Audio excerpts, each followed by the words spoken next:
Skin the Heart Away, SouthernTea, back with another EP. And y'all let your boy get situated real quick. We go cook this morning, y'all. This was originally gonna be a short video, but I'm telling y'all shit, I got some time right now. I got some time today. And I'm in the mood. I want to cook. Shout out to my guy Corey. Sound said they must piss you off, T. You already know, huh, Corey? Shout out to my guy Terry Cunn. He said, salute my brother, Macadocious, Mac of the South. What's good, my brother? Y'all give your boy 2 minutes. Give me 2 minutes.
Okay, I'm back, my good brothers. My good brothers. Let's go and get into it, my good brothers.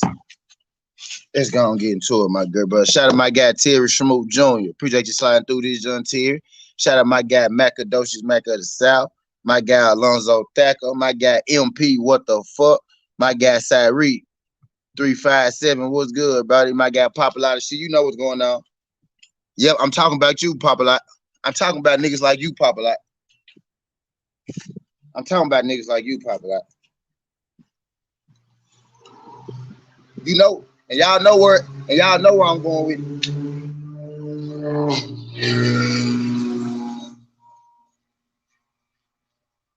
That shit right there don't sound here. And y'all know where I'm going with this shit, man. But now I realized something though. I realized last night and this morning, and just over time with me dealing with all this shit, y'all, me talking this boxing and this good shit, I realized this, dog. I am a Bud, like before I came to YouTube, I thought I was a Bud Crawford fan and an Earl Spence fan. You know, I feel like I liked it both of them. You know what I mean? And I realized that, you know, I don't gotta let this motherfucking game change me. I can like both of these guys, but I realized, bro, it's not me that don't like both these guys. It's a lot of you motherfuckers. You know what I'm saying? It's a lot of you motherfuckers that don't like these guys. I like both of these guys. I want to see a good fight. I don't really get no horse in this race. And I'm through making y'all make me pick a horse in this race. I'm finna tell y'all. We finna get into it.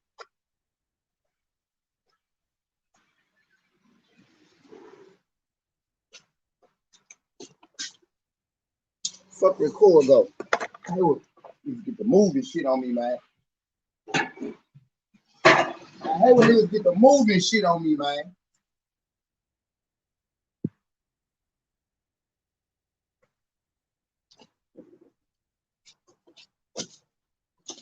Now I can't find my shit. He said, salute to you, SouthernTea. I like both Spence and Crawford. To me, just saying Spence is showing no interest in the fight like Crawford is. Okay. Let me drop this. Now, I want to know exactly like what y'all mean. You said Spence isn't showing any interest in this fight. Now look, y'all. WJ Lucky, this is what I mean, right? Now, this is how arguments start when it comes to Spence and Earl, right? This is exactly what I mean, Brody. This is exactly what I mean. Like, okay, now I got labeled an Earl Spence fan because I say some shit like, bro, how can you say Earl Spence not showing interest when he the one that put out a price? When he the one that said let's fight? When Bud the one that's been saying no, it's past me and all that shit. You get what I'm saying? So he said, salute to you. It just saying Spence is showing no interest. Spence. Now look, now understand, y'all. Let me say this before I continue this. The Earl Spence fan in me picks Earl Spence to win. I believe Bud Crawford is gonna win this fight. I can say that, but the reason I want to see my guy get in the ring is because I believe that he gonna win. Y'all telling me that Spence, this is what I'm getting at. Y'all not Bud fans, bro. Because how can you say Spence is not interested when Spence never said that out of his mouth? Bud said he's not interested out of his mouth, and y'all still tell me Spence not interested, bro. Dang, like, come on, y'all, like, make it make sense to me, bro. Y'all can assume Earl is not interested, right? Y'all can assume that Earl is not interested, right? But Earl never said that, bro. What I'm getting at, like, I understand that we like Terrence Crawford, right? I understand we like Terrence Crawford. Don't make excuses for Terrence, bro. Don't give him no outs. If Earl Spence said out his mouth, I don't want to fight Terrence, I'll be on Earl ass too, bro. That's the thing. Like, I don't give a fuck. I don't give a fuck who wins. I honestly think I'm picking Earl because he's my favorite. I honestly think Bud go in. Truthfully. But I want to see it, bro. Like, y'all can't be telling me, bro, Earl not showing interest when what's up with your crush? Y'all can't be telling me he not showing interest when it came out of his mouth. You know what I mean? At this point, I don't give a fuck who y'all can have it, who ducking, who shit. I don't give a fuck who ducking, bro. I just want them to get in the ring and fight. I don't give Earl get knocked out, whatever. Earl get knocked out, he gets slept. Cool, bro. But the thing is, bro, they gotta get in there. They gotta take a split and they gotta do something, bro. They gotta do something. I don't want to play the blame game no more. I'm tired of the blame game because I can't get y'all to understand that one dude said yes and the other dude said no, but nobody seems to understand it. But at this point, bro, I just want them to fight, bro. Pop a lot. What's up, bro? What's good, Pop? What's going on, bro? Real quick. What's going on, man? I'm at work, right? But I had to come on real quick because my man WJ Lucky was just in for 9 joint with that same 9. Listen, I'm gonna tell you guys something. Y'all better start doing y'all. Y'all better start doing y'all research with this 9. There's too much of this out there showing that Earl is interested. Dude. Like, stop trying to change the narrative. You keep talking about Bud this and Bud that. Bud been a free agent. Do you got any proof that Bud even tried to call Errol since that shit in the water don't mean nothing? He got that man's number. So stop trying to make it seem like it's one way. Y'all making me sick with that. Do y'all research before y'all start popping y'all mouths. Because guys like myself, Pop a lot, we're gonna shit on y'all because we come with the facts. So stop trying to lie with EJ because you so in love with Bud. Stop being a Bud chick. Let's go do a porno flick with him.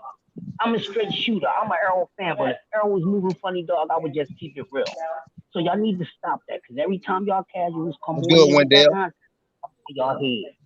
I'm on y'all head. And somebody got to start serving you casual. Start doing y'all research. A lot of you guys don't know a goddamn thing about boxing and what's going on. Because y'all get on these lives and y'all think y'all doing something, and then these guys got to put y'all to shame. So WJ, don't say nothing else because it's out there. Man, that man the fight was off. He didn't want to fight that man, and you still trying to switch shit up. What's wrong with you, bro? What's wrong with you? You really that in love with Bud? And I'm not lying on Bud. These the things that Bud said, bro. But you still talking about Errol ain't interested? Come on, dog. Come on, your man switching up just like when you catch your girlfriend in a lie. He's switching up. Oh, I'm past that fight. Oh, now he in the damn ocean where it ain't in Texas, so you ain't looking for nothing. If I'm looking for somebody, I'm going right to get Errol. Well, WJ, listen to this.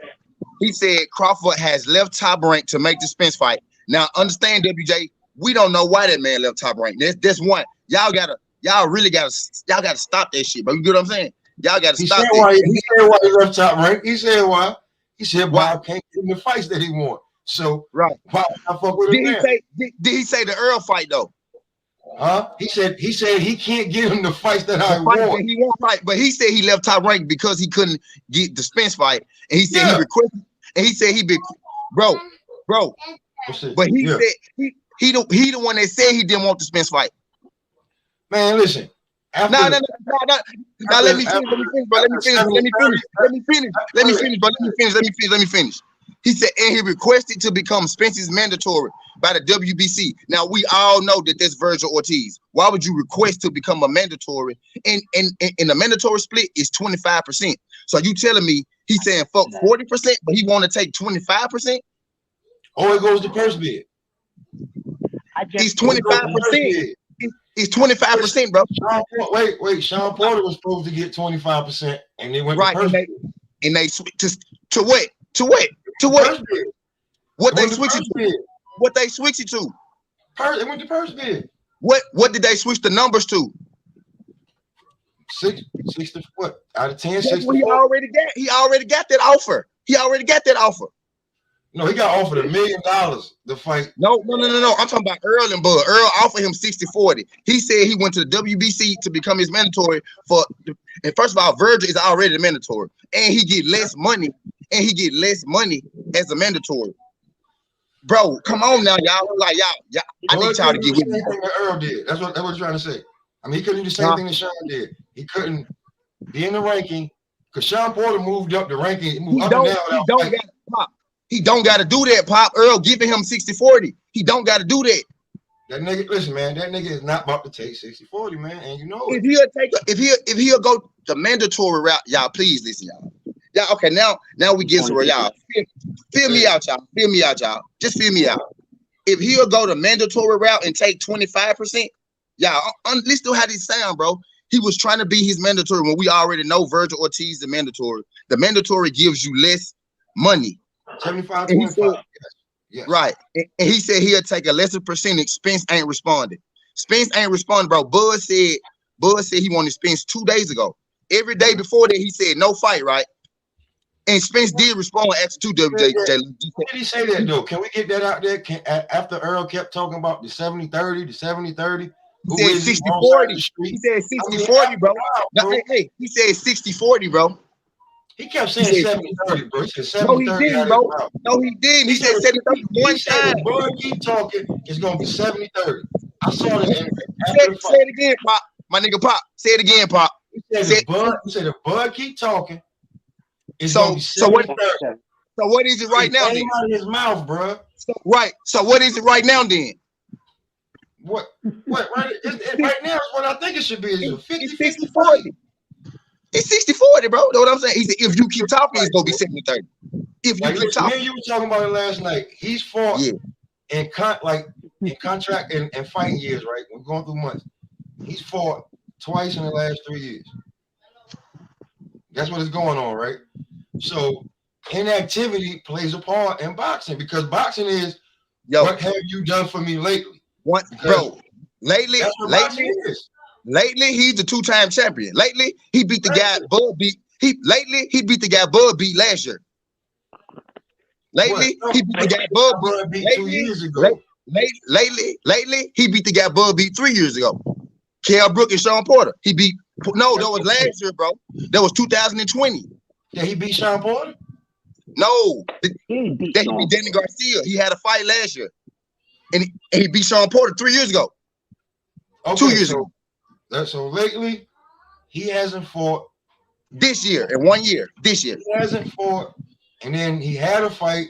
And then he got injured. And now we're talking about. He had a fight in 2018. He had a fight in 2019. He had a fight in 2020. He didn't have a fight in 2021. That's the only year he didn't fight, bro. So it's a whole year off, and then he's possibly going to fight in 2022, late February, early March, right? So how many fights and fighters names have moved up in the ranking, or just being like? Inactivity is a thing, bro. Because you trying to drop a unified champion out the rankings. You trying to drop a unified champion out the rankings? No, I'm not. Listen, I said everybody moves up in rankings, or your favorite fighter. You feel like he becomes that guy in the slot when the guy. Hey, look. It's two divisions that Earl's holding up. It's not his fault, but he's holding up two. He's holding up two divisions. Look. How is he holding up if he the one that said let's fight? And I didn't say it's his fault, but him being injured, right? No, Pop. No. How Pop in there? Pop? How is he holding up the division if he the one that said? I'm not blaming him. No. Listen, the name of your show is Y'all Not Crawford Fan. I'm a Crawford fan. I like Earl Spence, but I'm about to be real with you. It's not Earl's fault that he injured and he got 2 belts. Right? Because it's not his fault that he's injured, but he has 2 belts, right? The injury is irrelevant, bro. Look, the injury is holding up the IBF because he just is. He just is, bro. They could have scheduled a fight, but they can't schedule a fight. Who? Schedule a fight with who? His mandatory. Anybody. We want to fight Bud. He's trying to fight Manny and Bud. That was listen. I'm not saying that. I'm saying this is what I'm saying, because this is what they were saying. Before the Manny fight, he had a mandatory fight too, right? That was coming up for the IBF, right? Right. Okay, now we all know unification trumps mandatory, right? A unification fight trump a mandatory. Cool. Got no problem with that. But that mandatory had to fight somebody else and gotta wait for Earl to come back and be ready. Who gotta wait for Earl? Whoever his mandatory is. He not gotta wait for Earl. He don't even get step aside. Bro. We talking about Spence and Crawford. Fuck his mandatory. I'm trying to get out there. I'm not calling EJ a duck. I'm just saying it sounds fishy. It sounds fishy. It sound fishy. What sound fishy, bro? You still ain't told me nothing. Fight that he needs 70. The 70-30 would get me. Bro, he didn't say that, bro. He did say it. We already said it. He said if you keep talking, it's gonna be 70-30. So what's the split? So what's the split now then? If you keep talking, what's the split now then? Come on, boy. That's what I'm talking about. Listen to what y'all saying. I might even 80-20 a nigga. I might even. If you keep talking, that means right now, bro, you got 60-40. Don't talk yourself out of it. Because you really deserve less. If you kept talking, it's 70-30, right? Bro, that's what he's saying. He's saying take the 60-40. Why he gotta take the 60-40? Honestly, bro. That's why you should take the 60-40. Because you don't deserve 50-50. Why you don't deserve 50-50? Because he never made 50-50. He never made 50-50 pay-per-view money before. Exactly. And then why should he get 50-50 off of what he did at 140? So Errol don't got 50-50 accolades. Word to mother. Fuck the accolades, bro. Accolades. Damn, now fuck the accolades, man. Now it's just what it is. I got a question. Guaranteed purses. Wait.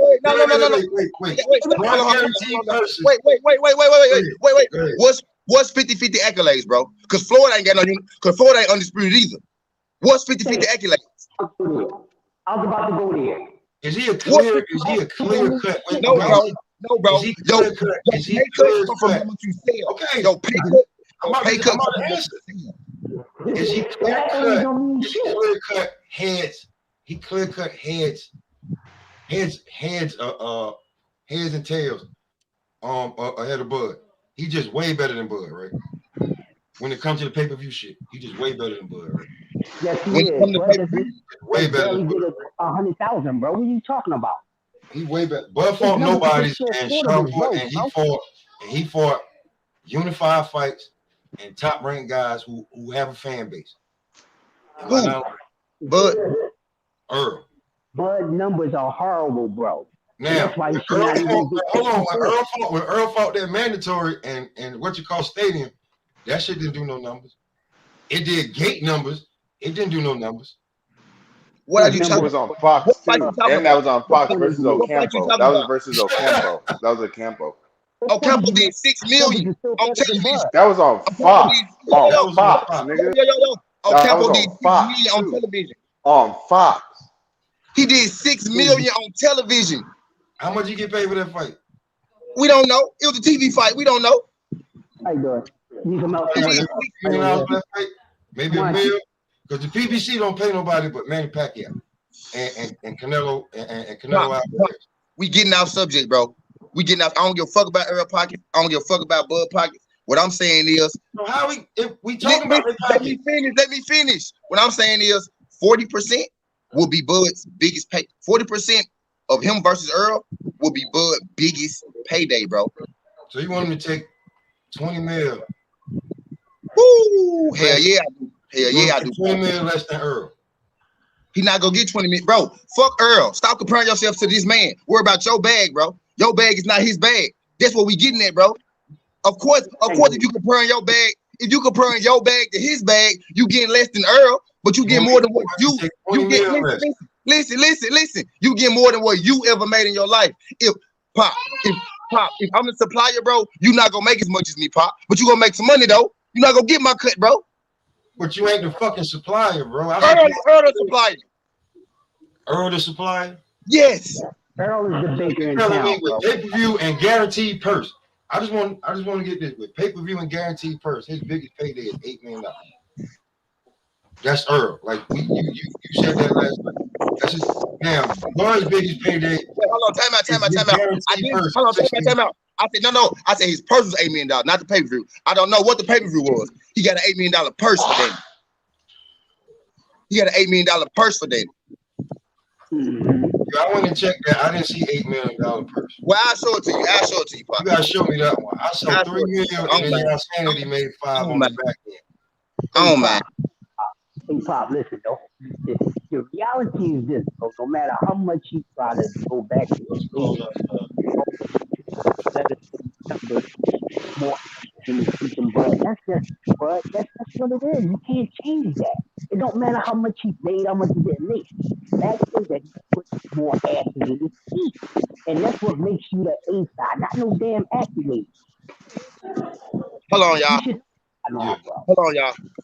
Y'all stay here. Y'all stay here.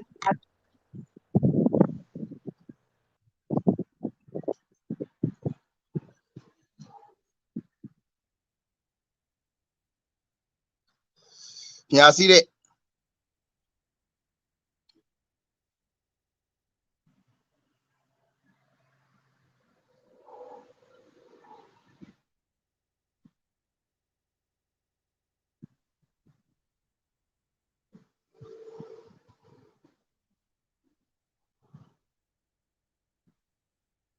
Can y'all see that? I need somebody to tell me they can see it because I ain't gonna move till y'all see it. There's Danny and Earl.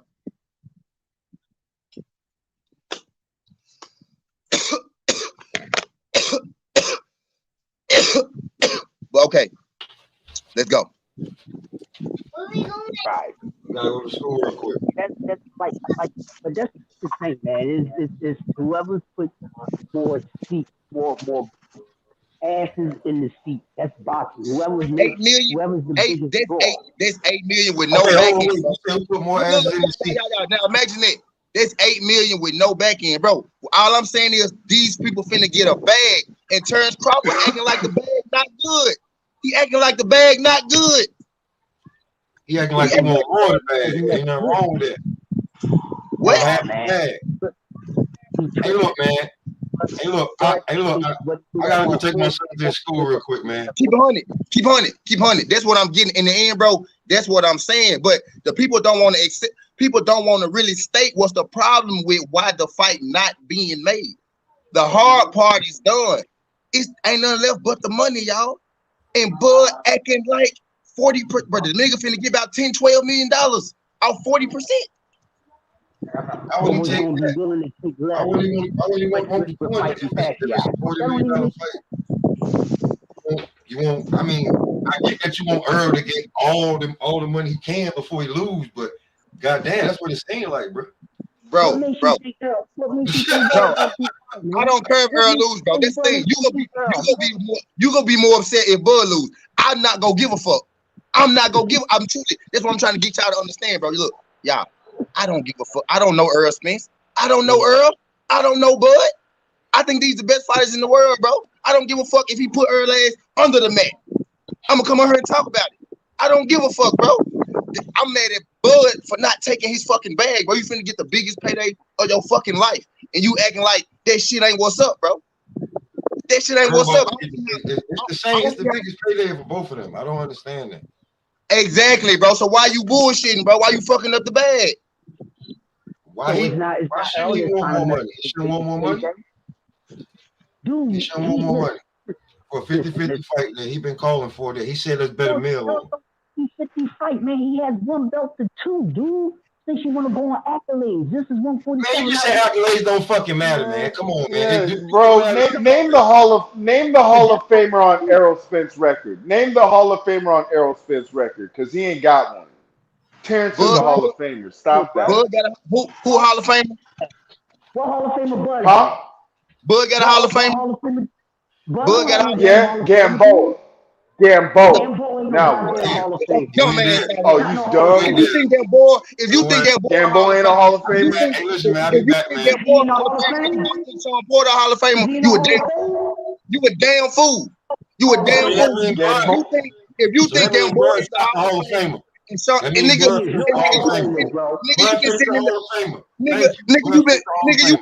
you been sitting here quiet for 20 minutes with that shit in your back pocket. If you think that boy is the Hall of Famer and Sean Porter not, you don't know shit about boxing. You don't know shit about boxing.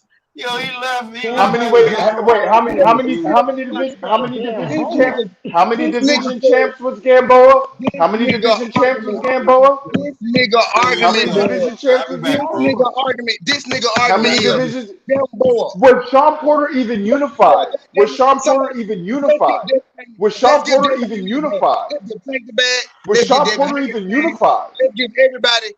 Gamboa was. Gamboa was unified with Sean Porter. Make him a Hall of Famer, dude. That don't make Gamboa. He brought up Sean Porter. He said Sean Porter. So I said, is Sean Porter ever been unified? It doesn't matter if he's because Gamboa was.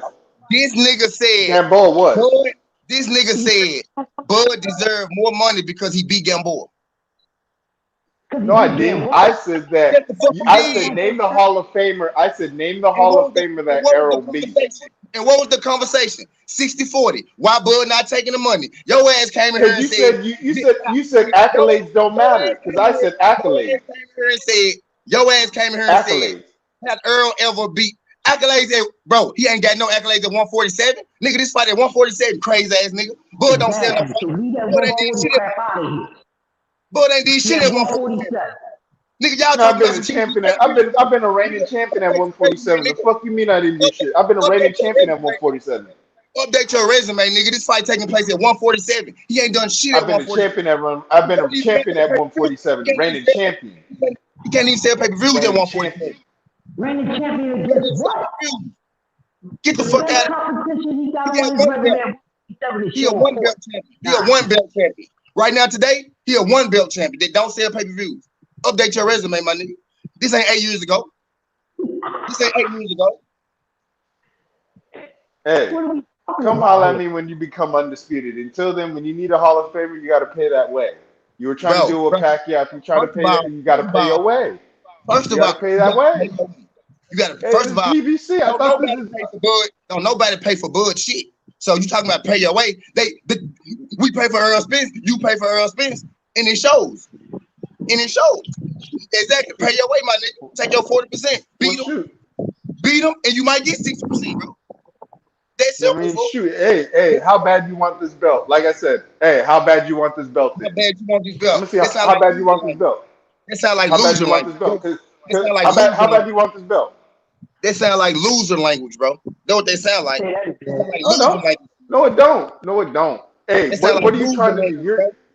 At the end of the day, you want to be undisputed. I've been that. Now, if you That's want to somebody losing. become that, you got to Now go look, through I'm me. glad you All said roads it. run through Listen me. to this. All I roads think run Bud through Hole, me. I think So Bud guess Hole. what? If you want this WBO, it's gonna cost you 50-50. If not, hey, that's Hey, look, welcome to Hall of Ted, Fame shit. watch this here. Watch this here. I give you that, right? Watch this here. Bud said 50-50 might not even be enough. He said 50-50 might not even be enough. Hey man, because you gotta understand the legacy and He impact said of 50, this fight. I might need a little bit more Terry, security because I am a little bit older. You know, Terry I trolling. might need a little bit more Terry trolling. security. So He who said, knows? Who knows? You never Terry know. trolling. He said 50-50 might not be enough, Terry. Wow, Hey that's man, crazy. But listen to this, right? we never If know. you want Hey, I would need. to He said 50-50 might not be enough. hey, see, Terry listen. trolling y'all. Terry trolling y'all. Hey, listen. He's talking about undisputed. Let me tell you something. Bud being undisputed ain't shit. Did he defend being undisputed? No, he didn't. Stop the nonsense. He only was a title holder, then he didn't defend. That shit only matters when you defend, bro. Not when you grab. That means you just holding on to a title. See, You don't think I let Terry make me mad. I forgot Terry be trolling. stop with that, man. Cool out with that, man. Y'all got to come better with that. Hey man. This nigga said Gamboa. Hey That man. had to be trolling. At the end of the There day, ain't no real y'all just champ or mad real because undisputed till you defend it. You have to defend it to be that, I bro. let What Terry are you get me, y'all. talking Terry about? got me, didn't y'all? He got me, bro. hey, That at don't the mean end of the nothing. day, What are you talking about? That nigga All said this Gamboa. bullshit about being undisputed, you never defended this shit, bro. So you ain't no real champ or real undisputed until you That defend nigga that said belt on Gamboa, the fool. title. That nigga said Gamboa. hey, guess He what? trolling. I was undisputed at 140. I went to 147 first fight, beat the champ who beat Manny Pacquiao. Your You first owe fight. me Your because first You fight. ain't no I beat champion, the man. man that beat the man. Your first fight. You forgot your first fight, Terry. Because Ugas beat Pacquiao. Now stop it. Stop it with that man. So Ugas should be the man because he beat Pacquiao. All right, but it's Arrow fight Ugas. So is Arrow fight Ugas? Arrow fight Ugas? Arrow fight Ugas. Is Arrow fight Ugas? Is Arrow fight Mac, I Ugas? let them Is man Arrow get fight me, Mac. Ugas? I let them get me, fool. I let them Is man Arrow get me. fight Ugas? Wait, hold on. Is Arrow fight Ugas? Who's fighting Ugas? Hold up. Who fight Ugas? Your boy Bud Huh? don't want to fight Ugas. I let Bud them ain't man no get Ugas. me, He y'all. waxed his ass in the amateurs, Wait, bro. what do you Come on. mean? I I should couldn't. have known when he said Gamboa. Bro, I should have So known. you want to bring up the amateurs? I You should bringing have up the No, known. you amateurs, can make nigga? this all Castano beat Errol Spence in the amateurs, so stop that, That bro. nigga said Hell, Gamboa. I should have Usyk knew what lost was to going on. fucking Sean Porter in the amateurs. Stop that. Stop that. Please stop. Stop. Stop. Stop with the amateur shit. Usyk lost to fucking Sean Porter in the amateurs. You got to stop with that. That right there killed your argument. That killed your argument right there. This is what Errol Spence fans are reduced to. This is the disgusting things about. This is why I have to walk around Errol Spence fans with raid. They like roaches. I got to walk around them with raid. It's just sad, man. This is disgusting, man. These Errol Spence. That's all we got now. Amateurs. The amateurs. Man, this is disgusting, bro. I know y'all bleach like that dude from the Mr. Incredibles and shit with the stretchable arms and shit. That's y'all niggas now. Some Errol Spence fans, bro. This is sick. Cut the lights on, they scatter like roaches, bro. Ugas called him up, bro, and he said nothing Y'all, about it. this is real Bud fan logic though. Now, for real though, this is real Bud fan logic, bro. This is what it's like having dog. This is what it's like having conversation with these Bud fans. But the niggas, bro, Terry just said Gamboa is the reason Bud's supposed to get. Because he a Hall of Famer. You said Sean Yeah, Porter, a Bo is dude not no who's Hall never of even Famer, been dog. unified. Never even been unified. Bro. There's a lot of guys never Gamboa, been unified. What are you Damn. talking about? That don't mean Damn. nothing. Gamboa, bro. Dude who just Why you only been talking in one about division his unification? whole That don't time. mean nothing. At least Gamboa is what, 2-3 weight division champion? Bro, Yo, I dude know only that. stayed his WJ own career Lucky, there. WJ Lucky, I know that. So y'all telling me, Sean Porter not getting to the Hall of Fame, but Gamboa is. No, Sean going into the Hall of Fame, but Gamboa is definitely going to the Hall I of can't Fame. deny We don't know about Sean Porter. We don't know. We don't know. He lost to Arrow. He lost to Keith. He questionably lost to Ugas. We don't know. We don't look, know. y'all. I bet you nobody putting no money that Sean Porter don't get in the Hall of Fame. All right. I bet you Bro, we nobody might be dead by that time. We might be dead or on AARP. I might be in Colonial Penn by that time, nigga. Nigga Sean Porter same age as you. Sean Porter same age as you, nigga. Nigga, I might already have a headstone by then. It might be. We don't even know, bro. He better take a number and get in line. That Hall of Fame is deep. He ain't did nothing special. He ain't did nothing special. Now all of a sudden Sean Porter did something special. Y'all see this is the stretch that Errol Spence fans have to do now. These niggas gotta stretch it out. Nigga, they put baby powder and everything trying to make it out. They stretching everything. This dude, they stretch everything. Bud deserve more money because he beat Gamboa. And Bud Spence fans go come back later and they go ride with this. I'm telling you, like Terry don't believe this shit. It's real Bud Spence fans. It's gonna come back and tell me that he supposed to have more money because of Gamboa. I don't need to give for how much money he give, bro. All I'm saying is 40% gonna be his biggest payday. Yeah. Tell us. You should take that. I would have took it and proved that I could beat this guy. But y'all making all these damn excuses, man. Get the fuck out of here. If you got confidence, you're gonna take whatever is offered. Plenty of fighters took less than DK and the A side, bro. Ain't no skipping around. Well, I think I should get 50-50. Floyd was the B side and you had no say so with this op. He said, okay, I'm gonna beat your ass and become a man. Just that simple. Come on, man. Yeah, that's right, man. And Gamboa get in. Gamboa does get in. So just in case I lose, I got more money. That's what it seems like, bro. If I'm confident, I'm going to come and whip your ass.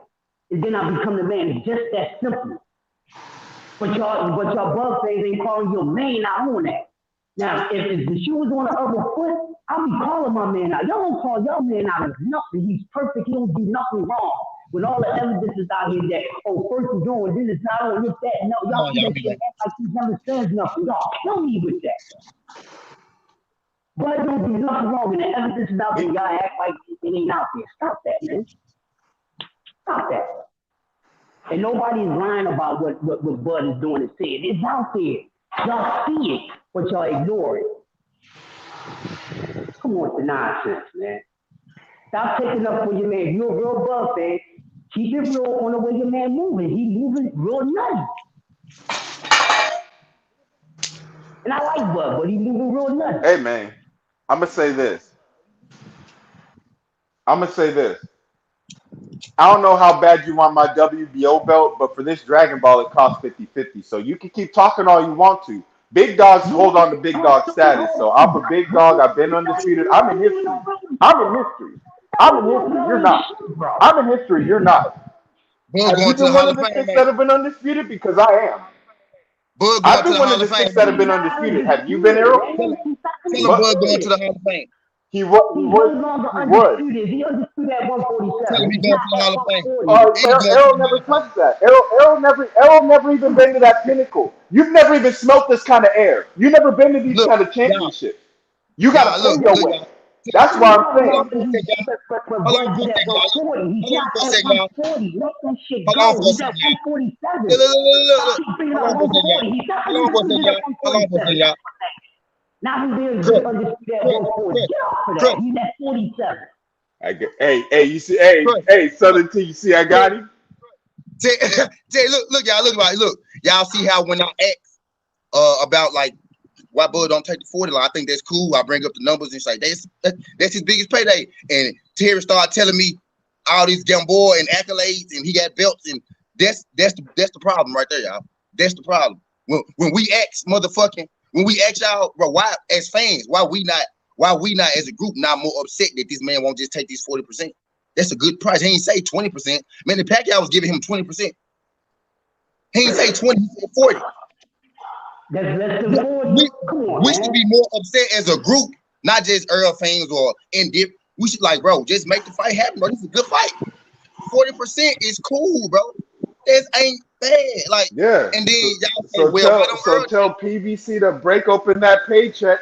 Tell them to open up that checkbook. Tell PBC open up that check. Get freaking and let's get it on. That's it. I don't know what makes you think he should get some special got some money out here. It ain't under you. Open up that checkbook. Hold on, y'all. Stop keep trying to get his dude 50-50 because of what he did at 140. It's 140.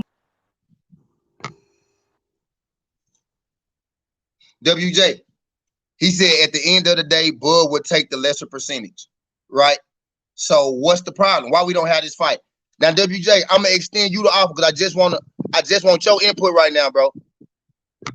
Because I want to talk directly to that hard Bud fan. Because I'm a Bud fan, but you know, I ain't making no excuses for no grown ass men. So I ain't as big as fan as y'all, right? Now you said he would take the lesser percentage. Well, the lesser percentage is 40. The lesser percentage is 40. So if he will take it, why hasn't he taken it? That's my only question. If he will take it, why hasn't he taken it? Y'all go ahead. He's his own boss right now. And he's his own boss. Ain't nobody holding Bud back and shit. But y'all not speaking on that. Come on, man. Keep it real. I just my only WJ. If he will take it, my nigga WJ, look, let me give my nigga a wrench because he is part of the family. He is part of the family. LGBC. If Bud will take a lesser percentage, why hasn't he taken it? That's the only problem, y'all. I'm a boxing fan, bro. Fuck Earl, fuck Bud. Them niggas don't give me no money. They don't give me no money. If I saw them niggas on the street by themselves, I'd probably try them. Because they rich as fuck. Them niggas don't give me no money, bro.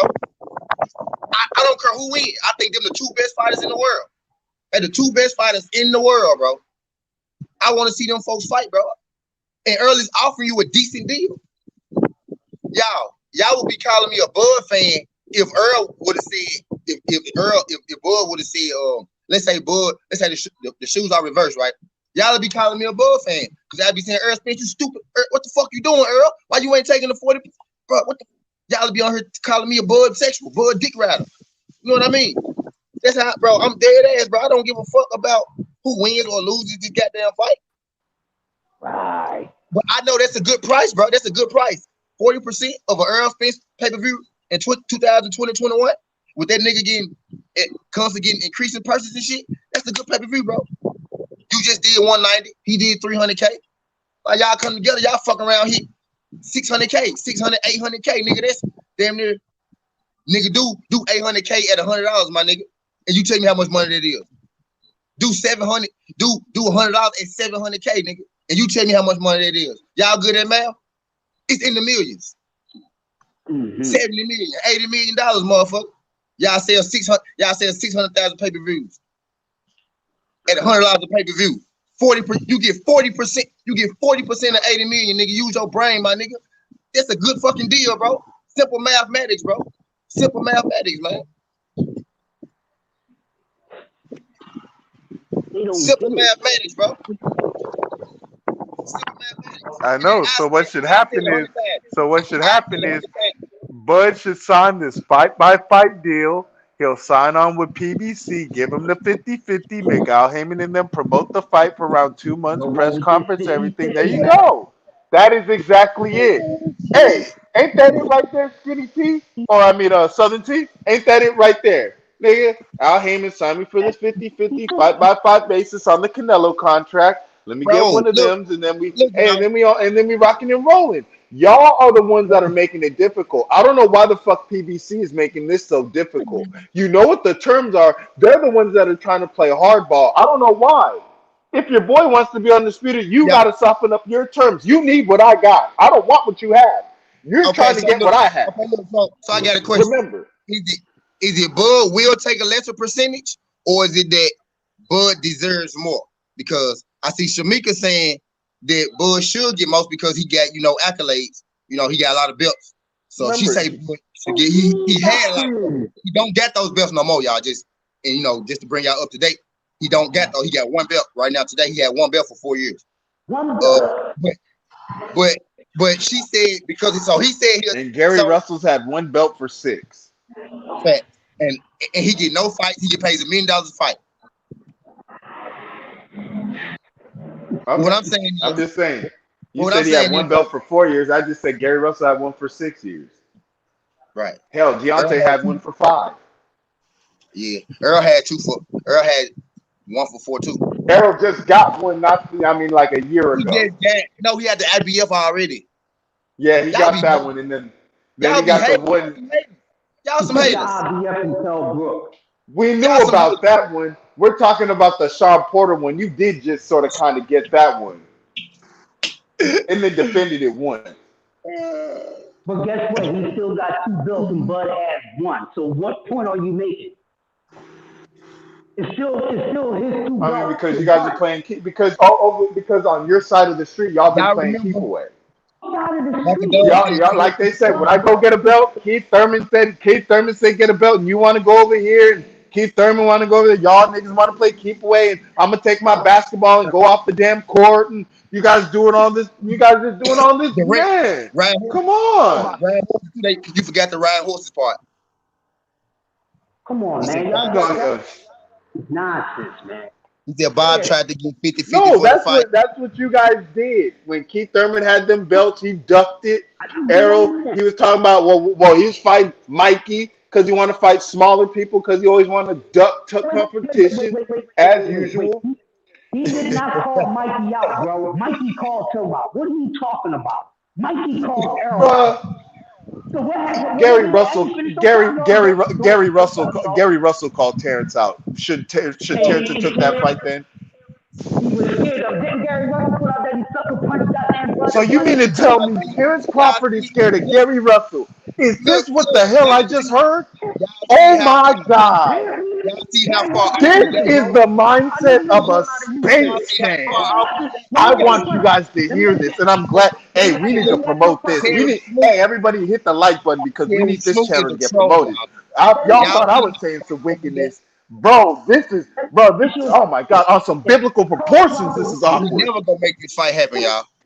We never gonna make, because y'all see how far we get y'all every time we try to get, look, y'all, every time we try to get or understand, like the only thing is the money, clearly, because clearly Bud want to fight, right? He in the ocean, right? Earl Spence, Ben said he want to fight. Now Bud fans try to perpetuate that Earl Spence is scared of him, you know what I mean? But we know that's not true because he said earlier this year, I want Manny and Bud, right? So let's just go with the facts. Now, they not scared of each other. They both said they want to fight. The only thing left is the money. Whenever we get to talk about the money and we get to talk about why that, she go left.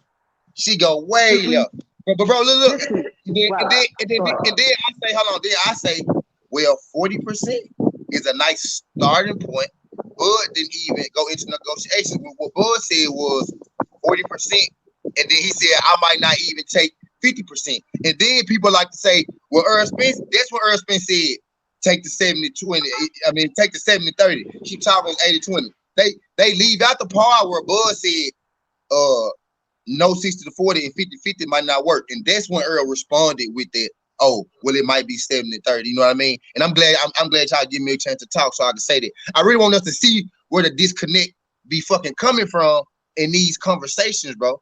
You know what I mean? Because what I'm saying is, if Bud take the 40, that's both of their biggest paydays. You know what I'm saying? And y'all could say, well, Bud deserved this, Bud deserved that. This is fight for welterweight undisputed. This ain't a fight for junior welterweight undisputed. If Earl Spence was going down, then Bud would get the most money. He came up to a division, y'all. Mikey didn't get more money. And people say Mikey got 50-50. That was Earl and Mikey's first pay-per-view. Well, both Earl and Spence have done 3 pay-per-views a piece, and Earl's have been better. 60-40, y'all. That's all I'm getting at, bro. I think Bud, I'm an Earl Spence fan. I think all my fights gonna lose every fight, to be real with y'all. That's how I go. I'm a fan of it. I think they're gonna lose. I'll be scared, I'll be nervous, you know, I'll be on the edge of my seat. I think Earl gonna lose, but I want to see him conquer that. Because if you do it, I can say my boy did that. You get what I'm saying? That's the thing. I can't get a Bud fan to think logically with me to say it like that. Y'all think Bud might lose, bro? Be real. Y'all think he might lose? That's why he's acting the way he acting and saying what he's saying, bro. That's nervous. I'll be honest nervous energy, bro. They allowed 50-50 for Mikey, and it's just like, damn, you wouldn't even do 50-50 with your own brother. So that's all I got to say. Bro, right Bud said 50-50 might not be good, Teams. Now what, Teams? Hey, but you didn't even try to extend that olive branch, even trying to do it off the GP. Like that shows me, like, if I were trying to do business with you, SouthernTea. So if you and me are trying to do business, and all of a sudden, first off thing you hit me off with a fuck deal, you think I want to try to come back and deal with you? Terry, I didn't hit you with. Let's be honest, Terry, bro. I didn't hit you with Terry. I didn't hit you with a fuck deal. No, but Errol did. But Errol did. But Errol did. 40% of the business, Eric. No, that's a fuck deal. That's a fuck deal to me. I gave you 40% of the business.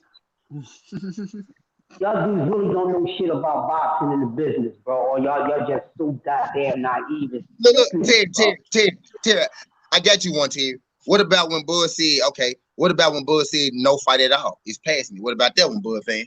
What about that one? I mean, now here's my thing. Because at the end of the day, no, he did say that. But at the end of the day, that's because, like, he doesn't have to take this fight. Like, his legacy is already cemented. Because he not. Okay, he's already in the Hall of Fame. Errol Spence ain't. At the end of the day, Errol Spence ain't a Hall of Famer. I am. Terrence Crawford is. You are not. That's it. That's facts. You can't even say that. Don't even try to argue that. Did he get inducted? Did he get inducted? He's not a Hall of Fame. He's not a Hall of Fame. Wait, who is? Chris, hold on, Chris. Wait, Chris. Whether he is a Hall of Famer or not, watch this. Wait, is this Chris the Legend? What do him being a Hall of Famer got to do with us making Earl fight? I didn't ask you that. I didn't ask you nothing about him. Is this Chris the Legend? Wait, is this Chris the Legend? Yeah. Oh. That's talking. But before he continues, hey, I want to apologize, Chris. This is the dude who I be talking to in the chat. I be trolling him. That's my bad. I be trolling you. I know who Crust the Legend is. You good people. Yeah. My bad. What's up, bro? Yeah, we always go at it. That's my guy. Yeah. That's what I said. Like, my bad. First of all, let me clear the airwave. I was like, wait, this is Crust the Legend? Like, oh wait, hold on. Let me. KO Porter as well. The Bud Spence fight will be settled in the first 4 rounds. It will obviously quickly who will win. Yeah, the fight. I think Tons Review a Bud fan too. Shout out Tons Review. The fight in itself is a 50-50 fight, but the analytics of the fight aren't 50-50 though. But the fight in itself is a 50-50 fight, and it really. I agree. Basically, what I'm trying to say is, bro, I think that's a damn. If you go exactly by the numbers, only by the numbers, that's a +4, Bud. But it's a damn good starting point, bro. Hey, and what's his name? I will say this. I am gonna say this in the chat. I believe Syriac Bob is gonna order. What's gonna happen is I believe Bob's gonna fuck shit up right now, because let's just think about it. Let's just look at the parameters of what the WBO is doing. How is it that Andrade just fought a fight 2.5-3 weeks ago and he's already been ordered a mandatory? Bud did just fight Sean Porter. You don't think they may give him the kind of Andre Janovic kind of treatment where WBO is going to order another mandatory for Bud, and then that would fuck up negotiations dealing with Errol? You feel me? Just like they did with right now with what they're doing with Andrade, because that don't make no goddamn sense. How he needs to have another mandatory after he just fought. He just fought Quigley, and then it was like 2 weeks later they tried to issue that. Like, who's to say that Bob won't put some bullshit in, try to say that, hey, Josh, after you fight or whenever his fight with Castrol is, you already know he's automatically going up to the WBO because Bob's trying to snake that belt back. He's trying to do everything to get that belt back. Yeah, but you know, too, they got a year. They got a year to do the Mendo. No, they got 9 months. No, 9 months. 9 months. So they got 9 months. So they got 9 months to do the Mendo. But look at but wait, hold on. So that means Andrade should have been cool, dude. It took less than 2 weeks for them to call this for Andrade for Janabek. But he still got 9 months. That's the thing. No, they got to fight soon because they ordered. No, they're going to the purse bid like before the end of this year, I think, or like early in January. That's already purse bid. But that's not even 9 months. Like, so I got to be in training camp for 6 months? No. Yeah, but still, even then, like, the fight still, it just got to happen within 9 months. Because T.O. just did the same thing with Cambosis. No, he kept pushing it. You got time enough to push it back. You just got to do it within a certain amount of time, type shit. And unification. So now look, I'm gonna say this with an asterisk. No, because we just saw what happened with Ugas. Yeah. They said they had a signed contract. They said Errol Spence and Ugas had a signed contract. Facts. I'm gonna say it with an asterisk. And look at the WBA. They still fucked it up. So like you can't say that because these sanctioning bodies may not always play ball. You know what I mean? Right. With an asterisk though, by their rules. unification is supposed to trump mandatory. Supposed to. But as you just said, as we all just seen, then there's no way Staniosis should never even get this fight because exactly. Abdulkarov, which is Errol Spence's IBF mandatory, is actually fighting another light touch. He's fighting Cody Collard, the one that lost to fucking Mario Barrios or wherever the fuck he's going up to 147, or like Clay Collard. He's fighting Clay Collard like that. Easy light touch. But that's just a light touch to stay in shape. Everybody knows what that is. I'm not even gonna lose my placement. I'm just, I'm staying in shape, working out the cobwebs, working out the rust. But like, dude, like, how many times is he gonna keep taking the step aside? Like, even though he's still taking it, I don't know how much the step aside money is he's getting paid, but I guess he's been taking it 2 or 3 times over. So it must be, I guess, good. You feel me? If he's willing to keep taking it. He said Spence measly 350 pay-per-view buys tops doesn't justify 60-40 split. Now, if Earl was doing 500 or better in pay-per-views, then we can consider Earl's pay-per-view numbers. So we go throw away his 350 because they didn't do 500K. So what we doing with Terrence Crawford's 100K? Yeah, so we're basically all we're just doing is just talking about just views. Like, bro, then that means you might as well fight fucking Ryan Garcia. He gets a shitload of views. Fuck it. I mean, I don't get the logic. When it comes to numbers and money, there's no doubt that Spence does more. Like, and I like Bud. I favor Bud. Bud's my number 2 pound for pound. If Bud and Spence were to fight, I favor him. But I look at it like this. It's like when somebody fights Adrian Broner. Adrian Broner can't win a fight anymore to save his life, but he gets all the money because he puts all the asses in the seats. AB versus everybody. My thing is this. I look at it like this. Spence by far does bigger numbers than Crawford. Crawford Porter did like 130,000. 190 was overestimating. I think I was talking to you, Southern, saying I didn't even think it'd do 150. But I said, y'all, guess who called it though? Guess who called it on her though? What I say he was gonna do, y'all? 150, 200K. Yeah. I say I probably think 150 because really, as much as like Bud is a fighter, he's just not that sellable. Like he's very boring when you listen to him talk. But anyways, what I was saying is, I think it should be a 60-40 for Spence personally because when I look at it, I look at Spence does a lot bigger numbers for pay-per-view, and I look at he's got more belts. So any aspect that you look at it, Spence deserves the bigger split, but that's irrelevant who wins the fight if they fight. Murder cut man. He said Bud came to the game with this 50K pay-per-view. Earl is going to win decision. Bud gets beat by UD. Shout out Mike the Ripper, J. Anthony Mays, my guy Spear, Young Murder cut So man. basically all I'm hearing is just pay because you're the bigger draw, not because you're the better fighter.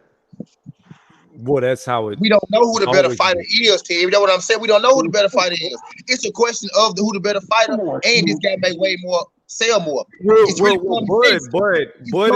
You know I got to do this, Crush. You know I got to troll like this. You know I'm trolling hard like this. You know I'm trolling hard like this. No. Listen to me.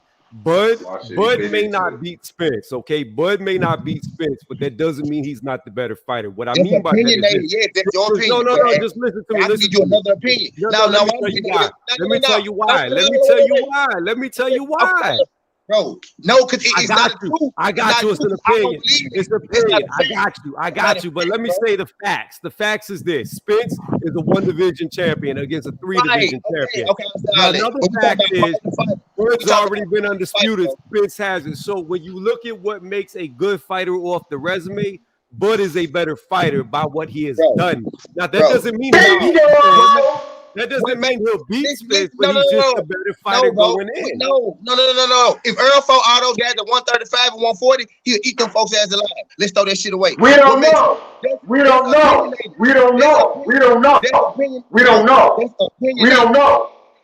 Errol get down to 135? Can Errol get down to 135? And we don't know if Errol get down to 135. What we do know is how those numbers work. So that's what we got to go by.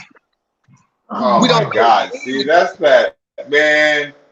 What we do know is we don't know who better. You feel like Earl better? I mean, you feel like Bud better? I feel like Earl better. Let me give you an example, Southern. Let me give you an example. Wait.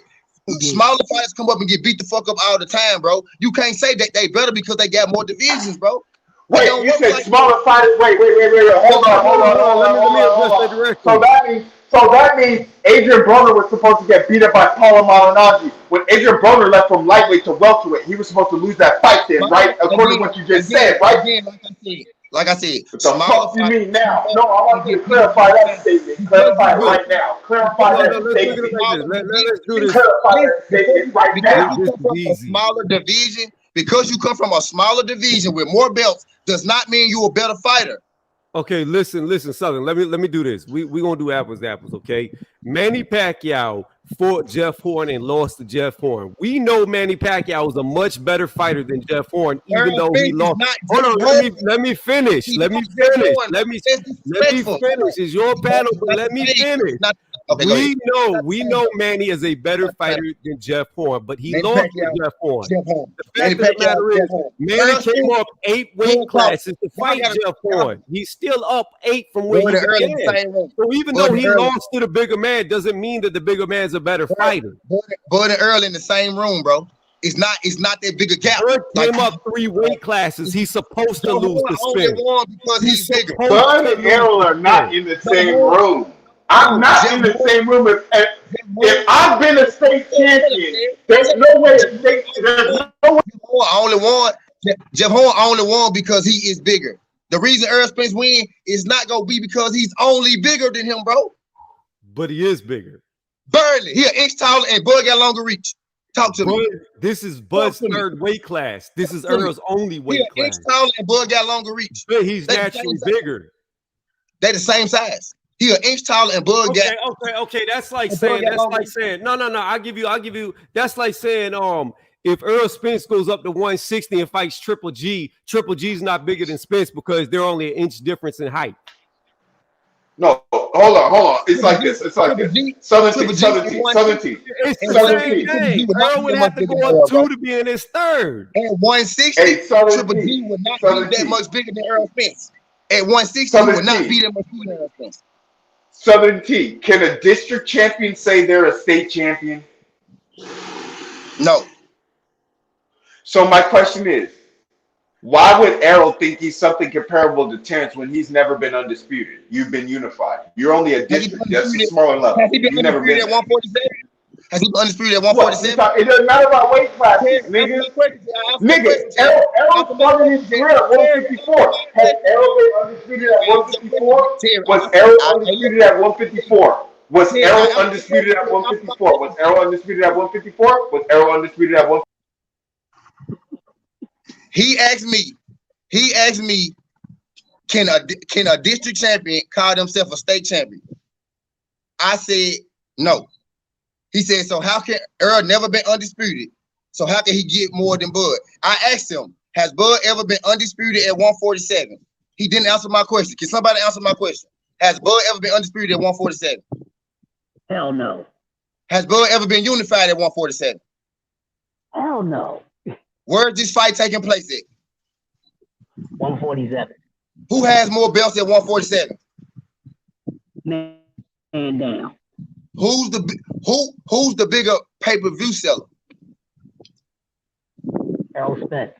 What's the problem? Why we ain't got this fight yet? What's the problem? What's the problem, bro? What's the problem, Tony? Hey, Tony, y'all got to let go this undisputed thing. He's not undisputed anymore, and he was just an undisputed title holder. He never defended undisputed. Get away from it.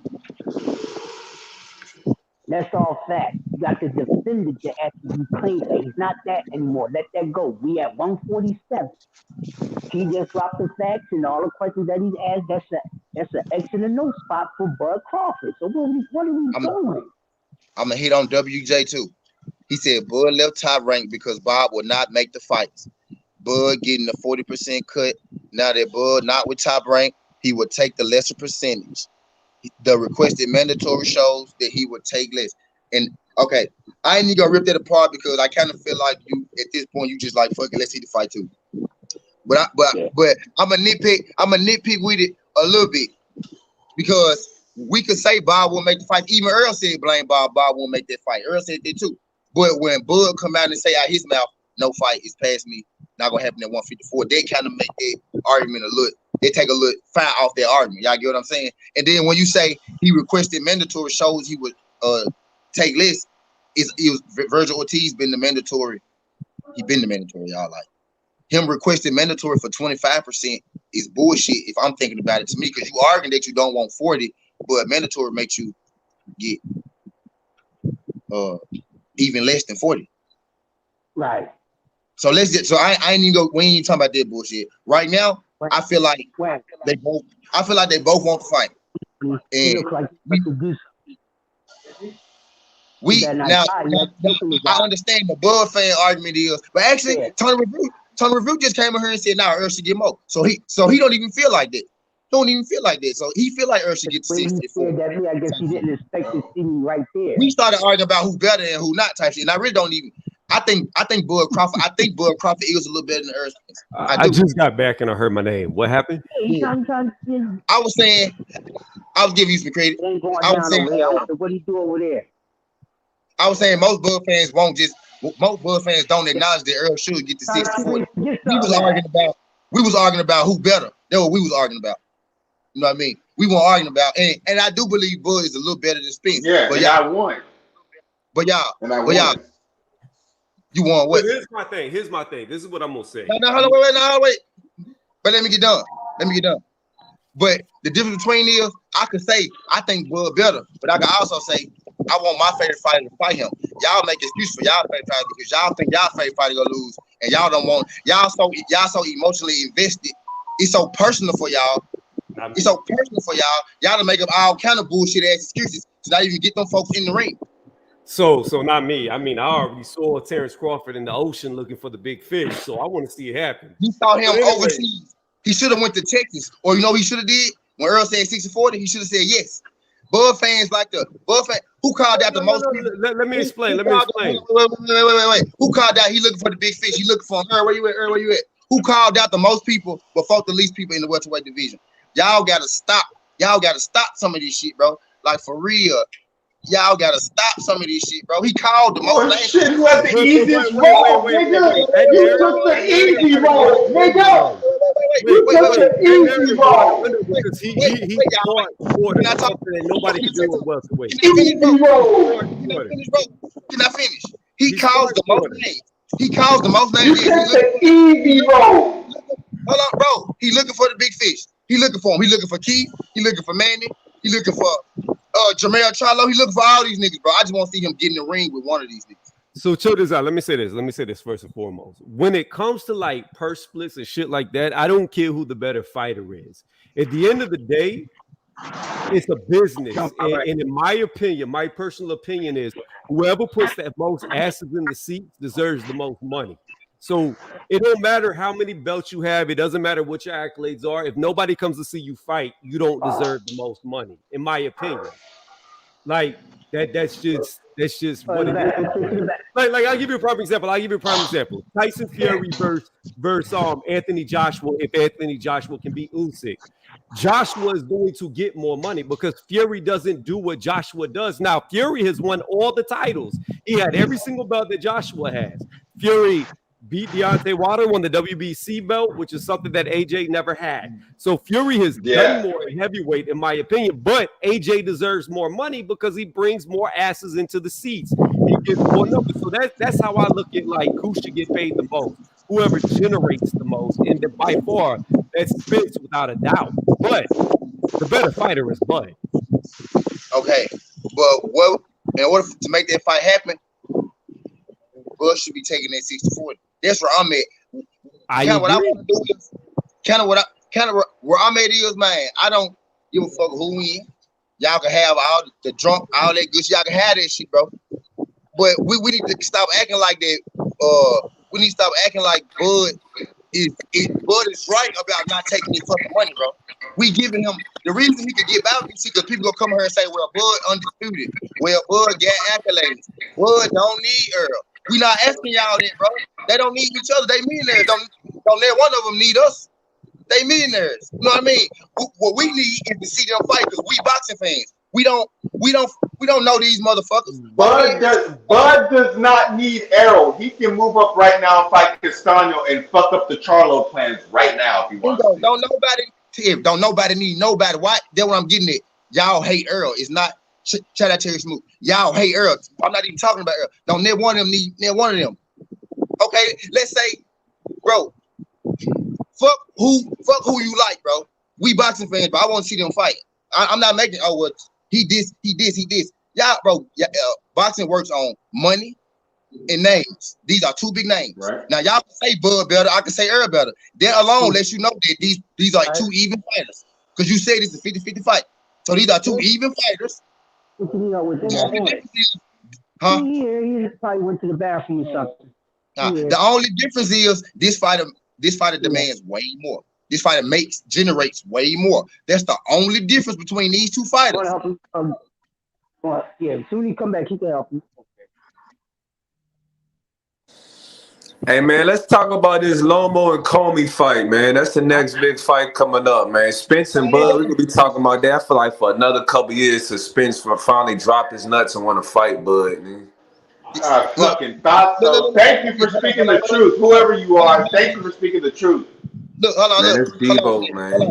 Hold on, wait, Debo. Hey, he a troll, Debo.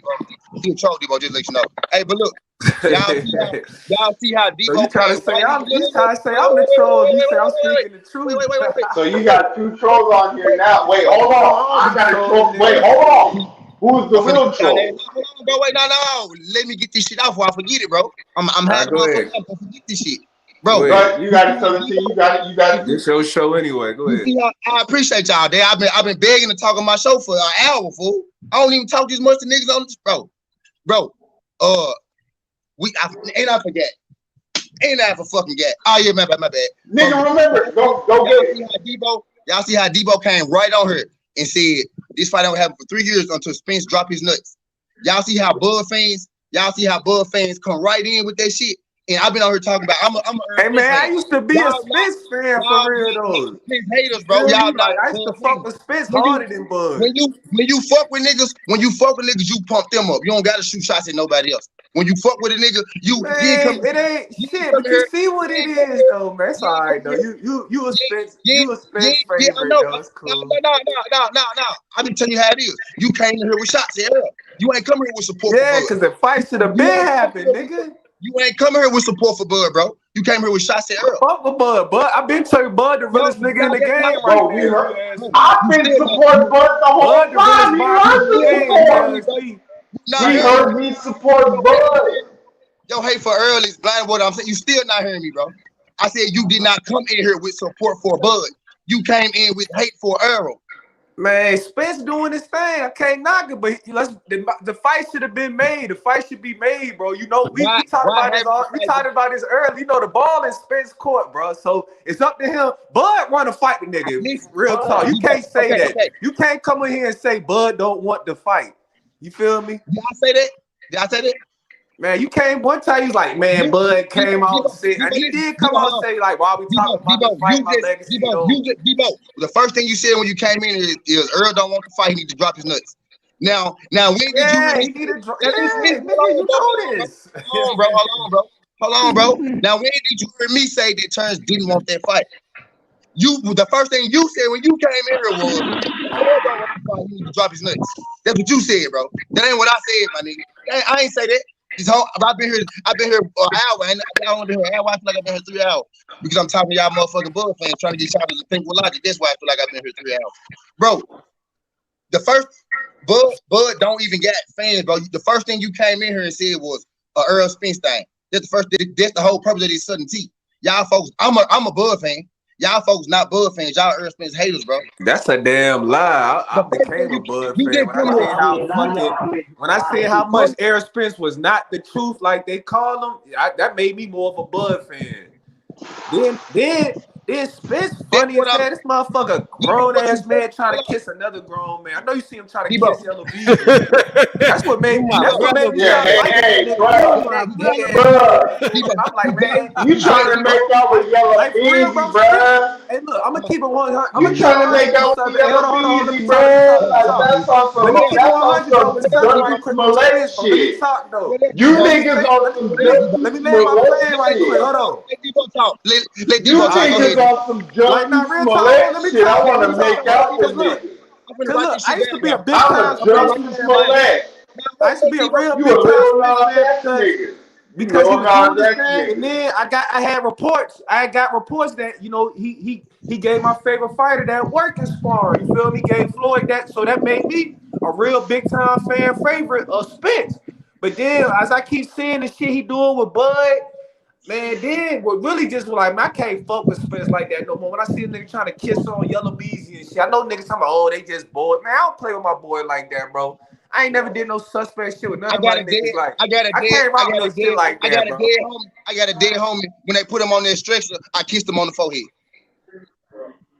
Okay, yeah, but this nigga like bringing his arm around him and shit. That's not the same shit, bro. And That's look, not and the then look, same shit. this is my And point you see exactly. what he was doing with Yellow Bees. You cannot defend Bro, that bro, bro. shit, This is bro. my point exactly, bro. This is my point exactly. I don't give a fuck about none of that. Y'all come in here to throw shots at Earl. Y'all deflect from what's really important, and that's the fight. Nigga, I'm Y'all bringing what is important, nigga. He need to drop his balls and fight that nigga. Debo. You came on here.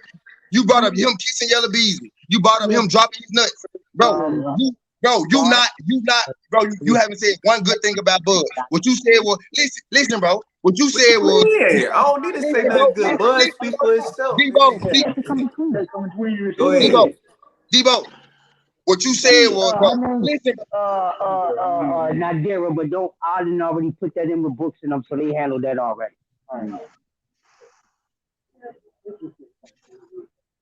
I guess you guys is reliable, but sometimes what were they arguing about? I bro, don't know. You have to ask whoever bro. said that. Exactly because when it comes to Earl, it don't matter what you argue about, bro. Y'all be everywhere. Y'all be talking about a bunch of shit. Don't got shit to do with shit. Y'all come in there. Yeah, cause what the hell him and Yellow Beezy got to do with the boxing? I'm finna keep, bro.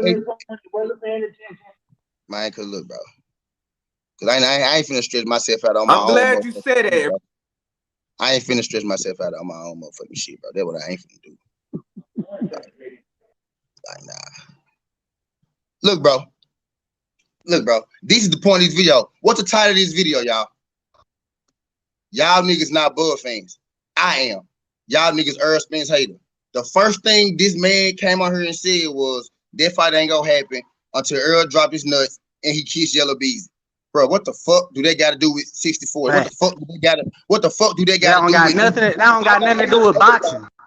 Hey, look, I halfway look like Earl Spence, but that's not my fucking brother. I don't give a fuck if Earl fucking Yellow Beezy. I don't give a fuck, bro. Y'all give a fuck about shit like that, bro. That's not what SouthernTea skin. I don't give a fuck about that shit, bro. I want to see these two men fight each other. Facts. Fuck is y'all talking about? Y'all be talking about a bunch of irrelevant ass shit, bro. Don't nobody give a fuck about that. I don't give a fuck. What? I don't got nothing against gay people. Fuck wrong with you? He can kick Yellow Beezy all he want to. That's his life. Fuck out of here, bro. That don't got shit to do with why these folks won't get in the ring. Y'all drunk as hell. Y'all want to divert from the motherfucking truth. And I know Earl drunk. Y'all like to say that shit too. What the fuck him drinking got to do with anything? That don't got shit to do with shit.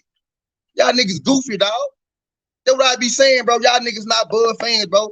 Y'all, this nigga that Tony Reviews came here and said, Tony Reviews came here with some sense. That nigga came here and he gave this nigga props. He came here and said, Bud this, Bud this, Bud this, Bud that. That's a real Bud fan. He ain't come here talking about fuck Earl Spence. Earl Spence a goofy. He ain't come here with that shit. He came here talking about his guy and what his guy need to do. The man said, oh yeah, Bud need to take that 40%, but I think he better. That's a real fucking fan, bro. That's a real fucking fan. That's a fan, bro. Y'all niggas overly, what the fucking word I use? I said I'm gonna stop using emotional because I watched Nick J show. Shout out Nick J. I watched her show and she said men should stop using the term emotional. You being overly emotional and you acting like a female. and I kind of understood what she was saying. So I don't want to say overly emotional. What the fuck I say? Y'all overly personal. Y'all niggas being overly personal about this shit, bro. These folks don't know what's in person. Now I'm finna bring you niggas back up because I had to get that shit out.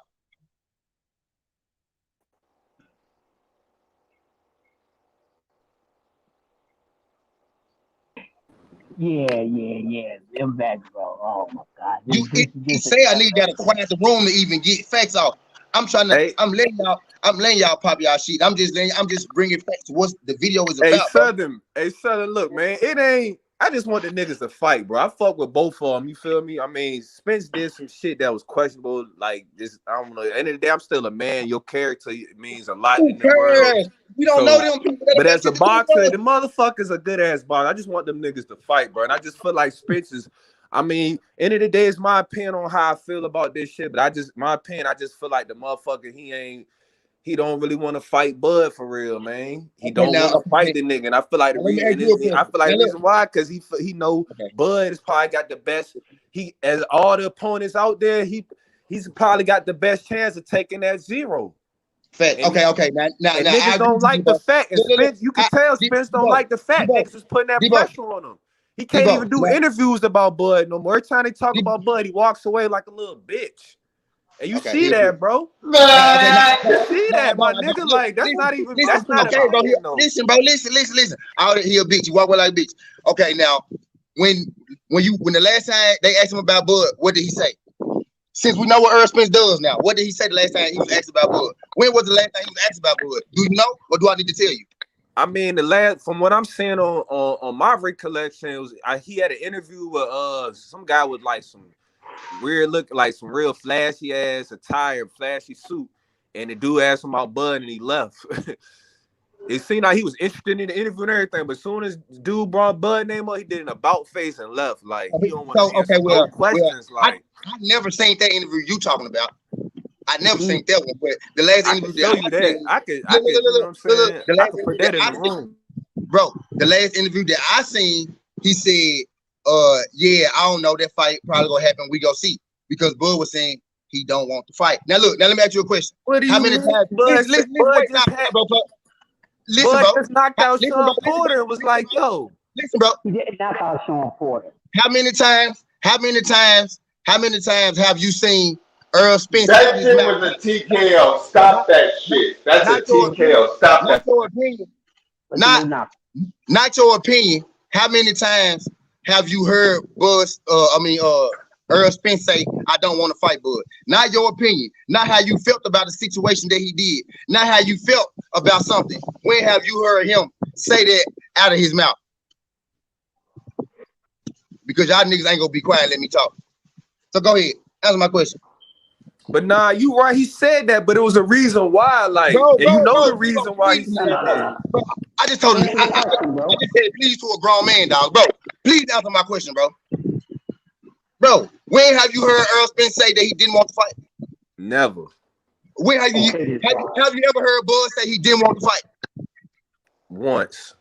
I'm gonna say so some of the language sounds like you don't. Wait, hold on. Now that you put that narrative out there, let's not tell the whole story behind why Bud said. See, that's not fair. Look. Folks, I put a narrative out. Folks said I put a narrative out when he just said out his mouth.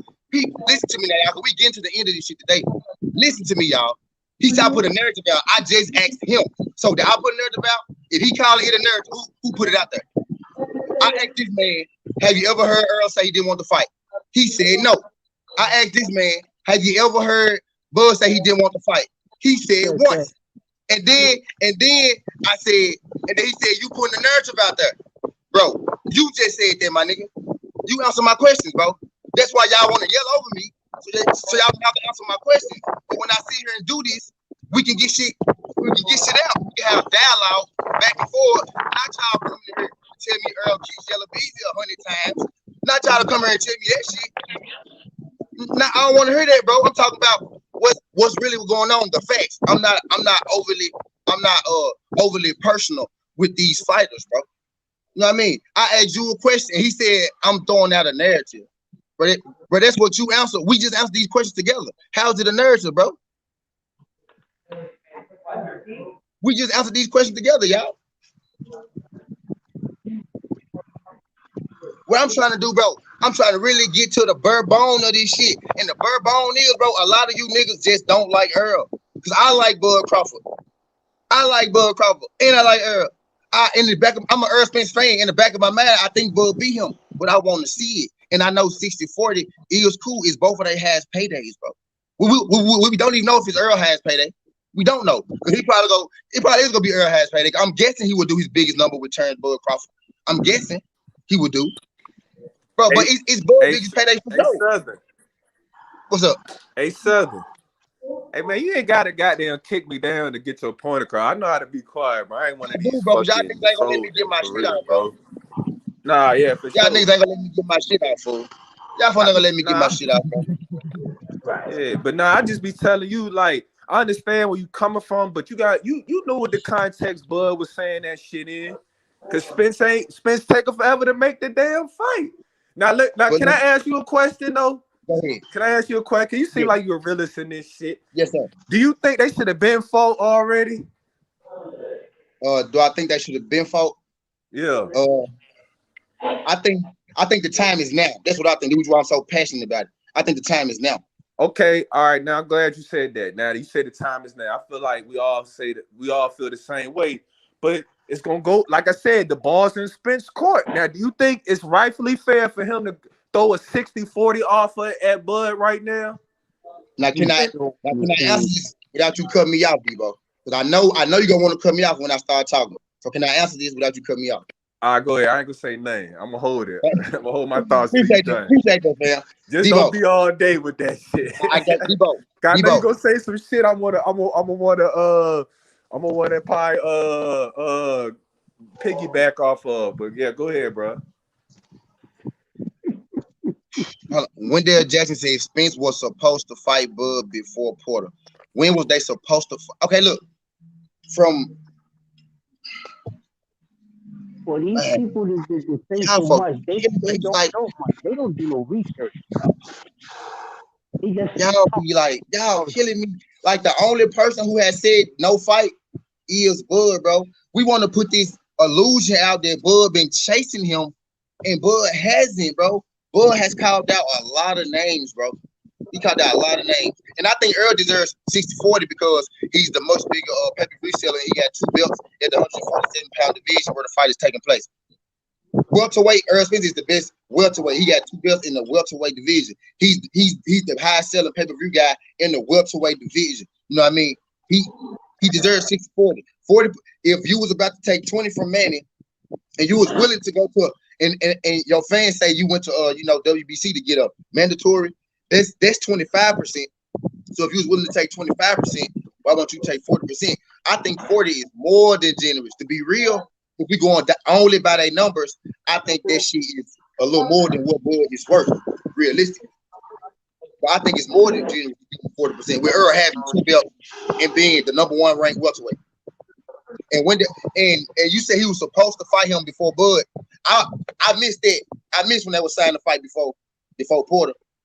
I missed it. The thing is, Bud fans upset. Bud fans mad, right? That Earl told Bud that we gonna fight now. Now, not like right now, then when you wanted it to. You know what I mean? Bud went up to one, and I don't even think he wanted it because he said he wanted it, right? But Bomac came out his own mouth and said that they could have fought Earl before that. Bomac said that. He said that they could have fought Earl before that. They mad because Earl can move on his own time and Bud can't. No. Just really now. I'm talking about my guy Wendell Jackson. He said, yep, Spence was supposed to fight Bud before Spence fought Porter. Now, I'm telling you that Bud could have fought Earl before he fought Jeff Horn, even before then. So let's date even farther back than that. Now, when Bud before Bud even got up there, he said Earl Spence ain't shit. Keith Thurman, Kell Brook, Sean Porter, those the best. I mean, Danny Garcia, those the people that I'm gonna fight. He didn't even say Earl. He said Earl wasn't even in the mix. He got up there to and all that's on tape. Yeah, he did. He got up there to the division. And all that's on tape. Right. Earl never told directly Crawford go get a belt. Earl was asked in the interview, and he kept it real respectful that whole interview. It's Bud with the venomous towards Earl. They asked Earl a question. They said, if Bud moves up to the division, would you fight him? Earl said, yeah. If Bud get a belt, I have to fight him because I want undisputed. That's what he said. And Bud fans took it like, oh, he said if Bud get a belt, he go. Yes, he did. And understand this, y'all. He never said he wouldn't fight him. He said, I'm gonna fight you after we get the belt. He said, I'm gonna fight you. He said it's gonna happen later. And he said this year I want Manny and I want Bud. The time is now. Y'all mad at Earl for saying we gonna fight later, but y'all won't acknowledge the fact that Bud agreed to that on that same night. When Bud told him all that good shit they did, y'all say Earl scared, all that shit, Earl scared, blah, blah, blah, blah, blah, blah. He didn't want to fight him. When Bud walked off, what did Bud say? Nigga didn't answer my FaceTime or nothing. Earl said, you ain't called me. The man said, I did, you want to answer. Earl said, I don't know your number. Turn said, well, nigga, save it. And they shook hands and he walked off. Debo gone now. And then they shook hands and he walked off. So Bud second hand agreed to fighting him right now. You get what I'm saying? Because he said, save my number. If you didn't agree with him, you wouldn't have told no man to save your number that you didn't agree with. You get what I mean? You know what I mean? Blue finna come on here. You wouldn't give no man no handshake and then walk and then say, save my number. If you didn't agree, bro. The time is now, bro. And Earl Spence never said out his mouth he didn't want this fight. All Earl Spence ever said was, bro, let's get undisputed. And then at the beginning of this year, Earl said, he don't even got to be undisputed. He said, I'll fight you now. You know what I mean? There you go, Blue. There you go, Blue. I do got a horse in this race. Because I'm honest enough to admit, I do got a horse in the race. And it's Earl Spence. But I'm not trying to keep him from fighting Bud. It's like, bro, if y'all really feel like Bud gonna win, why y'all just don't want this shit to happen? Why y'all just don't want to make this shit happen is all I'm getting there, bro. We want to come in here, take shots at Earl, shoot Earl here, shoot Earl there, do that to Earl, do this to Earl. Bro, it ain't about Earl, bro. Y'all be too personal about this shit when it come to Earl Spence, bro. It ain't just Earl. 60-40 is a generic, bro. I ain't even gonna say generic because they sound disrespectful, and I don't want y'all to think I'm trying to be disrespectful. 60-40 is very, very reasonable, bro. That's reasonable. That's a reasonable thing. Shout out, my guy Blue Blood sliding through this jump, bro. These folks give me half blood. King Blue Blood. Hey, Blue Blood, how you doing, King? How you doing, King Blue? What's shaking with y'all? Y'all can hear me? Yeah, we hear you. Yeah, we can hear you. Okay. Yeah, man. I'm just listening to y'all, man. We got to stop with the making up the narratives, man. We got to deal with facts over feelings, man. Yeah, we all Blue Blood. King Blue. This is me, Terry. Now you know me. I'm one of your wrenches in your chat. Now you know I'm just helping out SouthernTea out here. He knows I'm just Terry, playing a little bit of devil's advocate. Terry really just bringing what we talking about to life. Terry made me mad at first, but it took me a second to realize what he was doing. He bringing the conversations to life. Like they come in here and they divert everything. They tell me about this many belts, that many belts, this division. That has nothing to do with this fight that's about to be made right now at 147. Right. Y'all want to divert off what's going on. This is a 147-pound fight. At 147, Earl is big fish. Big fish don't even mean he the biggest man in the world. It means he the king of 147 if you know where it originated from. That's where big fish came from. When you enter a man, Sergey Kovalev was a one-division champion, 175. Right? When he fought Andre Ward was more accomplished than Sergey Kovalev. As Andre Ward said, I come into your neighborhood, I'm knocking on your door. Andre Ward had to take a lesser split. Right? Okay. Let's just look at it from this standpoint. Let's be realistic. If you open up 3 restaurants and you do $400,000 in your 3 restaurants, and I open up 3 restaurants and I do $1 million in my restaurants, who's more valuable? If we sell out restaurants, whose profile is going to be more valuable? It just is what it is. It just is what it is. Floyd Mayweather was already considered a pound-for-pound king. Floyd Mayweather was already considered one of the best fighters in the world. He was already a 4-division world champion. He was undefeated. He was already a pay-per-view star. De La Hoya had already lost. When Floyd Mayweather fought Oscar De La Hoya did everything. He wasn't just the A side. He wasn't just the A side. He chose the gloves. He chose the weight class they fought in. He chose the location. He chose everything, and Floyd Mayweather took a 70-30 split. He tried to make Floyd mad so he wouldn't take the fight. That's what he tried to do. But Floyd was like, Floyd said, cool. That's what you do when you want to fight, y'all. 60-40 is a fabulous split. But go ahead, Blue, my bad. But check this out. Floyd Mayweather was already a pay-per-view star. Terrence Crawford is not a pay-per-view star. Floyd Mayweather was already a 4-division world champion. 4, not 3, 4. He was a 4-division world champion. He was already considered pound for pound best fighter in the world. And he didn't take a 60-40, he took a 70-30 split. Oscar De La Hoya chose the weight class they fought in. Floyd Mayweather never fought above 147. Oscar said, we're going to fight at 154.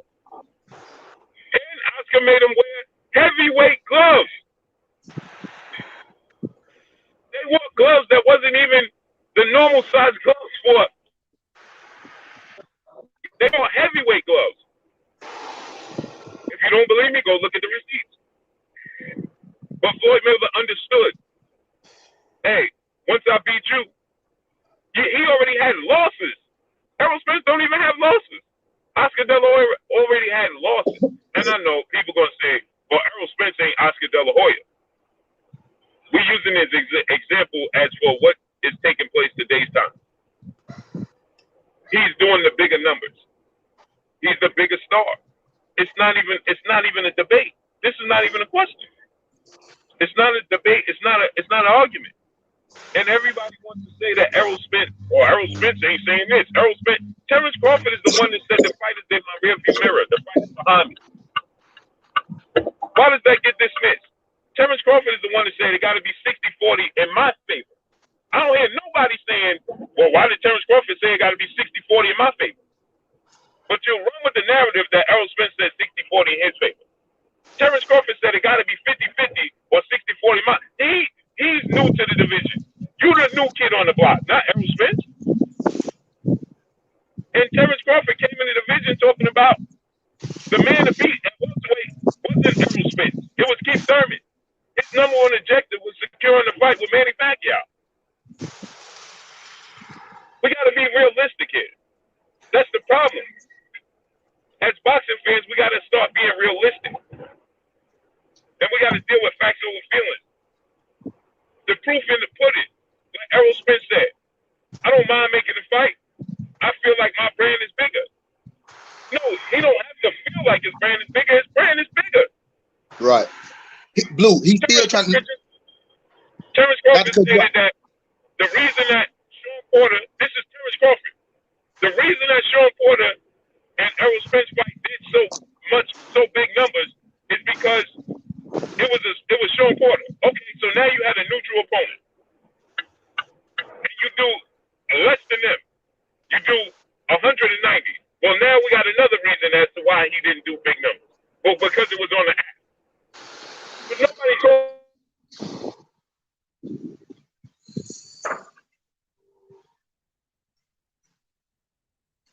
Did I fuck up?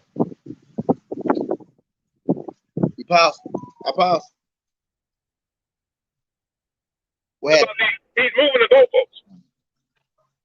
Spence, period. That has nothing to do with disliking Terrence Crawford. It has everything to do with not liking Errol Spence. That's what it boils down to. Because the proof is in the pudding. Ain't nobody 50-50. Where? First we said that Errol Spence did big pay-per-view numbers because he fought in Dallas against Mikey Garcia, Mexican fighter. Okay, cool. Then he fights Sean Porter, who everybody said can't sell.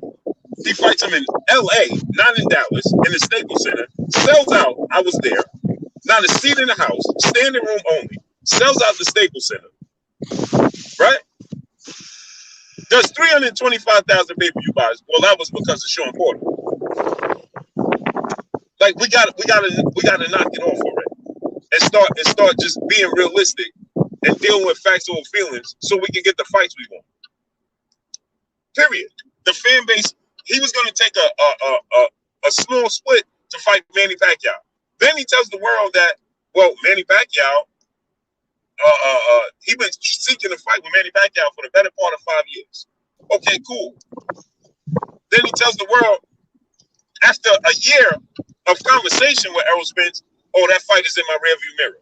But you've been seeking out a fight with Manny Pacquiao, who's been asking for a massive split. 80%. And you don't have no problem with that. And we don't have a problem with him doing that. That's the problem. Tell him again, Blue. That's the problem. The facts is the facts. Manny Pacquiao is a global superstar, but when he fought Floyd Mayweather, did he get a 50-50 split? Absolutely not. Period.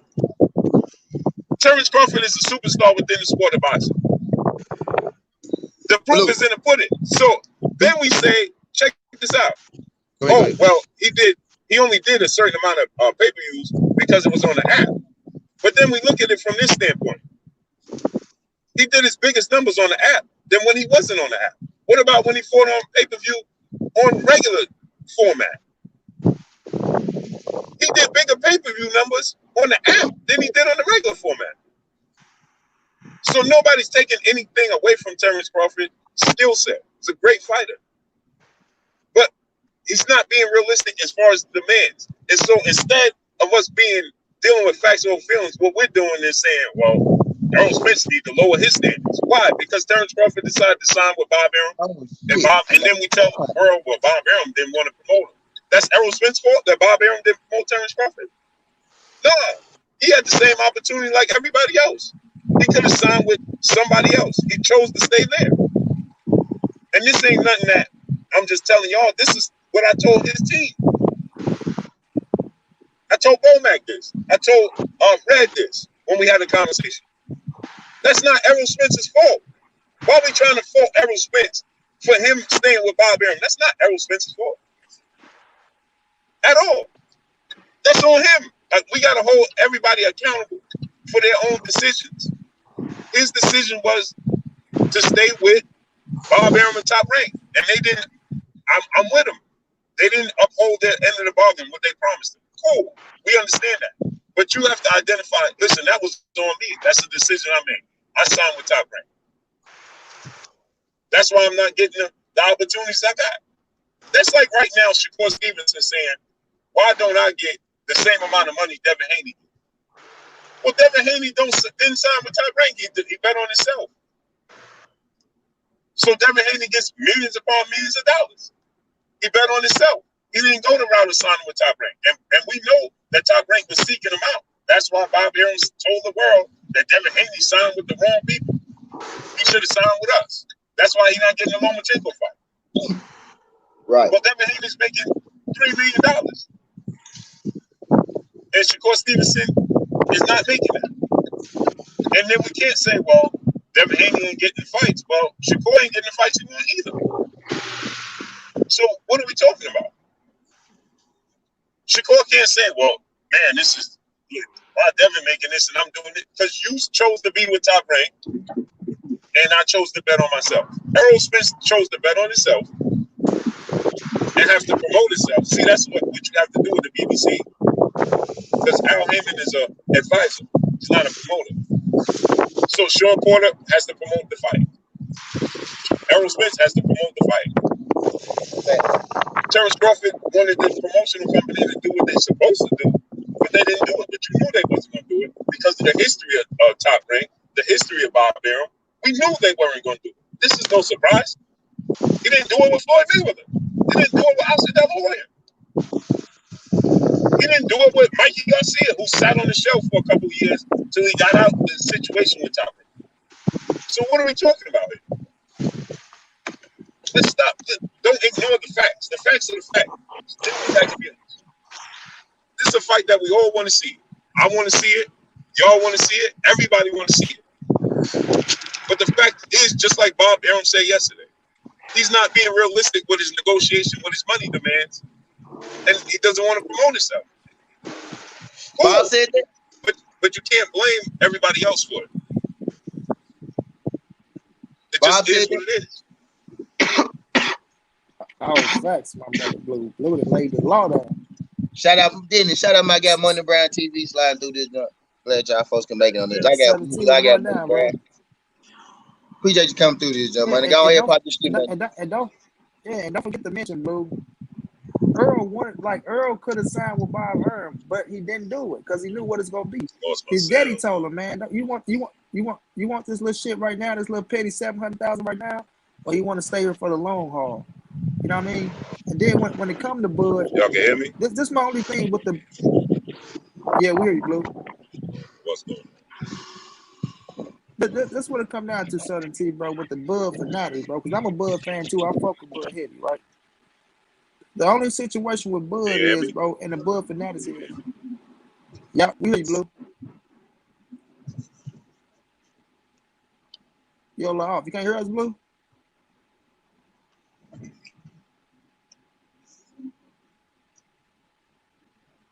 Can't hear us, Blue?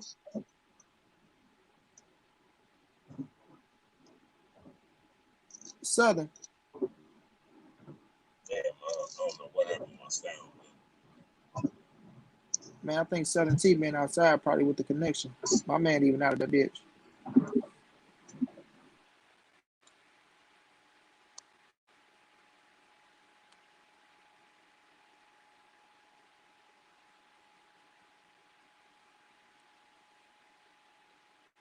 Yeah, I think SouthernTea outside. I think that connection messing with it.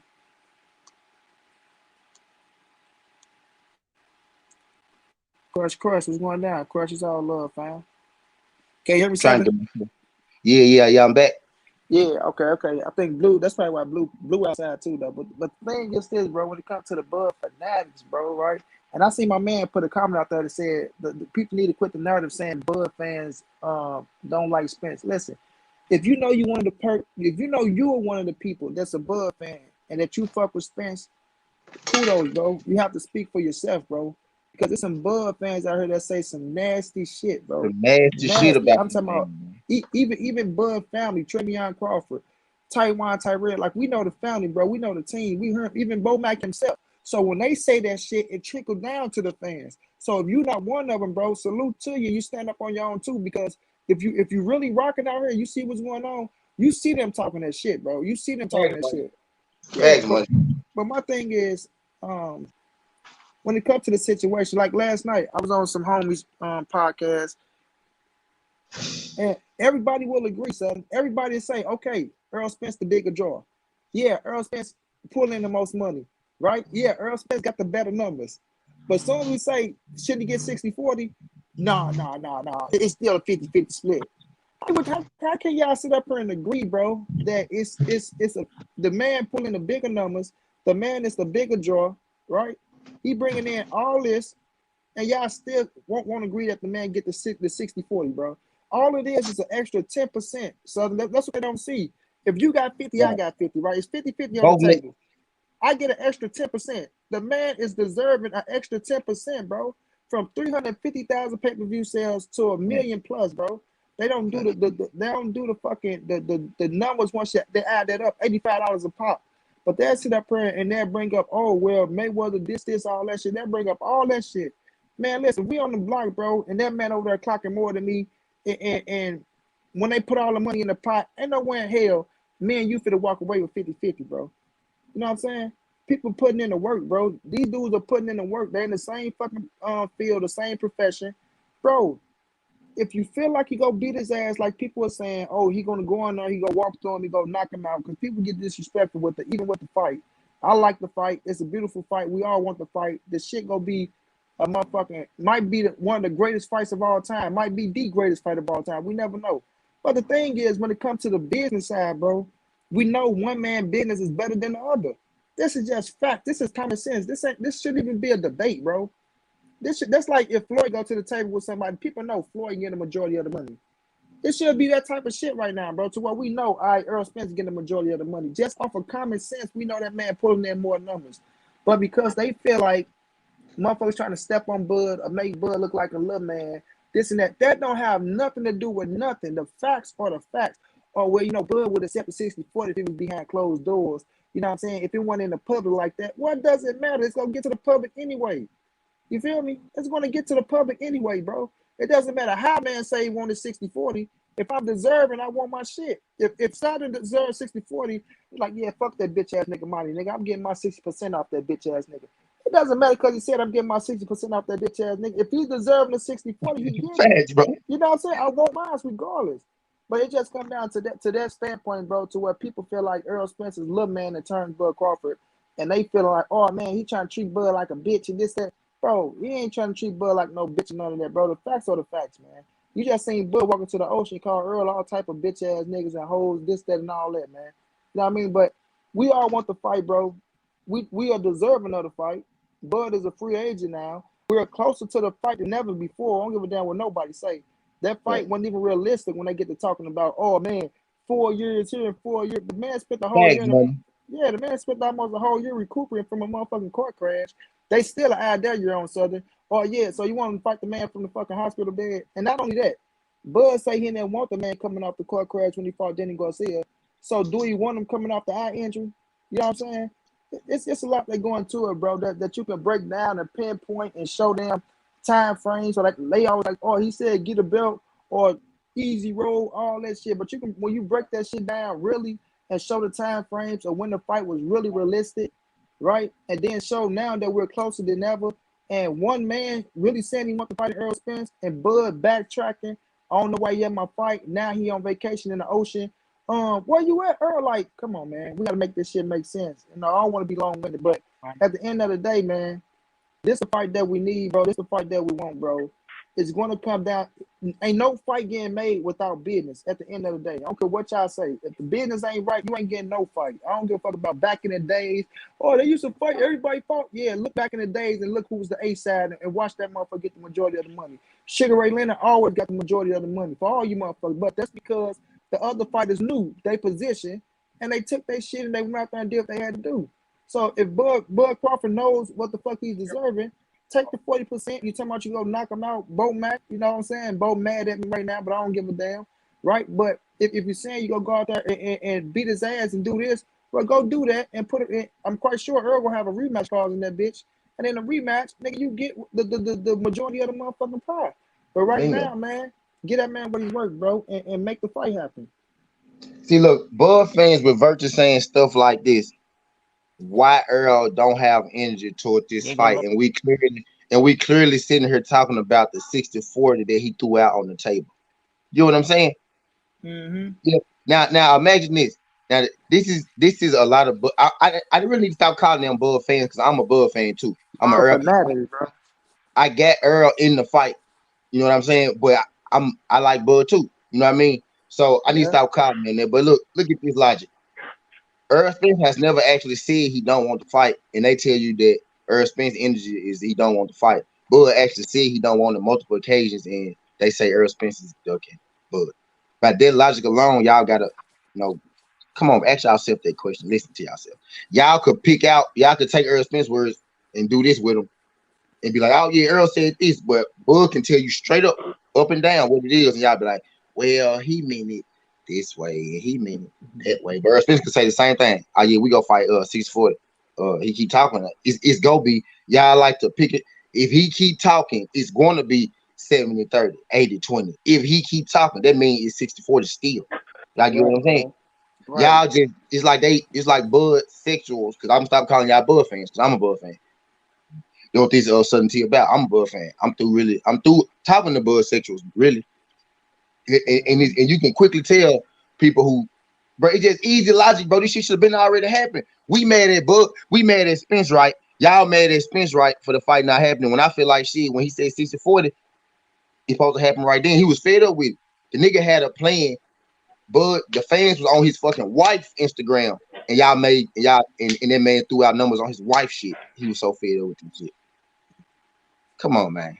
And then he was joking on his girl shit when he said, to make me 80-20, and nigga. It was so he said that, oh, y'all see, that nigga don't want to fight. He's talking about 80-20. You know he ain't finna fight. Like, bro, take a joke, man. You niggas be too uppity up, bro. Like, for real. And money. That man was and joking, money. Guess what?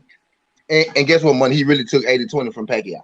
And what's it 80-20 from Pacquiao? Well, 40% from Earl is way more money for motherfucking Pacquiao, bro. You know what I'm saying? So they said 20%. Yeah, and that's what I say, bro. The facts just being a pudding though, bro. Like we all know, we sit up here and see this shit. Like the homie last night, I was telling he gonna ask me a question, Southern. Oh, is Danny Garcia? Danny Garcia got 60-40. So why should so why should Bud take 60-40 if he's a bigger Jordan Danny? I say he ain't no fucking bigger Jordan Danny, bro. How he? I say, bro, he's like Earl. I said Bud did 3 fucking pay-per-views at 300 plus. All of them together, 300 plus. Danny Garcia did 1 pay-per-view with Earl with 300 plus. See, nah, Bud did, it was 400. Well, even if it's 400, I'm gonna give your ass the 190 because it's 135 to me. Y'all always want to go low. So even if it's 400, bro, he still did 1 that was 300 plus. So imagine if you do a second one, what it's gonna do. So that's 1 to 3. But then, so I try to tell him about the TV ratings and shit. Or I don't know about them. Well, if you don't know about TV ratings, then you shouldn't be talking to me, bro. Like seriously, because now you ain't nothing but a casual. Because if you go look at Danny Garcia TV numbers and you go look at Bud TV numbers, and Bud is on the fucking biggest sports platform in the world, in ESPN, and if Danny doing motherfucking 5 million, 3 million, and Bud only doing 1 million, that's saying a lot. You know what I'm saying? When we talking about regular ratings, and Danny got the Puerto Rican fans behind him. You know what I'm saying? So it's like, bro, you can't talk sense with people, and then like you say, Southern. You can tell a Bud's sexual because as soon as you get to breaking their ass down them facts, they get to coming with the personal shit. You know what I'm saying? And they always got to get personal with some shit. Oh, well, Bud just gonna beat his ass. Yeah, bro. So I'll be like, man, y'all dudes crazy, bro. At the end of the day, I'm like you, bro. I am a Bud fan. To me, the fight in general, force inside the square circle, is a 50-50 fight to me. I just got Errol Spence winning. You feel me? But I know turns Bud Crawford is a bad motherfucker. I know his skill set. This is not the shit on Bud one way or another. But when it come outside the ring at that motherfucking table on the business end, bro, that y'all always talk about, well, y'all pocket watching, well, y'all, motherfucker, everybody's going to know the business of boxing, period. You know what I'm saying? That shit is in the streets. But if one man business is better than the next man business, then that's just common fucking sense that the man that got the better business is going to get he's going to get the bigger pay. That's just common sense, bro. But that's what I'm trying to tell you. Nah, it's 50-50 because, you know, he a 3-division world champion. And he's at the thing. No, bro, accolades don't put asses in the seats at the end of the day because Bud was a 3-division world champion, a former undisputed world champion, the current WBO welterweight world champion when he fought in Mercard. How did that work out? You know what I'm saying? Them numbers didn't do shit. And right now, he just fought Showtime Sean Porter. How did that work out? Them numbers didn't do shit. You feel me? So y'all can keep bragging on what he did to Porter. That ain't putting asses in the seats and it ain't raising up them numbers. You feel this me? man, look. Go ahead, bro. This man said Spence has always showed energy. He's Mr. Man down the strap season. Look at the energy he had for Thurman, supposed to be the boogeyman. Bud chasing the boogeyman. Spence is supposed to show energy. Okay, I got a question. Hold on, WJ. Hold on for a second. Tell me, tell me the energy you get from this, right? Since you could clearly decipher Earl Spence's energy, right? Clearly. You got to beat on it. So, what's the energy that Bud giving you right here? It's just done. It's done with Spence for right now.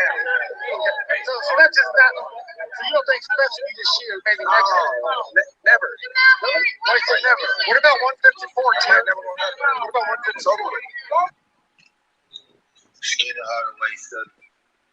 150? Hey, I'm gonna tell you like this, SouthernTea, man. I feel like WJ, you big on energy. I'm actually big on energy too. So tell me what energy, you know, that's why my energy is so off because dudes say shit like that, and I want to see this fight. That's why my energy is so off. Well, SouthernTea, let me tell you this, man. That was no energy. But let me say this though. I feel that, and I was going off the guy that was just talking. Bud to me is a regional star. You get what I'm saying? He's a star in Omaha and the Midwest. He's a star. He can get 20,000 people to the seats, but that doesn't translate into pay-per-view. And I heard what whoever was talking earlier, and they was right. A lot of times to make these fights, you have to be realistic with yourself and get what you can get. And don't worry about the other side. So if Spence gonna get 17 million, but you're gonna get 10, and that's your career high, then you take it. So all that hollering in the ocean. I agree with you. That stuff is crazy. And to be real with you, the energy that I'm getting from people is I'm getting a lot of they letting the media pit a Bud against Earl, because I'm like you, Southern T. I'm a Bud and an Earl fan. But Man. but if you get but the energy they trying to take it off is they trying to put some coonery into it, trying to make Yeah. people are actually becoming coons about these two guys fighting. And People then are going against yeah, themselves, you and it's see how they crazy. have heart. Now look, now he said it's some extreme Earl Spence fans say the crazy things about Crawford, bro. I guarantee you, right before Earl Spence fans get to talking crazy shit about Bud Crawford, y'all done already said 20, 30 outlandish things that's been through the fucking loop already, bro. Cause I'm telling you, only Bud fans say Earl Spence fans are extreme. Everybody know Bud fans extreme. And Everyone, and every fan group know that. and hold on, here's another thing. Earl Spence fans are Bud fans. Bingo, That's the retarded part of it. bingo, People facts, people was loving Bud facts. Crawford when he was at lightweight, and they wanted him to get more bigger fights on HBO. People, the same fan. Look, this is the part that people don't understand because they trying to separate themselves, and that's why I said it's some coon stuff into it. You get what I'm saying? Because Bud Crawford fans were the exact same fans as Earl Spence. They didn't start switching until Bud started saying he wanted to fight the guy at 147. They had the same exact fan base. You know what I'm Big dog, let me saying? say this. But You so it's just perfectly crazy. right, big dog. And not only that, Bo Mac as well. Bo Mac got to come out saying all that shit. And they got the Yeah, that's why I say they got the follow in that stream. Oh, Earl Spence, he's a drunk. Oh, Earl Spence car crash shit. Yeah, Oh, Earl Spence, he's a bitch. Oh, they got you exactly right. right on that point on that part. Yeah, man. It's just they throwing coonery into the game, and it shouldn't even be that. But that's a lot of times what the media say. And look, it's a guy on the internet that love himself some Bud Crawford. So you know that could be anybody, right? So I had said that I felt like if Bud Crawford is the pound for pound guy, I said he was saying that he was overpaid by Top Rank. That's Bud Crawford fans saying that because they also go with the Bob Aaron Aram narrative. You can't be the pound for pound guy and then say $7 million. That's too much for the pound for pound guy. That don't even sound right. But it's to me the fight fans, especially the black fight fans, got to stop falling for these traps that the white media throw for them, man. They fall hook, line, and sinker for it. And the next thing you know, black folks fighting black folks for nothing. You know what I'm saying? It's just, they just allowing people to throw coonery into the game, man. I mean, we look at it, man. Bud on promoter came out and told you the man can't sell, right? And Yeah. Bud did dispute it. Bud never disputed it. All he Mm-mm. said was, "Well, if I can't sell, then just Let let, me go. yeah, hold on for the charge in. Yeah, you can let me go." And then you turn around and Bo Mac come out and say, "Oh well, that's just Bob being Bob, right? Bob talk like that. That's just Bob being Hmm. Bob. No, that's so Bud said Bob that. shitting on Hmm. yeah, Bud said Bob's that. right, bro. So Bob shitting on y'all market, right? Bob shitting on your brand, right? Because like I say, these dudes are brands. When you become whatever you get in sports, your name you turn into a brand. So he's shitting on your brand, saying you Right. can't sell. So now endorsements and all that shit start. Oh well, if he can't sell, you can't Hmm. market him. You know what I mean? He's just no good. Motherfucker supposed to Yeah. be the number one pound for pound fighter in the world. He's on your fucking banner. You got the money. It's your job to promote him. So not Right. demote, promote. You know what I'm saying? You supposed to be out Right. here saying, oh Your well, he's only this, he's job, that. money, bro. Money. It's your Yeah. only job, money. Yeah, only job, right? It's to promote this man, and you don't even make it happen. You come out and say, "No, I'm new every fight." He didn't say, "Oh, I lost money this fight," or that mother said, "We lost money every fight with turns Bud Crawford." Like that's bro. Every Hmm. fight, that's crazy, bro. and and The and niggas say we also to lost add every on to what fight. you're saying, You a hater.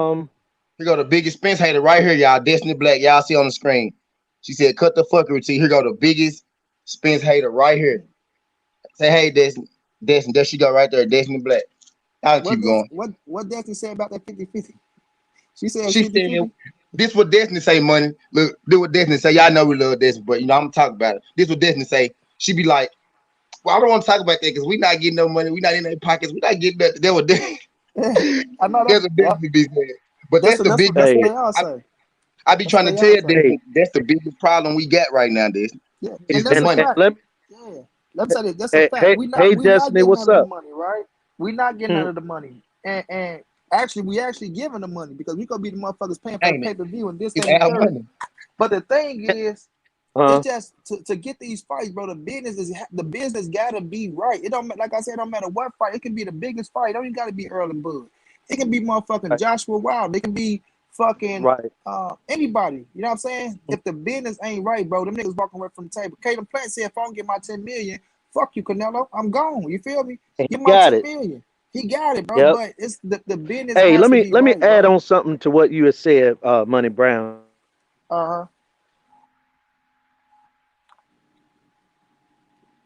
Julius. Thank you. Yeah, I think you broke up, big dog. You might want to take a few steps back. Walk too far away. But I sure be patient. Like sometimes I be doing my video, I sure be patient. Julius probably walking around that damn circle. He said, "Don't start." You know, this is finna get up here with all this blasphemy. But yeah, though, bro. But yeah, so it's like if the business is not right, then shit, we not getting nowhere. And that's my only problem is we know the thing that's gonna hold this fight up, right? We know the only thing gonna hold this fight up is the business side. Period. So if one nigga is worth the 60%, get a nigga to 60%. If you feel like you're gonna beat his ass, stomp his ass out, then the rematch clause from there, go stomp his ass out and make that nigga give you the motherfucker 60-40 next time. What's up, everybody? I'm saying hi to the chat, you guys. So I'm sorry, I don't mean to be rude. I didn't mean to cut you off. Who's in the sit down? What's up, Destiny? What's up? Who's this one? Money Brown. Money Brown, you know, I have beef with you. I got beef with you. Yeah, I be seeing your little stuff and talking about Canelo's #1 and shit. Cut the shit, Money. Canelo is #1 right now. Cut the shit, Money. Cut it. Canelo #1 right now. Beef with you. I be seeing your shit. I be like, oh, he makes me. You be capping for that little fucking cinnamon sugar. I'm like, They got mad at me for putting the man #6, money. The folks on my ass for putting him #6. He should be on nobody's top nothing. He should be at the very bottom. His little racist ass. Fuck that redhead bastard. Keep his ass in fucking Mexico. He takes steroids. I don't think you're racist. I don't think you're racist. Yes, he is. I don't think you're racist. Yes, he is. I'm gonna show you why I'm gonna tell you why he's racist. Because he said, what did he say? He was like, if I was to say what I want to, then y'all will really be, then people will really be mad. Something about, I think it was with Mayweather. What he really got to say about Mayweather then for us to be really mad? Other than what? Miate? Nigga? What else is he gonna say? Bitch? If a nigga saying shit about me, I'm gonna say shit back about your ass. Right, exactly. You're not gonna say if I say I really want to say, then y'all will be mad. Say that shit. Say it with your chest, nigga. Say it. Hey, you know, this is what I've experienced with both sides of the Errol and the Bud. What's going on? Can you hear me good? Can you hear me okay? Yeah. What's going on? Checking. What's it? Checkmate boxing? I can't see. Yes, sir. Yeah. What's going on, Destiny? Miss Chicago. Hey, this is my thing. Chirac, this is my thing. I'm a fan of boxing. I love Errol Spence. You know what I mean? I'm a fan of Bud. And people want you to choose sides. You know what I mean? And I just, you know what I mean? It's not like I shy away from I just don't entertain those conversations. I have the one that I think, you know, who's going to win the fight. Yeah, I have my opinion of who's going to win, but that doesn't detract of I want to see the fight. But this is my thing. Why are people pushing for this fight now instead of waiting for undisputed when there's only one belt in between? When this will be the Super Bowl of boxing. This is what boxing establishment wants to prevent. They don't want the pound for pound, you know, top 1 or 2, #1. He's above Canelo. They don't want Bud to be, you know, and Spence to fight for this prize, because then they all of a sudden have to say, hey, we can't push out false, artificially anointed narratives that the Eastern Europeans are this, or this person's are that, or Canelo was this. This is the reason why the WBA did their move, because they trying to play hotcakes and keep away with that WBA. But my thing is, again, when all of this was lining up, nobody sees the big picture. This would be Bud's second undisputed, and it would be Spence's first. This would be so historic, but people want this fight now. So it's going to be like an anticlimactic situation. Let's say they fight now, and then they got to fight Ugas or somebody else. That is so anticlimactic. Who WJ? Who disrespect you, bro? Anybody said nothing disrespectful to you, man? Somebody in the chat. Anything disrespectful to this? I don't even know who this person is. You talking about somebody in the chat? And y'all got to remember, Bud has only had 6 fights at welterweight. Y'all, people acting like this fight has been marinating for years and a decade. No, Bud has only had 6 fights. So therefore, if he has to wait 2 more fights to get to Earl, and it's for undisputed, and it will take boxing to a global level. You know what I'm saying? I don't know if you, I want to hear y'all opinion on that. Checkmate. As far as them waiting for undisputed. I think the reason why people want the fight to happen so soon, because Bud is 34, he'll soon be 35. And they're thinking like, and if he loses, it's going to be the excuse that, he was too old to fight. Best chances right now, like best, for real though, like, my bad not to cut you out there. I'm finna get back to you, but I think they trying to keep them away from undisputed, sure enough, but one of them still gonna be the undisputed champion regardless. It's gonna be one of them. So who's to say? I mean, don't let them fight. Don't let them fight for 3 belts instead of 4. And then he beat the champion, and she might come back in a rematch. I don't know, bro. Just the best time is like I said, Bud is getting old. Bud ain't getting no younger. Earl ain't getting no younger. Right, let Destiny. I want to say because that's true about the age. Yeah, that's because I think that's why the people want the fight. I mean, I've already said that the WBA's they don't want to see a black face as the face of boxing again at the Mayweather. They really hate every year since Jack Johnson, a black person has been the face of boxing. And right now the face of boxing is kind of tossed up in the air. But the thing is though, what a lot of the fans want to see it now is because it's going to be the thing of, Bud is too old if he loses. And then, they're going to think all the Bud fans like myself is going to be like, oh, well, he was too old. So of course Spencer's going. I'm not one of those people to make up excuses for people. Either you lose or you win. It's simple as that. That's the fact though. It's not even, there wouldn't be an excuse. There would be something that's actually a thing. No, because he knew what the fuck he was doing. He got in the ring. So no, I'm not gonna let you make you on that one. No, if Bud gets in there and get his ass beat, it's just because he got his ass beat. That's what it is. If he signed the contract, sign the contract. But the thing is, like, I know what you're saying about undisputed. It will be a big situation. But if you strip all the belts away, Bud and Earl is still arguably the biggest fight in boxing right now. So I know what you're saying about the historical part for us, the undisputed, but these niggas still champions. 3 titles on the line. They still want to know if their skill set right now. Both of them in their prime right now. People been waiting. They've been wanting this shit. Earl Spence don't know how long he got at welterweight. So you saying it's just like what Destiny said with Bud with the age, then Earl Spence with the weight. Motherfucker, oh man. Earl said he wanted to leave, man. He wasn't really, he couldn't make the weight. It's gonna be a whole lot of shit. If Bud get in there and win, or Earl get in there and win. But right now, it's time, the fight. Okay, Moni. Bro. Okay, let me respond to both you and then I'm gonna pass it to Julie. I think Julie's want to say something, but let me just say this: the thing about it is, we're talking about 2 fights. People talk about how the age of how old Bud is, but if we're talking about this fight happening between 22 and 23, remember. 2022, 2023. Remember, if Spence did not have that accident, we would have had this fight because he would have fought Pacquiao. You know what I mean? So all of this, you got to understand. Boxing don't want us to have this. So my brothers, look at the big picture.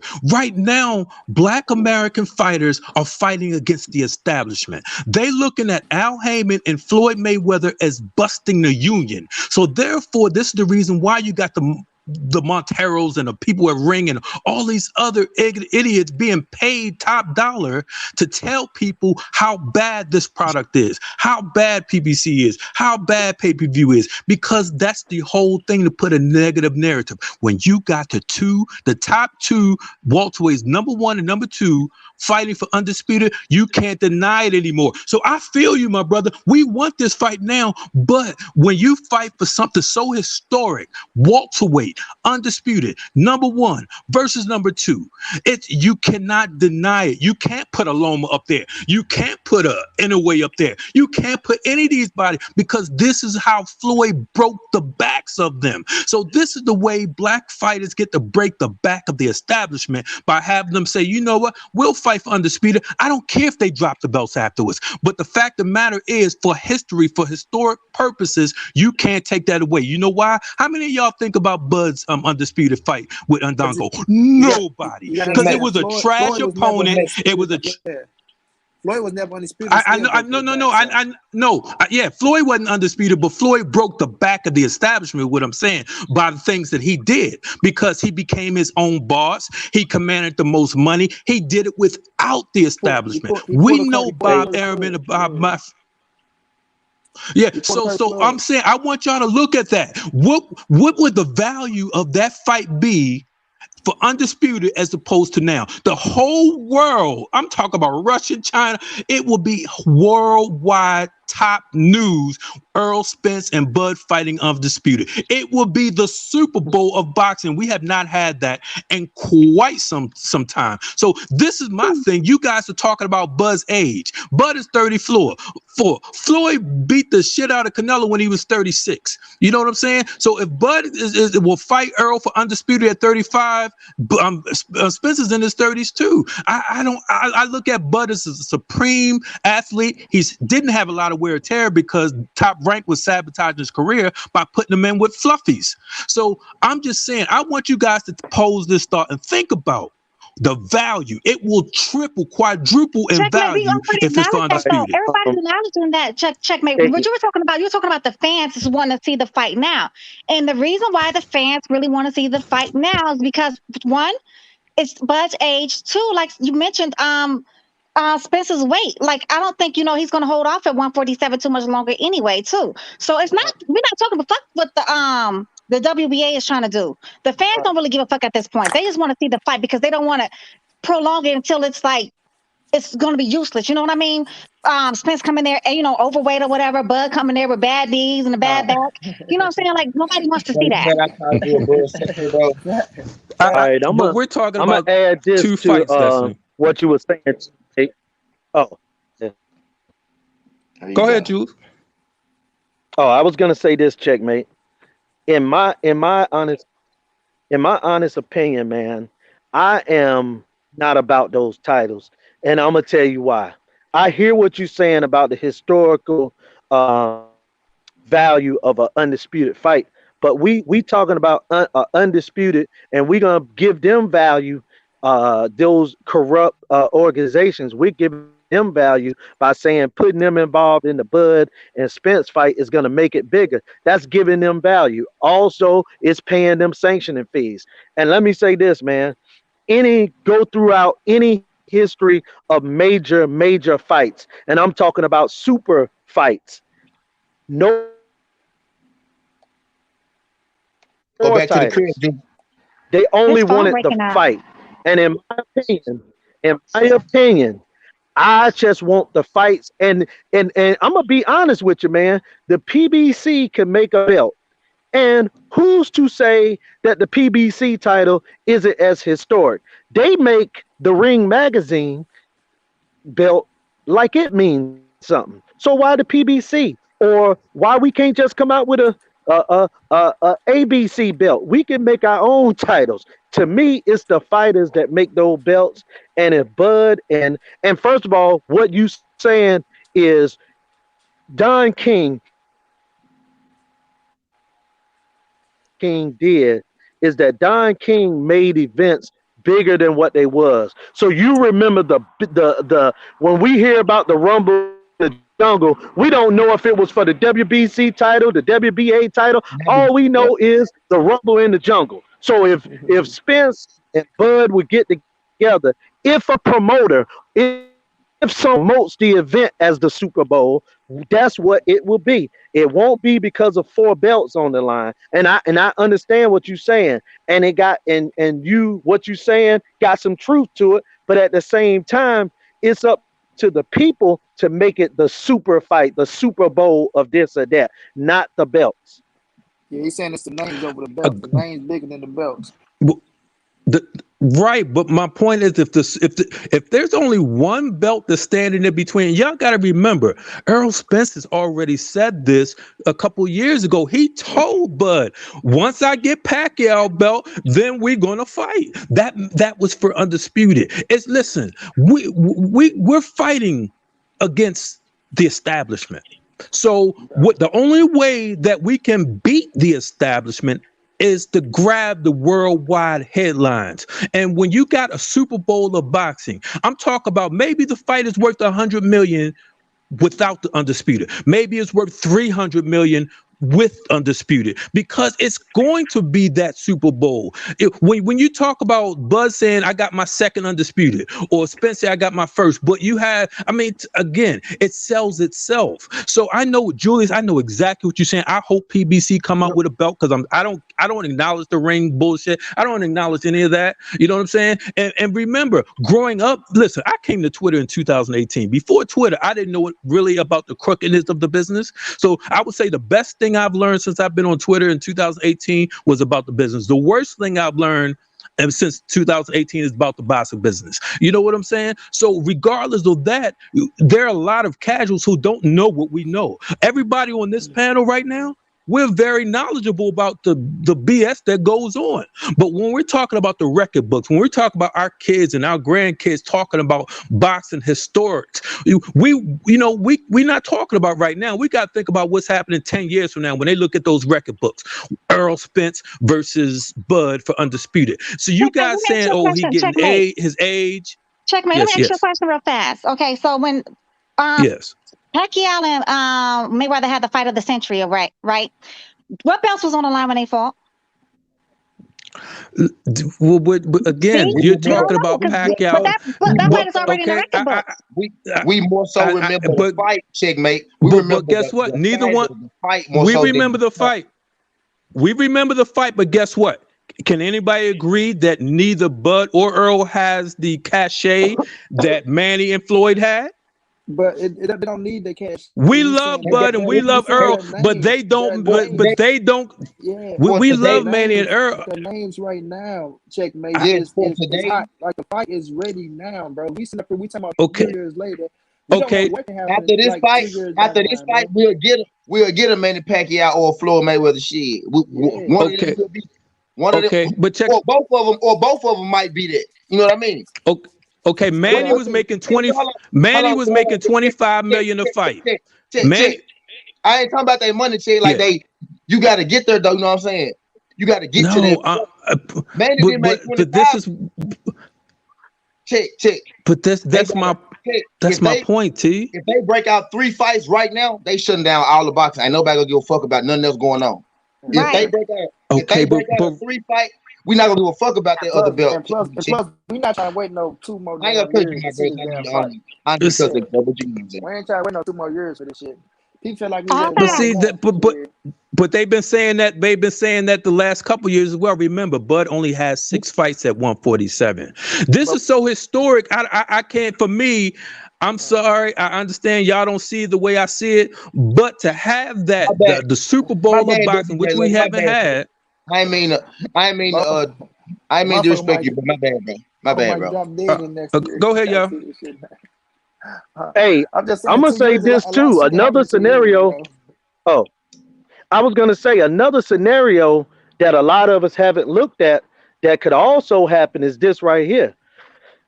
If we really believe in Bud's skills, I mean, look, man, I'm gonna be honest. I like Jamil Charlo, Little Charlo, but man, if Bud Crawford is what we say he is, he should be able to go up there and beat Jamil Charlo. He could also look. So the undisputed thing could still happen. It could happen at 54. And the reason I said that is because last night I brought something up to SouthernTea when we was talking, and he had brought up a name of Julio Cesar Vasquez. And the reason I'm bringing that up is because this right here, Pernell Whitaker was waiting around for Oscar De La Hoya and for Ike Corte and all them guys so he could fight. Somebody turn their back down. They phone, their YouTube. It's an echo. It's okay. I heard he went up to 154 and beat the champion there. Hey, look, man, there's nothing saying that I know Earl can't because they got the same trainer, but them guys can go up there and win that belt. You know what I'm saying? So this fight, I don't care if the fight happened at 47 or 54. Ideally, I want it to happen at 47, but it's still some different paths, man, to make this fight. Because if why should those guys wait around for one another? If Bud you know what I'm saying, anxious about this fight, he go up there and trash Charlo. And listen, to me, he's the favorite over Now, why he needs to go Charlo. up there to 154? Why Spence can't take his ass up there to 154 and fight?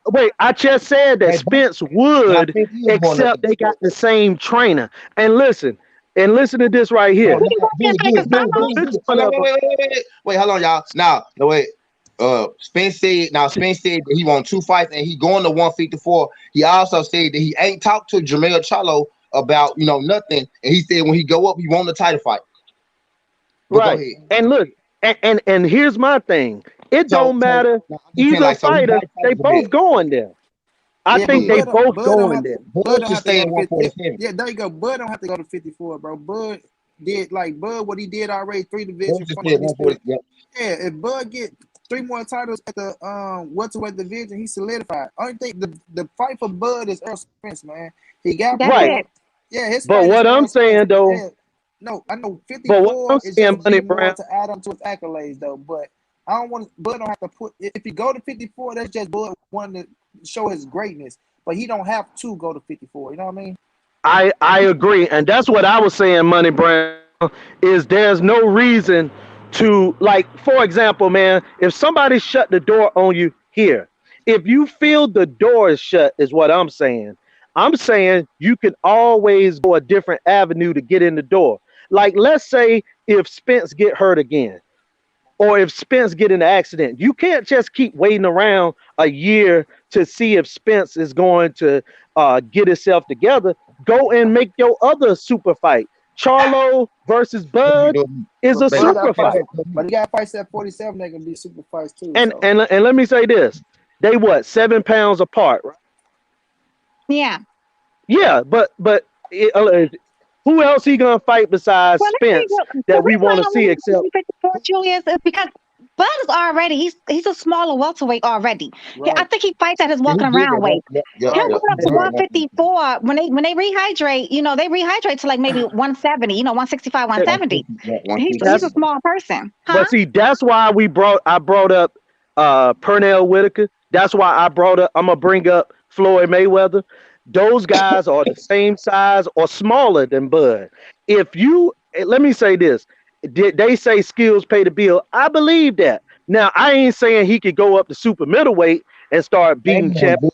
I'm saying he can hang, and I believe he'll beat Charlo. Can we get the fights at 47 first? Shit. No, I'm saying, right. I'm saying if he can't get those fights, that's all I'm saying, brother. If he can't get fights at 47, y'all want to throw these niggas out. Well, Bud is 5'8". Bud is 5'8". It's not much that he can extend himself. He will be at a disadvantage at 154. Well, Floyd was Floyd was different. Y'all just blew my mind. Okay, they're built completely different, though. You know what I'm saying? So I was just saying, don't say the height. Is compact. No. What I'm saying is, I said, well, when you at that stage, when you move up, you're going to be that's why Tank is moving up to 40 and 47. He will be at a complete disadvantage because of height and reach. Those things matter if you're matching skill versus skill. Come on, Bud is a tremendous fighter, but when you're going up against guys that are who are elite and you're 5'8" and they're 6 feet and 6'1". It's you know what I mean. You're working. Tank Davis is taller than Tank Davis is taller than Manny Pacquiao. And Manny Pacquiao went all the way No, to Manny's 54. 5'6". But no, he's not. Manny is 5'6". But my point was, I was going to say Floyd and Manny are special. Why? Because Manny went up to 154, but they had different skill sets. Bud does not fight that way. Bud is not a volume puncher. Bud is an accurate, precise puncher, but he can't really. He's not a person that's really going to be dogging it in the inside and taking those core shots. You know what I'm saying? Because he's not because of his build. You know what I'm saying? So that's my only thing is can he go up there and beat certain fights? Yeah, but can he beat all of them? If he got somebody that matches, that's my point. So Bud, to me, he can max himself out. Bud ain't no rush to go to 154. He came from 135. You know what I'm saying? Earl, listen, Earl can go to 154, but Earl is still pushing the limit too, because Earl is 5'9", but Earl built, and Earl likes to fight this doghouse. You know, he likes to say, I'm gonna be the bully. I'm gonna be the bully. But you can't be the bully with guys who are naturally bigger and stronger than you. You know what I'm saying? So the way Earl fought against Mikey Garcia is the way he needs to really adapt his style in order to really be. Hold on one second, Checkmate. Let me say something to this cat. DJ MB. That's when Bud said that was his biggest he's ever weighed, and it was only one time. So calm down with he was 177. Yeah, we all get that, but that was just one time. That's not his weight all the time. Yeah, Bud to me, Bud going to 54 just ain't showing his great. I think he's good Yeah, we know he lying harder, and what he do, what he trying. Hell yeah, you know, Bud an animal, but Bud still got fights at 47, bro. They can just solidify him. The Earl Spence fight, he already solidified as a Hall of Fame. So I give to Sandman pushing the envelope and going up to get a big fight. But it's still big fights at 47 that Bud can go out there. Even like people talk shit about Keith Thurman. I talk shit about Keith Thurman. But no welterweight beat him yet. Only person that beat him was Pacquiao. Earl didn't beat him. He beat fucking Danny and Sean. None of these dudes beat him yet. So Keith is still out there. That's still make for a hell of a fight. If he come back and knock his boy Barrios ass out and put himself right back in the mix, that's a hell of a fight for Bud. So it's still fights out there for him, bro, at 47 where he can get paid his paper. And right now, a lot of them at 47. Yeah, and the thing is, I don't want to see Bud go to 54. Me neither. I don't want to see Bud go to 54. And you know they always want black fighters to move up. They was dying to get Floyd to fight GGG. What the hell type of bullshit is that, right? Because this is what they want.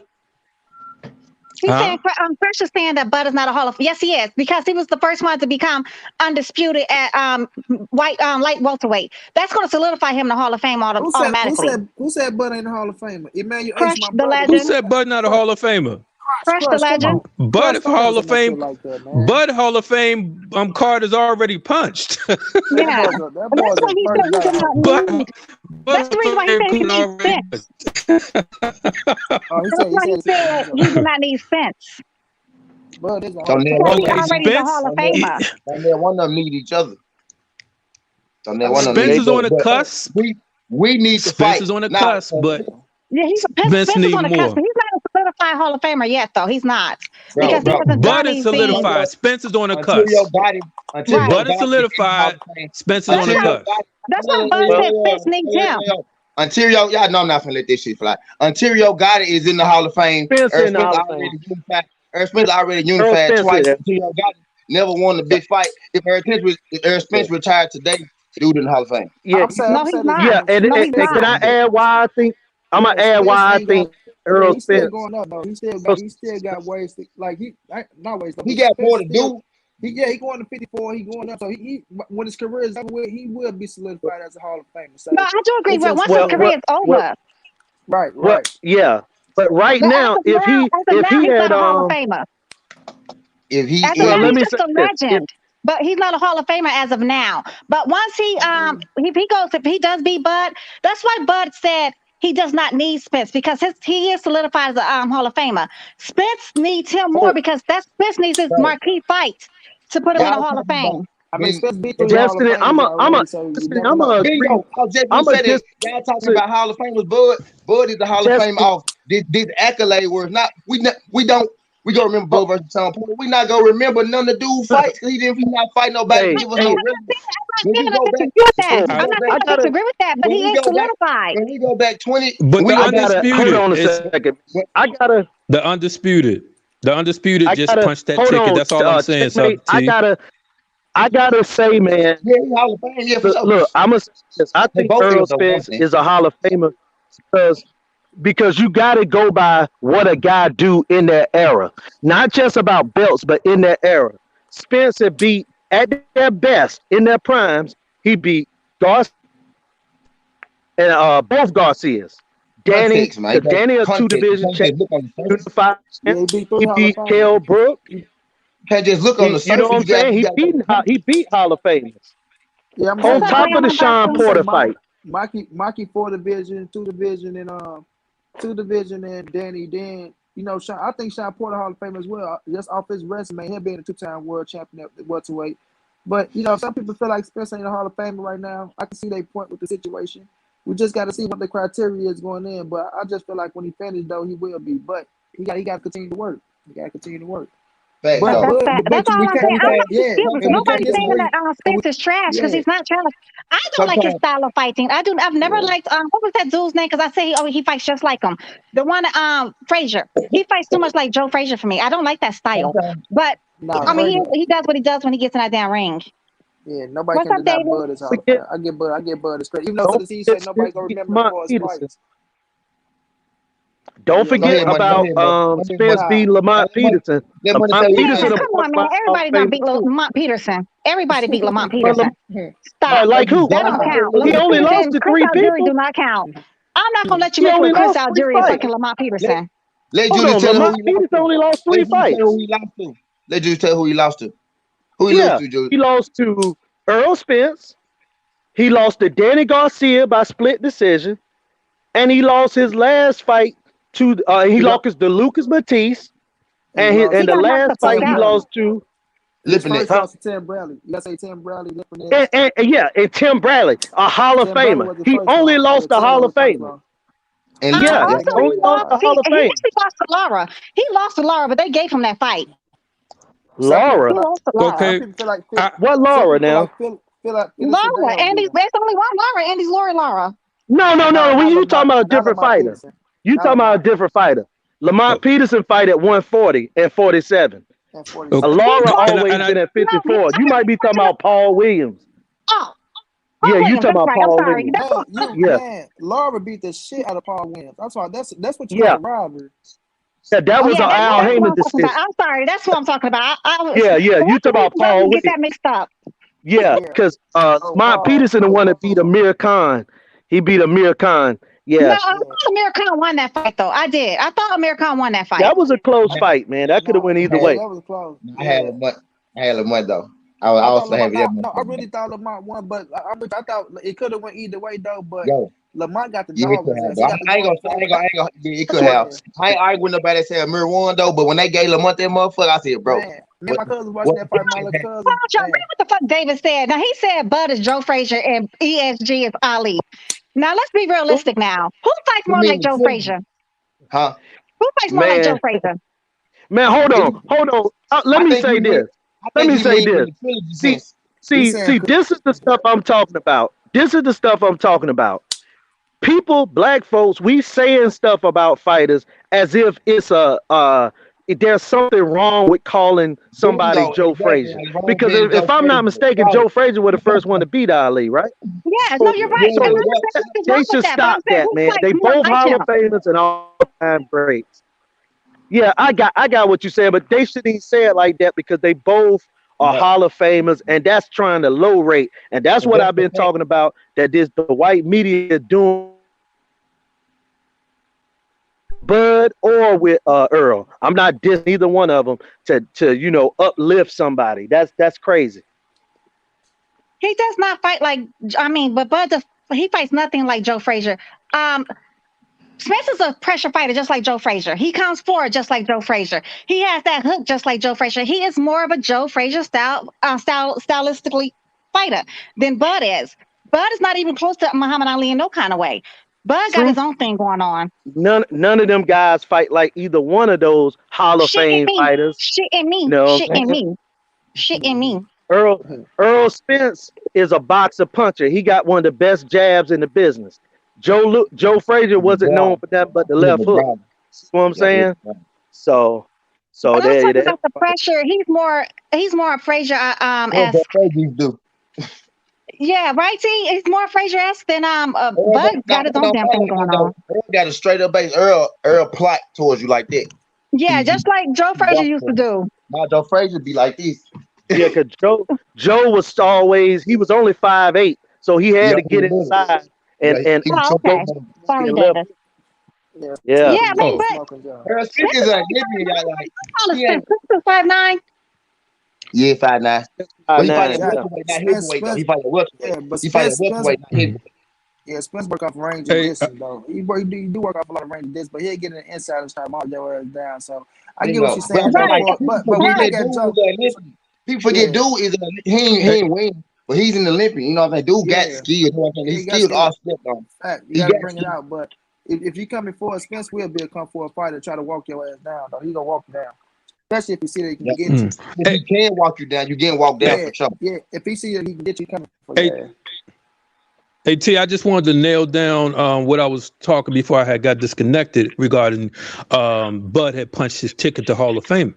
Well, first of all, he because he I said we never refuted that. No. I just wanted to, because we were talking about Bud and Earl, and I just want to say the differences. And the reason why I said Bud is Earl is on the cusp, because Bud got the belts at 135, 140, and 147, right? And you know how they make this criteria. We as fans, we know what greatness is. We know he don't need to do those things. But for the people who are voting, who are racist and everything else, they're going to say, oh, well, he only was at one, even though Triple G only fought at 160 his entire career. He was ranked at pound for pound number. Yeah, that's what I'm saying. But listen, so Triple G, but this is the rate. But this is the races. Marvin Hagler fought at. But I 160. I got you. But this is why I'm trying to make the point. Who we're fighting against. We're not fighting against each other. All of us on this panel, we agree. We know what Earl is bring to the table, but we're talking about the racist people who vote and have these votes and have been doing this and have been excluding people. For sure. So what I'm saying is that Spence, they'll say, okay, well, Bud got, these 3-weight divisions. To me, it doesn't mean anything, because I don't care if you master one division, that's all that matters to me. That's all that matters to me. Marvin Hagler was great, not because he mastered multiple divisions, because he mastered the division he was in, and they kept playing keep away with the belt from him for years until he had to go to court for it. You know what I'm saying? So I get it, but we're in a different day and age. We're in a day and age where social media even influences a lot of these brainwashed, fan bots who only take the words of the propaganda media. So when you're looking at that and how these things are influenced, this is the reason why certain things, this is the reason why I said, in order to do that, okay, y'all want to play this keep away, y'all want to say who's great and who's not, then if Bud and Spence fight for undisputed, you can't deny it, because nobody can deny it. But this is the reason why they're playing keep away with the WBA. So for Earl, in order to go ahead and when I say he's on the cusp, because we know he's great at 147, but they're going to say he only fought at one division. They're going to act like they didn't make. They're going to act like they didn't. They're going to act like they didn't make GGG #1 pound for pound before he even fought anybody credible. If you take the low end, then now he not. But if you take the high end, he is today. You know what I mean? If you take the low end, now he not. You and I on the same. All things considered, bro. He in the Hall of Fame, bro. Until God is in it's a lot lesser people in the Hall of Fame. Yes, but you and I on the same page. Oh, this panel is on the same page. We're not fighting against us. It's not our opinions. It's the opinions of these racist writers and the establishment who wants to prevent them from claiming that. Who makes Ring Magazine? Who makes Ring Magazine? Who makes Ring? Oscar De La Hoya owns it, but Bob controls it. The #1 ranked welterweight. Okay, Oscar De La Hoya owns it, but Bob Mafia controls it. Acknowledge that of his era, he was the best welterweight of his era. He getting in the Hall of Fame. They know who he is. They act like they don't. Guess what? Earl Spence is one of the few PBC dudes, might be the only PBC dude. Sometimes they throw Tank in there every now and Blue Moon, they might throw Tank in and out. But Earl Spence is the only PBC dude they be making the pound for pound. They know who that man is. They acknowledge that man, bro. He getting in. But it check might not this out.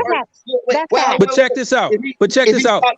If he stopped today, it might not be first ballot Hall of Fame, but today you gotta believe he's getting in there, bro. But that's why I want him to punch that ticket with that undisputed. Thank you.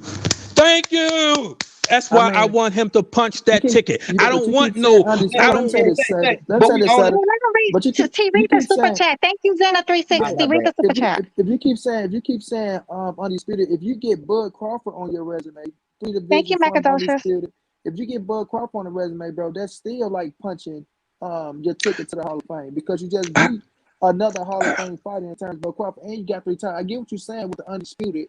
I know the history of the game. I know what you're saying with undisputed things that nature. But if you still get Turnbull Crawford, you go fight him. Us, the fans, how big that fight gonna be, the level it's gonna be on right now. I know you keep saying that undisputed. That fight still is gonna be, to me, right now, it's the biggest fight in boxing, regardless with undisputed or not. It's the right all the fights that got made. Yeah, it's the biggest fight in boxing right now. So if Bud going to win, if Earl going to beat Bud, bro, you still say, oh, he's okay. Money, let him read the chats. Let him read the super chats, Money. Let me read these super chats. Shout out my guy Zena 360. He says Spence is going to the Hall of Fame. You don't have to have multiple weight classes for that. Half these weight classes didn't exist when Hall of Fame was invented. Ooh, people remember the fights, not the titles. This what I think is all. They all go in together. If you got them, you can use it. It do matter. You know what I mean? But we got to define it by all of them, not just one thing. A guy that take big fights and a guy that got accolades. You know what I mean? Both are good. Terrence don't necessarily have the fights, right? But he got the accolades. Earl don't have the fights. right. Earl don't necessarily have the accolades. He got a couple. Literally, he got a couple. But, you know, he got the fights. He got some fights in him. Now the thing to do with Earl is discredit his fights. The thing to do with Terrence is discredit his accolades. Though they don't matter. He beat it. You know how that shit go. But what I'm saying is it's a combination of both of them. You know what I mean? But we're on the same page with that because Earl got the better fights than Bud. That's not even. That's guaranteed. Check. Hold on, I'm gonna let you have it. He said, salute people's in the chat. I said it before, I say it again. It's okay to be a fan of both. Don't have to tear one down just to big up the other. Both are future Hall of Famers that I agree with. Just want to see the fight. Everything else is opinionated. Support both brothers. 100%. 100%. I told y'all I don't get in those debates. I will never tear down either fighter because they're both great. The thing about it is, you know, again, because like you said, Bud has the accolades, Spence has the fights. Bud does not have the quality of fight. Spence has basically ran through the top echelon of 147, all comers, past and champs and the current champ that he beat. So the thing about it is he just has to finish what he started. I want to see him finish his accomplishment. Why, they're playing this little hopscotch game with Canelo. Oh, he's getting this. Canelo fought a whole bunch of daggone Euro bums. You know what I'm saying? To get undisputed, and they count that. When Earl fight Bud, you're fighting the best. Canelo didn't fight the best at 168 because David Benavidez is number one. Let me say this. You can't say Canelo didn't fight the best because he fought the champion. But this is the thing. Earl Spence gets. No, he didn't fight the best. Wait a minute. Let me say this, bro. Let me talk. He fought the best because he fought the world champion. You say he didn't fight the best. You'll say David Benavidez was the best. But when you look at the resumes, what tell you that he's the best at the division, man? All these motherfuckers sitting on the same level. You just say he's the best now because he's the last one out there that got an undefeated record. At first, Caleb Plant was just the best. So you can't say, oh, well, now he's the best over here with this situation. But with Earl Spence, bro, Earl is Earl. Earl gets his recognition. He gets his recognition. This is a fact. That's why when Earl go fight on, even when Earl come back, he's going to fight on pay-per-view. You feel me? That's my guy. That's my bro. So when he come back, let me say, he's get his recognition. It's all about the fight that we want to see right now at the 47-pound division. What you say is, oh, you need the undisputed. You need the undisputed, and they keep playing the keep away, which that do kind of play a part. But EJ could have had Ugas as well. But you got to remember, EJ went for the Manny Pacquiao fight because Ugas was right there. Right? That's a fact, right? So Ugas was right there. It was signed, sealed, and delivered, bro. But Pacquiao jumped in the mix, and Earl said, "No way, fuck that. I'm gonna get this money from Pacquiao. But everybody, and even my brother Keon, we was like, you know what? Earl should go for Uga's ass, get that scrap, then go for motherfucking Bud and get this undisputed shit. But he went for Pacquiao, and we see how that shit turned out. It slipped, and we where we at right now. But with the Bud fight, bro, that still is going to solidify him. And like SouthernTea said, the winner still is going to become undisputed. It's not like it's going to be undisputed. Your thing is you want it to be Bud and Earl for undisputed. You don't mind. Oh, The number one versus number two. Yes, sir. Number one versus number two. But that's what I want for undisputed. Yeah, we try and get this damn fight because it's time for this fight. But see, I'm a business development manager. You know what I mean? That's my trade. I come from the market and the business to putting things together and you know, for the best possible outcome. So I see the marketing potential. I see the greatness in that. I see the bigger picture. I see the legacy in that. Now you say it would be a legacy fight, but when it's for undisputed, like I said, nobody remembers Bud versus Undongo for undisputed. Caleb Plant even said himself, "Oh, I didn't have." Come on, Caleb Plant wasn't the best. Billy Joe Sanders wasn't the. Can I finish my statement, please? How's he? Let me ask you. You say okay, but I wanted to answer your statement. You made a statement. I don't want to get lost in my statement, sir. Just give me 30 seconds, sir. Okay, but what makes Benavidez so much better than Caleb Plant? Okay, but I'm trying to answer that, brother. I've been trying to answer you for a couple minutes, brother. He took that boy 11 rounds, bro. He took him 11 rounds. I think Benavidez might not even make 11 rounds because he's down to fight. How about that? But this is my thing is Benavidez. As far as his style of fight, you don't have to have belts to see who's the better fighter. Their belts don't have to be involved. You can see talent, you can see skills, and you can know who's going to bring it. Will Benavidez bring a better fight than Callum Smith did? Will Benavidez bring a better fight than Billy Joe Saunders did? Will Benavidez bring a better fight than Plant did? So when you say you don't need to look, Charles, but that's my point. Charles Martin, that's my point. Charles Martin had a belt, okay? Jeff Horn had a belt. Did that make them the best? The fighter, the belts don't make the fighter. It's the fighter. Listen, it's the belts don't make the fighter. It's the fighter that makes the belt and the quality of that champion. So if Errol Spence didn't have a belt right now, he still would be the best at 147. No, it'll be Bud because he got the most because he got a belt. Okay, but I'm not. We're talking. Let me say this. So you say, you know, with everything Benavidez, and I salute Benavidez. I fucked up, gave me a shout out, everything, right? But I still keep it real. Okay, but when you look at him, and he just fought Conrad Davis, right? Conrad Davis ain't 168 pounder. He's a 160 pounder that took the opportunity that was right there. And you see with Conrad Davis, he went in that bitch. Even my brother Ronald Ellis, who fought on 11, right? They went in that bitch and they stood with him. Yes, Benavidez, he got him up out of there. We seen the pressure style force him breaking them down and then finishing them off. But with that style, we saying, oh, this making we don't know. Like SouthernTea said, he might get in that motherfucker, and by him coming forward with Canelo and standing his ass right there, might get his ass hit and slug with something that put his ass out early. He might come in there, because he's still a pressure fighter that leave himself open and get counted a lot. But still, my thing is, when you say he's the best, this, that, and the third, and you look at his resume and look at their resume, you can't really act like Benavidez went out there and faced the top competition that put him on that level to say, you know what, he beat this fighter, beat that fighter. That make him this, that, and the third, bro. But what you're saying about the resumes and things like that, that's just like saying that the people who are abducting other fighters, like Devin Haney can't get a fight. You know what I mean? That's not to say he don't have the skills. It's like, hey, how are you going to prove it if people duck him? That's like Boots. That's true. But Boots got 28. Boots got 28 wins, and people. And I've been telling people how Boots about for years. I've been telling people about Gary Antoine Russell for years. I said Gary Antoine Russell, 14-0, 14K is the best at 140, and he will beat Josh Taylor when that fight happens. So just because he doesn't have the accolades, just because he doesn't have the belts, doesn't mean I can't look at the skill sets and see who I'm thinking who would be the better fighter. Now, if David Benavidez, every fight that he's ever fought, obviously he came out on top. So when I look at the styles and I would look at the style of win. Yes, sir. I got a question for you. Check. Styles make fights, right? Would David Benavidez been able to track Caleb Plant down and hurt him with their shot? Yes. Yes. I don't know. I know you're a smart man. I know you mean everything you say. You hesitated a little bit.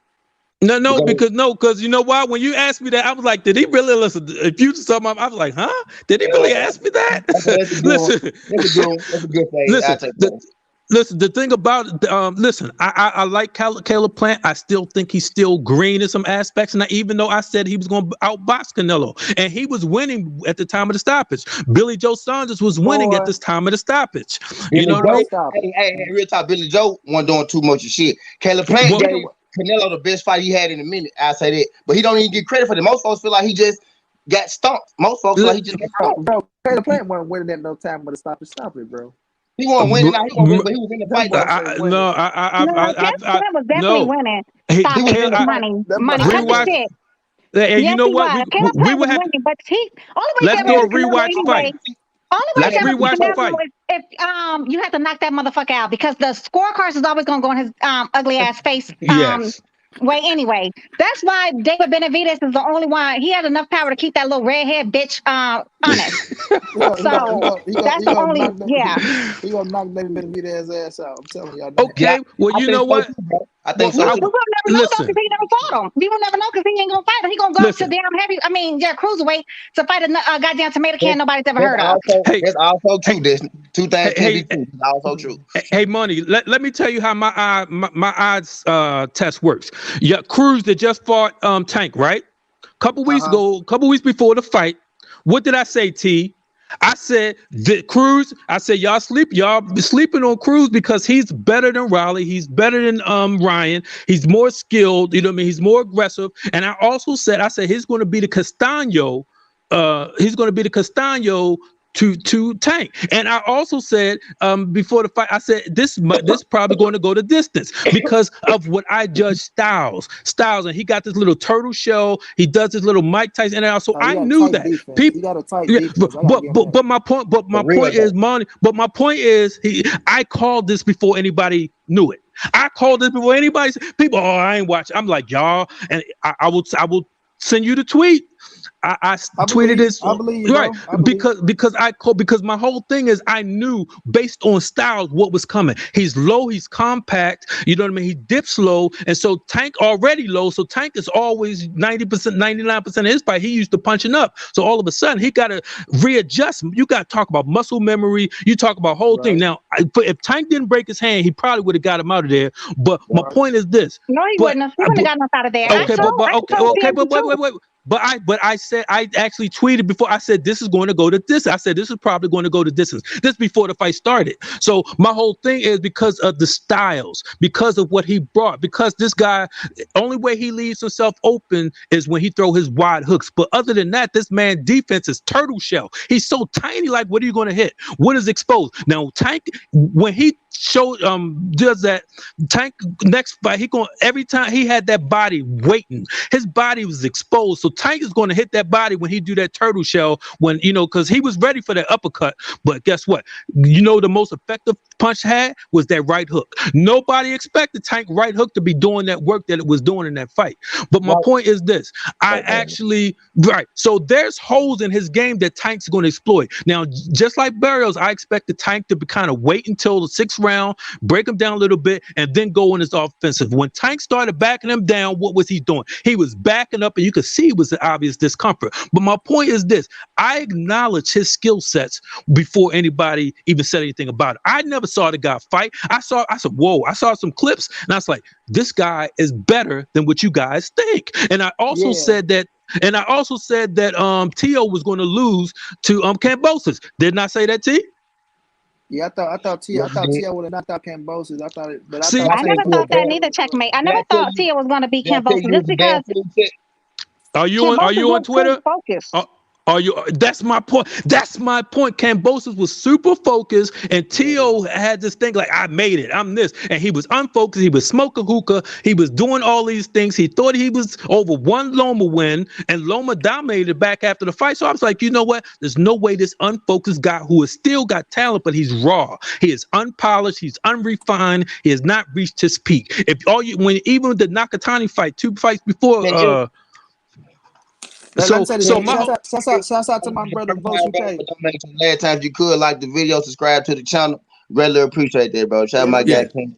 So that's my point. Vote UK, I see you out there, bro. So Money Brown. So Money. Go ahead. I'm listening to you. So Money Brown, that's my point when I'm making my analysis about David Benavidez in the 168 division. Caleb Smith, I was never sold on Caleb Smith because Ryder beat Caleb Smith, and I saw all I know. These Euro bums, not all of them are Euro bums, but their style of fighting. Yeah, not all of them, but their style of fighting is tailor made to the American style. All of them was Euro bombs because he fought the whole Smith family. Then he went on to the goddamn Alvin Yildirim. That's right. Hold up. Liam and Caleb. On solid wins. Let me say this. Y'all can say this about Callum Smith all y'all want, but Callum Smith was the number one the super middleweight, right? But the thing is, and I want to make this about because we on Bud and Spence, but when you look at Caden Plant, right? Caden Plant, money. You the Canelo man. You Canelo man. You know how I turned to Canelo. Oh yeah. Yeah, you know Canelo fan. We gonna drag the fuck out of him, money. Every time you try to defend him, I'm gonna drag him. I'm gonna talk about his drug use. I'm gonna talk about the way he ducks motherfuckers, the franchise acting ass. Herpes on his lips having ass. That nigga got herpes on his lips. I'm gonna drag him every chance I get, boo. Yeah, every chance I'm gonna drag that bitch. Just make sure you call him 4 division, undisputed, right? I ain't talking shit, but I'm a herpes infested bitch. A herpes infested bitch. A herpes infested bitch. A ducking ass herpes infested bitch, money. That's what he is. Let me say this. When we look at Caden, and he married to a man. And he married to a man. That's a grown ass man he married to. He look this. Overly personal fans. See, you being overly personal. I don't like that bitch. Overly aggressive. Overly personal fans. Because Nick Day said, don't say overly emotional. Overly personal fan. Don't say emotional. I mean, I don't give a fuck. Call me emotional, whatever you want to. But that little bitch is herpes infested, married to a man. That's what we do know. All right, but let me get this out. Let me get this out with Caden Plant. With Caden Plant, bro, and David Benavidez, that fight was supposed to happen. That's why I wish it would have happened. You know what I mean? Me too. And I give David Benavidez all the credit, check, because that motherfucker want to smoke with anybody. I mean anybody. He blew that fight, bro. That motherfucker even told Edgar Berlanga, I'll whoop your ass. He up and come, niggas that be having type like, nah, you gotta do something. He even said, I get Edgar Berlanga, I'll whoop his ass. So his heart is built like that. I give him credit with that situation. But when I look at him, David Benavidez. That's facts. Caleb Plant dunked David Benavidez. David lost his belt. What y'all mean? He lost his title. That's true. I wanted to see that fight, but with the situation, it's just when I look at him, check, I can't put one over the other. I understand what you're saying with the eye test. You the skill man, and I agree. Sometimes people use the eye test. Some people use the resumes. It's different ways you go about saying who's the best of the division. But when you look at it, and I look at all the ads, and I look at who they fought and what they did in the ring, I can't really put one over the other. I wish that fight would have happened so we could have seen somebody would have been unified. They would have set themselves apart. But nobody really set themselves apart, bro. You had 3 champions at that bitch. All of them had titles. You know what I'm saying? But I will say this. I do want to see Benavidez. I do want to see him fight Benavidez over fucking Macaboo. But Macaboo is a fucking it's a history fight, bro. It's a history. No, but see, no, man. That's grabbing cheap trinkets, man. That's grabbing cheap trinkets, my brother. Well, that's what y'all sat up here and talked about the division, bro. So but Canelo only fought 2 fighters at 160. He's ducking all the tough fights. You don't keep ducking the tough fights just to go up and grab the easy. No, you can't say number one based because number one based on what? It wasn't number one based. It wasn't number one based on skill. Benavidez's hands are faster. Benavidez's power is. I'm sorry. Did Cholo turn out to fight at 160 his team? No, he didn't. No, he didn't, sir. No, he did not. Moni, are you on Twitter? If you on Twitter? Wait, are you on Twitter, Moni Brown? Nah, I don't do Twitter, bro. Okay, because I was gonna say I will send you my vids. Well, guess what? I'll upload the vids to YouTube, and that way you can see. I've made videos on all of this, and it's all facts. What'd you say? Check, that's your channel, Checkmate Boxing. Yeah, but I haven't really been. I haven't started it yet. But But that's my channel. But I haven't, been really. I uploaded a few things, but I'm gonna upload that specifically for you. You know what I mean? I do videos on. So I want you to see the facts. Please subscribe.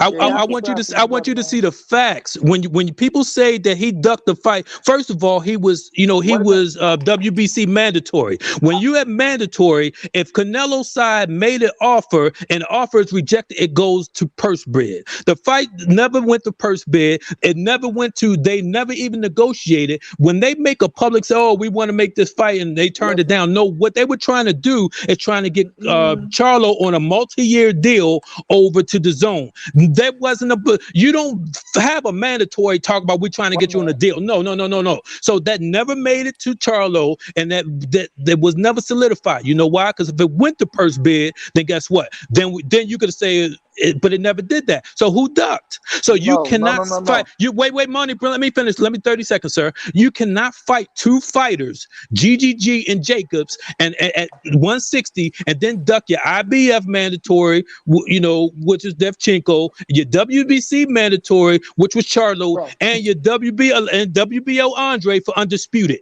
You cannot duck those top fighters and claim you're the best. So when he went up to 168, he only went up there and did that after David Benavidez lost his belt on the scale. And what did he do? He did a coward move by fighting for the vacant WBC versus a sitting champion in Calvin Smith. I don't respect any sitting champion who fights for a vacant championship belt because you're trying to ease your way into undisputed, and I don't respect that at all. Okay, well, when you look at the situation, if your team turned down the fight, you or your team. Your team didn't turn it back, sir. You can't turn it down. It didn't go to purse. It didn't go to purse bid. But it didn't go to purse bid, my brother. If the team turned down the fight, right? It's wait a minute. You can say it didn't go to purse bid, this and third. When your own brother come out and say you turned down a motherfucking fight, ain't no dispute that. His brother never said that. Let me say, his brother never said that, sir. He never said that. He said he was 154, brother. I got the video. I'm gonna upload this video right now while we're talking, sir. I don't need you to make the. Well, you can make it out. I ain't gonna say you on here. I'll check it out and I'll subscribe to the channel, even though you ain't putting work out there yet. But when your brother come out and say you turned down the fight, regardless of how you want to put it, right? You turned down the fight. Your team turned down the fight issue. Now, when you say, "Oh, he went up and he fought for the vacant WBC," you can't blame fucking Benavidez for losing this title. The Callum Smith fight was already fit to happen. Period. So why did he just fight Callum Smith? Let me go. You can't get mad at Canelo for fighting for a title, and you notice the money man coming up. Of course, the WBC that fucks with Canelo. I'm not gonna say that they don't do this and do that, but they go. Of course, they go add their name to the fucking the situation because it's money involved. Everything's about money. Dude, so you know it's corruption then. Let me go, bro. They made that shit okay. a unified fight, right? Canelo won the bitch, and he went out there. He went for undisputed. You gotta blame Benavidez for fucking up his situation. Just like people say, blame Turnbull Crawford for signing with Top Rank. He did that. Hold him accountable. Hold Benavidez for losing his title twice, right? That's his fault. He fucked that up. People don't know what Canelo mind frame was going up to 68. Oh, he only went up to 168 because he lost the title. Yeah, y'all can make that a narrative. That don't mean it is a narrative. But at the end of the day, that's Benavidez's fault. And Benavidez came out his own mouth and told you that Canelo wasn't ducking him. He said that out of his own mouth. That's how the elephant mouth. So when I look at the situation, y'all say Euro bump, this, that, and the third. At the end of the day, bro, they had world titles. He went up there, he knocked their ass out, took them out, and became the undisputed world champion. At the end of the day, gotta give a man credit for that shit. So when you sit up here, you say, "Oh well, he ain't fight this fighter, he ain't fight that fighter." Hold them fighters accountable for fucking up their own situation, bro. Period. Okay. So and like I said, I hopefully I don't know if I hope I'm not too loud, and I definitely didn't mean to talk over you, my brother. Oh no, you good, bro. You good. It's all good. And so my thing is, you said that his brother said there's no. What his brother was, I had the original tape, and I made a video about it. Okay, what he said was, no, I'm not the 154. I said I'm not one. He said I'm 154. I didn't turn down nothing. He never said my brother turned down. He never mentioned his brother's name. The only thing that he was clarifying, because he was on live and people was coming at him on live, and he said, no, I'm 154. I didn't turn down nothing. I would never turn down the Canelo. And then. So all these interviews that Jamal, you guys are taking something out of, he said out of context. But when Jamal says, I promise you, they never offered me a deal. They never made it to any type of negotiations. They never solidified. Nobody called me. Nobody did. Nobody. Yeah. Yeah, we see you and hear you. So when Jamal say that, all of a sudden you don't believe him when he told Brian Custers, I promise you. He said, why would I turn down a fight with Canelo? They never went to any type of negotiations. Like I said, if you make an offer and you don't snatch the offer off the table, it goes to purse bid. If it didn't go to purse bid, then guess what, sir? If it didn't go to purse bid, there was no solidified offer. You can't say, "Oh, we made this offer," and but yet all of a sudden we only hearing this from one source, and that's Golden Boy, whatever the case may be. Let's see something in writing.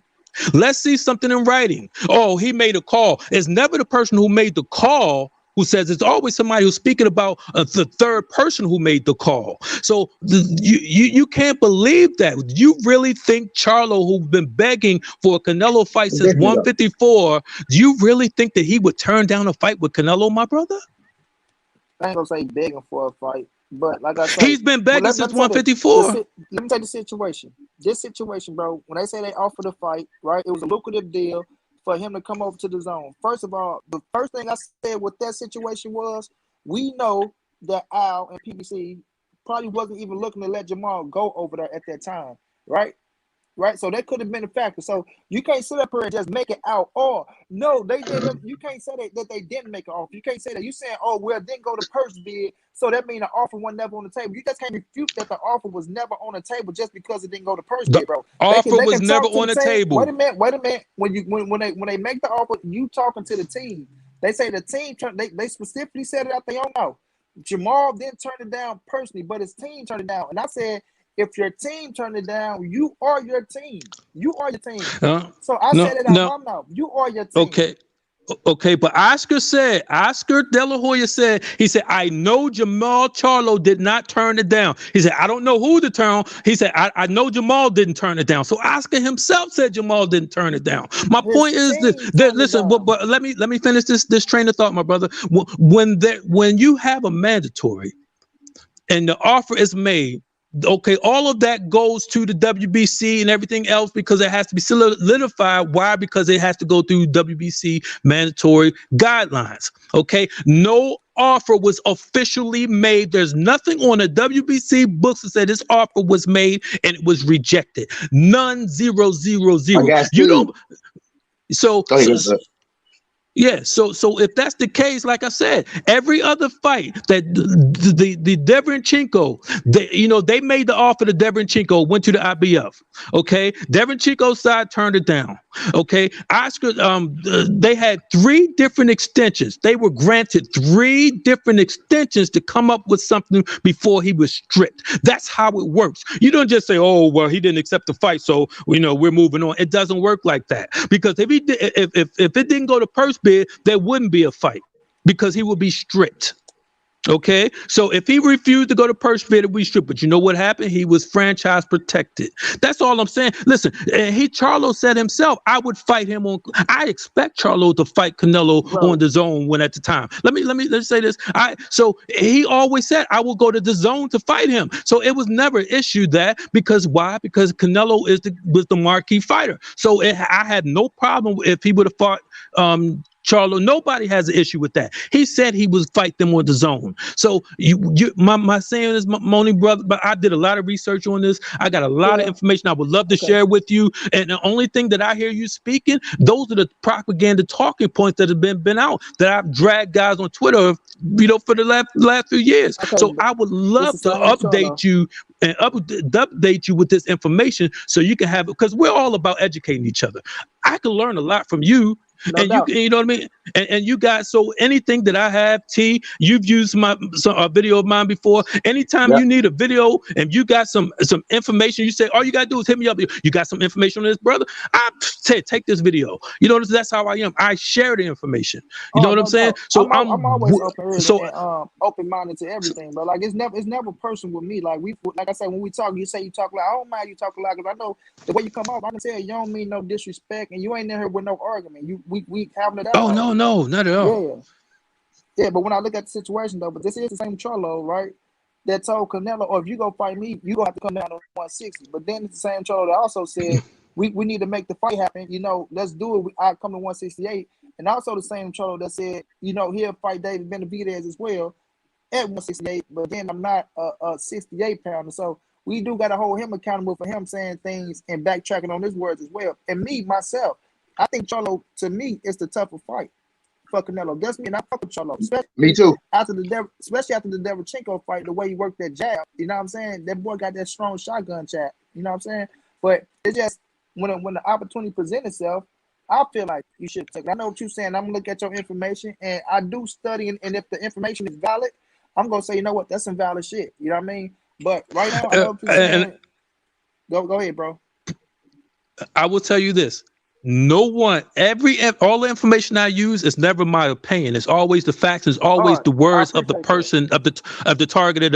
You know what I mean? It's always the words of the targeted individuals, right? So therefore, no one has ever brought, since I've been on Twitter, no one has ever brought any information back to me and say, "Oh, this was wrong." You can't because you hear the person and you see the person saying it. Plus, I got dates, place, times, and faces and places. So therefore. You know what I mean? I don't ever want to put myself in a position to say that I'm putting forth false information. You know what I mean? People may say, "Oh, my opinion is that you're a fanboy." I'm a fan of boxing. Okay, so my thing is, when you're saying these things, especially with the Benavidez, right? Think about this. First of all, he should not have been talking about fighting Benavidez. Why? Because he campaigns at 160, Benavidez 168. If Benavidez has no belt at 168, Jamal Charlo has nothing to gain fighting Benavidez at this particular point. If Benavidez had a belt and he was trying to challenge himself to be great, like Tank did to go up to 140, I would say, "Oh, good, go for it." But if Benavidez have nothing, and that's just for bravado, just I'm proving I'm tough, he's shooting himself in the foot, because if that fight would be worth double or triple if there's a belt established to that. So let's say he beat Benavidez. What did he gain? Let's say Benavidez beat Charlo. What would he gain? Yeah. I got So when there's, you saying, I don't think Al even had that in position. Like that ain't even the fight that we even had on the table. You know what I'm saying? Nobody want to see that, man. That he would just talk and he only talked that because he was talking about going up to 68 for Canelo. And then when Benavidez got on him, man, oh man, you know what I mean? 2 alpha males. So he's, "Oh, I'll beat you, I'll do that, I'll knock you out." He's talking like a boxer's supposed to talk. You know what I'm saying? But that fight is not going to be, and Al Heyman is too smart to say, "Okay, Charlo, I'm gonna send you up to 168 to fight Benavidez for no title." You know, Al Heyman is too smart for that. So that fight is never going to happen. But like I said, Charlo has said he's been chasing Canelo since they was 54. Understand this. Even Canelo, when he was actually the mandatory to fight Andre at 154. You know what I mean? And when Andre got stripped and lost his title, that's when Canelo fought for that vacant title. Okay. Then again, you moved to 60. Can you explain to me? And I know you're a Canelo fan. I respect Canelo's skills. I don't think he's the best. I respect his skills, but I don't respect his path of least resistance. So can you explain to me why Canelo would only fight 2 fighters at 160, get franchise protected, and duck your WBC franchise, WBC mandatory, duck your IBF mandatory? But the biggest thing I want you to answer: why would he duck Andre for undisputed at 160? All right, so now look at Canelo, right? And we know the number one fighter at middleweight was who? Triple G, right? Yes. You agree with me, right? So if Canelo goes up and he take on Triple G twice, right? Not once, but twice. And he lost. Nope. Let me go, bro. Let me go. You can't say he lost. Okay. All right, because I thought the first fight could have went either way. I can't sit up there. I don't dispute. I said if you had Triple G winning that bitch, I don't knock you. I had Canelo when he came back 1 second. So he went up there, and first of all, let me say this: he fought Laura, right? Laura was the number one cat. Did he lose? Did you think he lost? Hold on, I just want to say something. Austin Trout was the top cat at 54, right? Mayweather was number 1 at 47 and at 54. We know Floyd was top shotter. Win, lose, or draw. I'm just saying the guys he fought. Then he went and fought Triple G twice at 160, bro. Twice. Now, I got on Canelo ass. See, this is the thing that people don't know. I got on Canelo ass because I wanted him to fight Jamal Charlo and Andrade. I got on his ass for that. Period. You feel me? I got on his ass for that. But it still don't take away from the fact that when you look at both of these dudes, and yes, I did want him to fight him. So that's on record. I'm not pissed off at y'all for saying y'all wanted him to fight both of them dudes. still, when you put yourself in position and you're the A side, right? And I like that your name is Checkmate Boxing. It's chess, not checkers, baby. Yes, you're going to move how you want to move, right? Floyd move how he want to move. It's fights that people wanted to see Floyd fight that he didn't fight. So, yes, you're going to move how you want to move. And don't forget, you're still under a promotion company with Golden Boy. So the promoters and them, they sit together collectively as a team because no fighter is afraid to fight nobody. That's a fact. But they sit together collectively as a team. We got to keep this shit running, baby. We got to keep it running. So they're not going to let you fight. And I'm not saying you should. But these fighters ain't fight tough fights after tough fights after tough fights after tough fights after tough fights. You feel me? So, and that's not a form of ducking. When I'm looking at the situation, Oscar De La Hoya was in the mix of maneuvering Canelo as well. He's my promoter. So you want to sit down with your team. If it makes business sense, it's going to happen, bro. You know that. You're a historian. So if Money, it let me makes ask you a business sense, question though. hold on, Queen. Okay, go ahead. Go ahead, honey. When it's making business sense, they're going to make that shit happen because the promoters want to eat, the fighters got to eat, and we all know that La Hoya is in the business of well, all promoters is in the business of not going into their own pockets and pulling in the chips.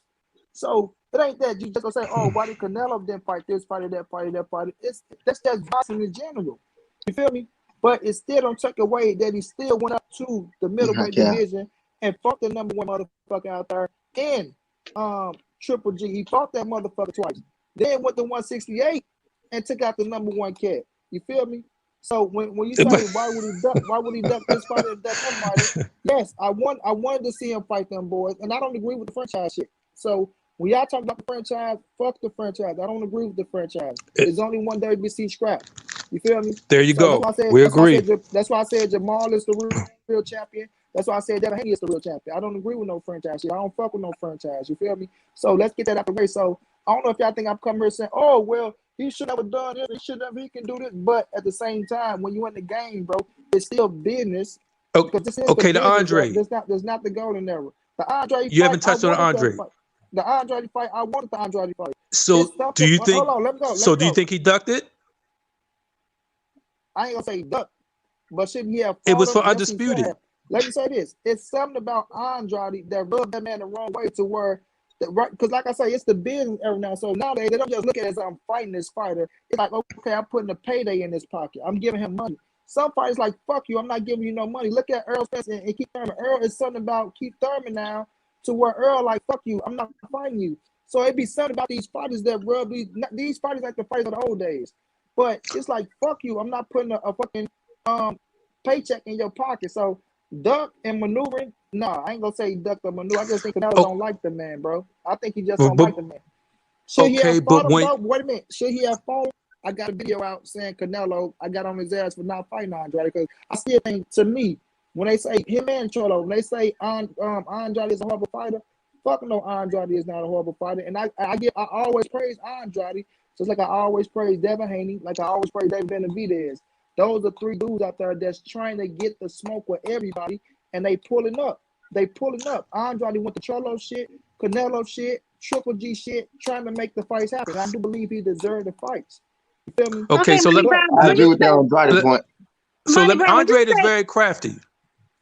I still think Canelo will knock his ass out. Steve Short said it's Andrade's skill that rubbed Canelo the wrong way. Exactly. Let me answer a question. Go ahead, Lord. Okay, so when you say that he put himself. Now Money Brown don't be paying the Money Brown. I really feel like that, but Canelo, that's his guy.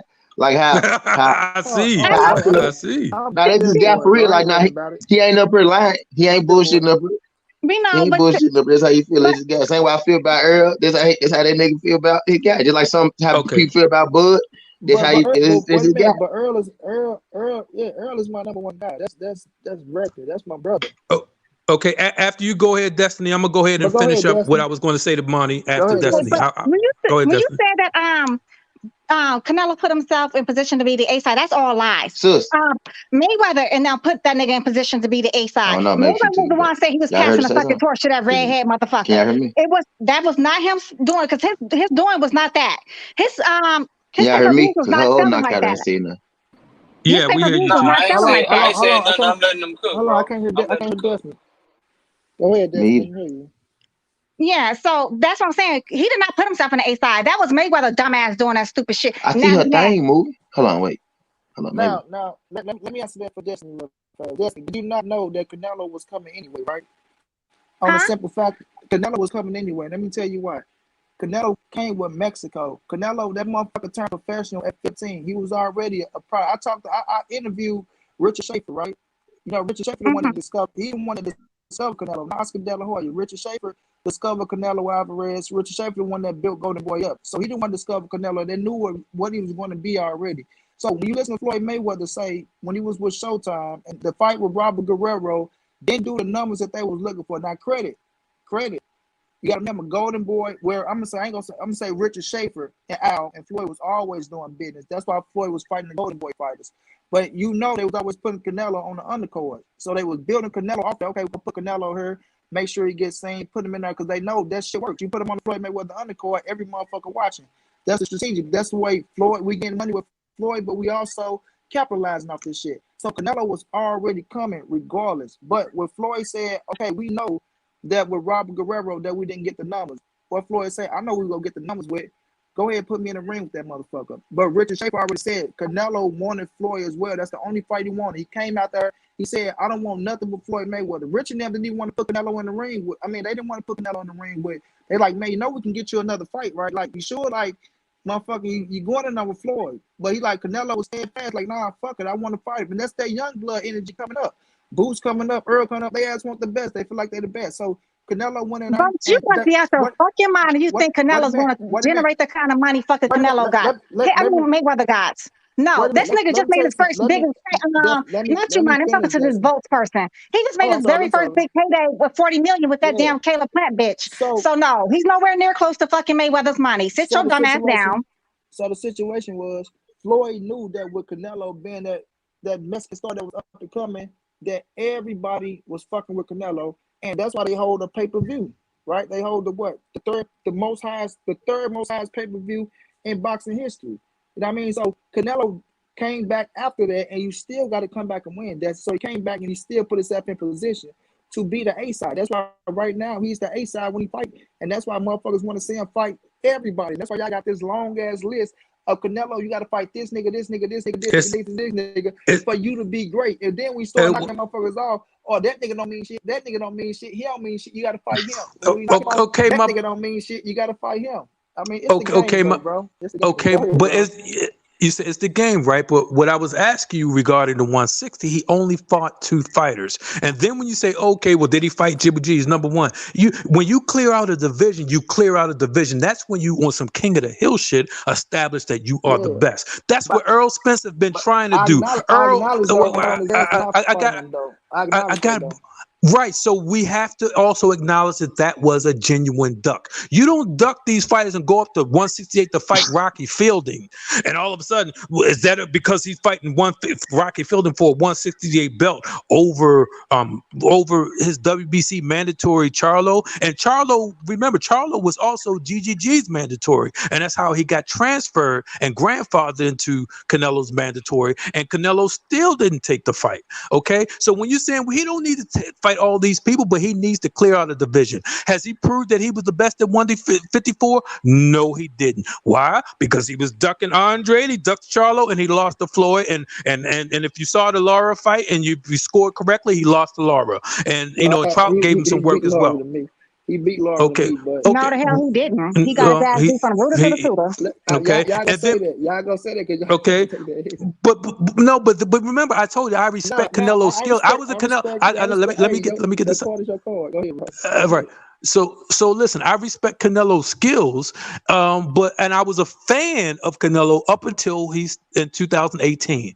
That's when I started. First of all, when he started doing his duck stuff. First of all, when he was fighting the Liam Smith, I was like, okay. Check when you're done. Check. I got a question for you as well.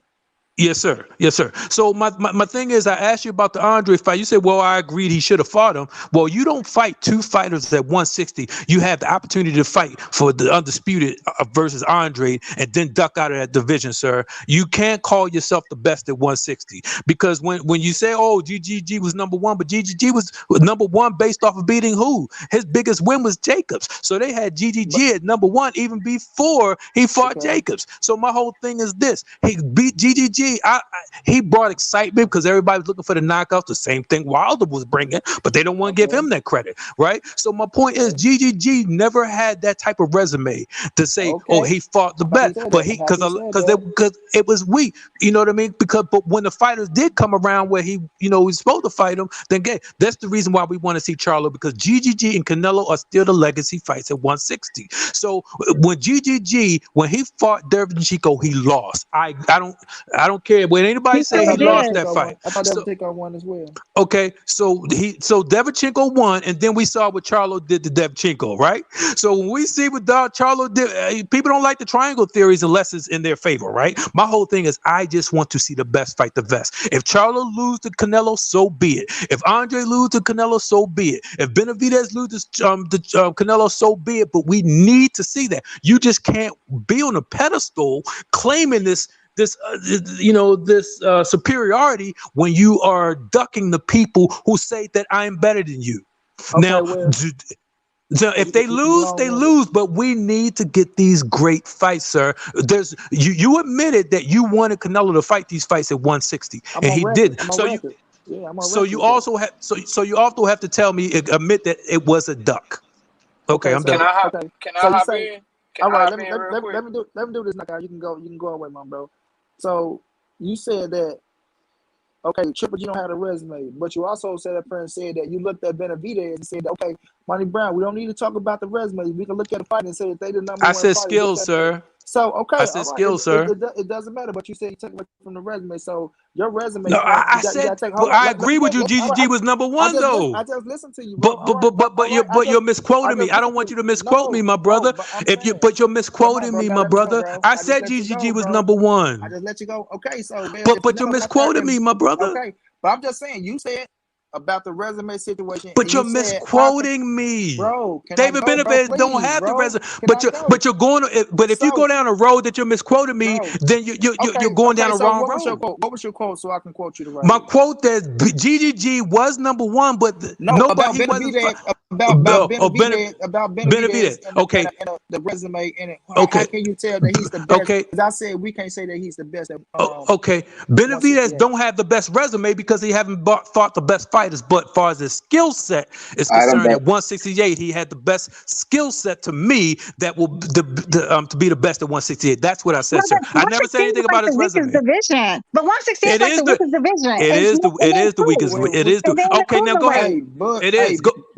Go ahead, sir. I'm sorry, Monty. Okay, so still with that, Triple G was the number one middleweight, and Canelo. I agree. Right, we agree. So I told you. Yes, no, Canelo didn't take him out. Canelo lost, sir. Canelo took him out. When you finish, you can say he lost. That's your opinion. When you go to the resume. But you just said you just said Derevchenko won too. But you just said you agreed Derevchenko beat. But you just told me you agreed Derevchenko beat GGG. So you agreeing with me on one aspect, but now but you just said. Listen, because I agree with you that I thought Derevchenko won, but I thought Canelo won the fight for us Triple G. So that's the way I look at it. Yes, if I thought Derevchenko won the fight, I'm going to say that. But I thought Canelo beat. But you just told me to go look at BoxRec. So no, I said on BoxRec, he got the draw and he got the W. So when you look at the situation, bro, he took out that man Triple G twice. Right? Then y'all say, oh, well, he only fought Denny Jacobs. You look at Denny Jacobs. That's the same Denny Jacobs people want Charlo to fight. You know what I mean? But Canelo gets no credit for him. I'm not saying you. Canelo gets no credit for him. Now, do you give Charlo the same heat for not fighting Andrade? And do you give Andrade the same heat for not fighting Jermell Charlo at 154 when he pulled out of the fight? Right? I'm glad you asked me that question, my brother. So do you get on Charlo ass for not fighting Andrade? Because There was Charlo said never the no same shit. contract with that though. Wait There a was minute, literally never no contract. wait a minute. Fighting I'm the best glad. is fighting the best, Destiny. Fighting the I'm best is glad you fighting the asked best. me that question. I'm glad you asked me And that hold on, question. let me finish. Because right now they both sitting at 160. Both of them are world champions, right? Canelo, this motherfucker's at 68, finna go to 75. Regardless if y'all want to fight him or not, this, that, and the third, you know what his next chess move is going to be.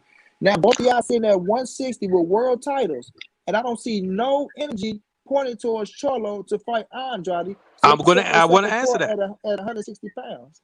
I'm going to answer that. I'm glad you asked me. I answer that question all the time. I answer this all the time. First of all, we got to understand the situation with Andre and versus Charlo is the fact that, again, Eddie Hearn, who is the Zone, right? He vowed when he came over to America to take over American boxing, to push Showtime out of business, to put PBC out of business, and to kill pay-per-view, right?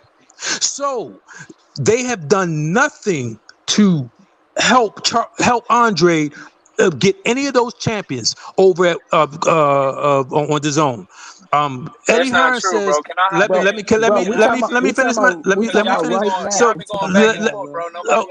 nobody else been able to get a word in, bro. You're right, my brother. You're right, my brother. You're right, my brother. I was just going to answer his question about the Andre, but I can let you go and I can come back and answer it after you go.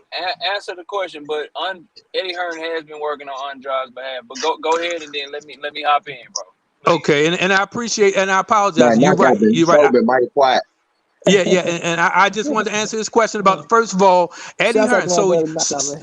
So you invite the guys. So the guy tells you he's going to steal your wife. Are you going to invite that guy to dinner? So should PBC be happy? Listen to the analogy. If the guy tells you he's going to steal your wife, are you going to invite him inside your house and let him steal your wife? Eddie Hearn told PBC and told Showtime that they were going to be out of business within 12 months. He said pay-per-view is dead. Oh, he's trying to destroy American boxing platforms and livelihood, right? So my whole thing is this: why would Al Heyman allow Charlo to even fight Andre when he's not a legacy fight? The only legacy fight for the Zone right now is GGG and Canelo were the only legacy fights that he would allow his fighter to go over there and fight. Other than that, then no. So the past that Andre ducked out of the fight with his brother. So there's a lot of political situations. Now, if I don't want to see Charlo fight Andre until Andre fights either GGG, Murata, or what's Jaime Munguia. Y'all want no damn. I don't listen. Okay, 10 seconds.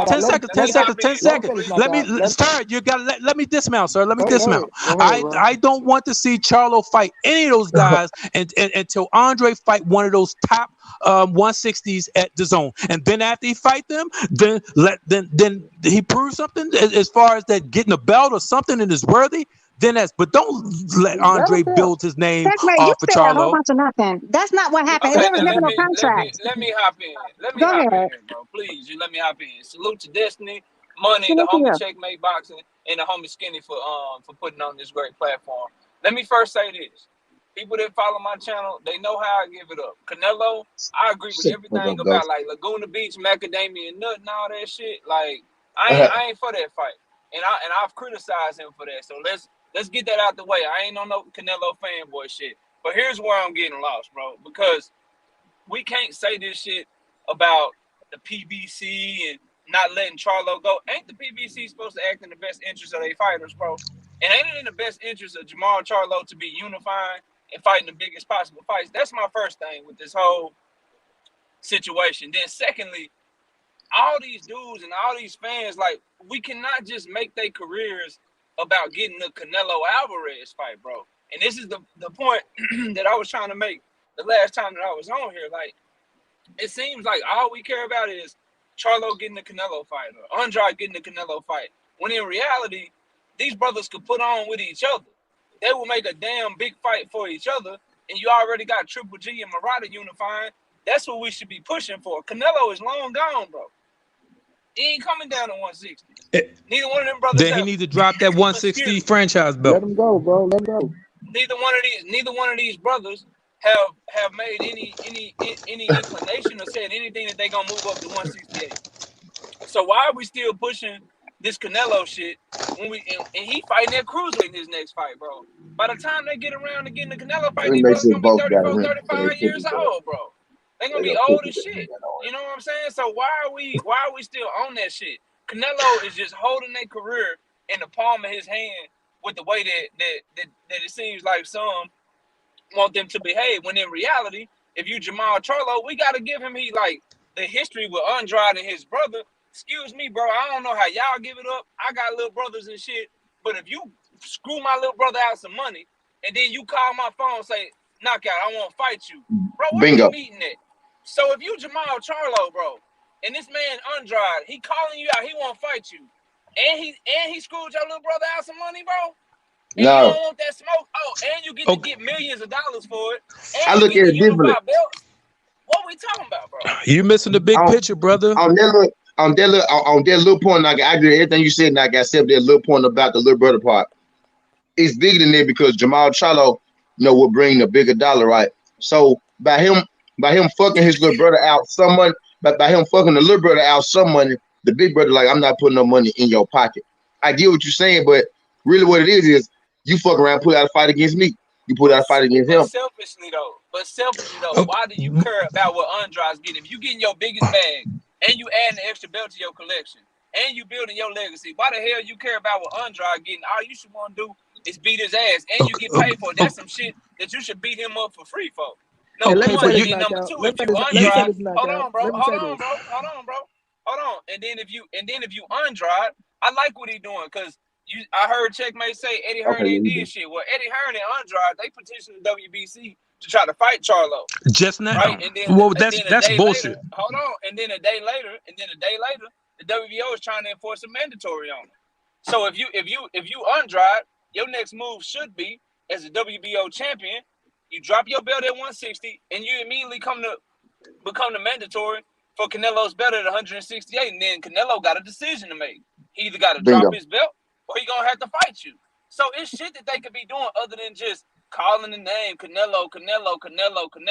It's shit that they can actually do within the sanctioning bodies to make this shit happen if they really wanted to pop off like that, bro. Okay, my brother, but you're looking at it from a micro perspective instead of the macro perspective. The big picture big picture is the war with Eddie Hearn, the Zone versus PBC.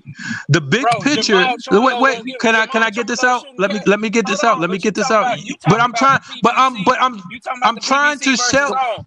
Okay, but no, I'm brother. I am trying to circle around to your point, brother. I'm trying to circle around to your point, my brother. Okay, the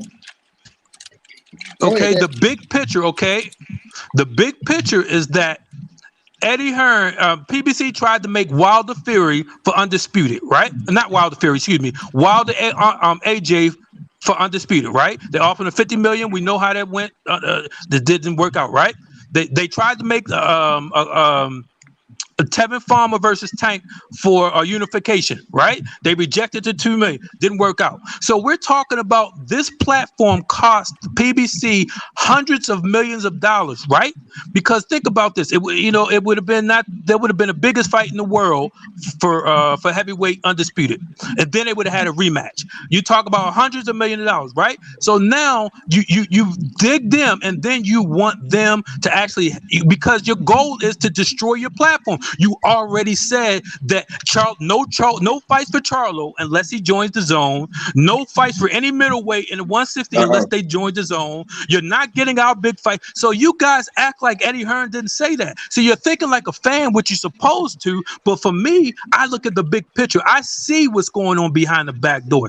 I see that they're trying to force PBC hand. I see the Zone is hoarding all of their top 160 fighters, and that's the reason why they're not fighting each other. I understand the only legacy fights are on the Zone for Charlo are GGG and Canelo. Now the thing about it is, you said they should give up Canelo, but Canelo just said that he's want to fight Charlo. So while y'all keep saying that he should give it up, those are legacy fights. Legacy fights mean the torches are being passed. This is how boxing works. This is how what Floyd did to Oscar. Okay, this is just what happens. This is what legacy is all about. You just don't get to ride off in the sunset. That's why Manny Pacquiao is so great, because he fought everybody and ducked none. So this is how legacies are passed. So you can't just duck a legacy in your back pocket and say you be done with it. So again, as a fan, we want to see Charlo versus Andre, but it has to happen when as a fan. But guess what? I understand the business. You're not going to tell me you're going to put me out of business. You're not going to tell me my fighter. You're not going to tell me my platforms will be out of business in 12 months. You're not going to tell me that that the way I feed my family is through pay-per-view, and that's one of the options for our fighters, that you're going to take that away. I'm not helping you build your business. I want your business to fail. I call BS on all that. Okay, go ahead, my brother. Respond, my brother. Because Bob Arum told us Al Heyman don't exist, but Al Heyman still do business with him. We're talking about the zone. We're not talking about Bob Arum. Please keep this to the zone, my brother. Hold on. No. This is boxing we're talking about. So you? No, we're talking about a British invader, sir. We're talking about a foreign company that's coming to America. Please keep it to the zone. Let me finish. Okay, I just want him to keep it to the zone, though. We're talking about the zone. I can make my point however I want to, bro. Let me finish. But I just talk on the zone. I didn't speak about that.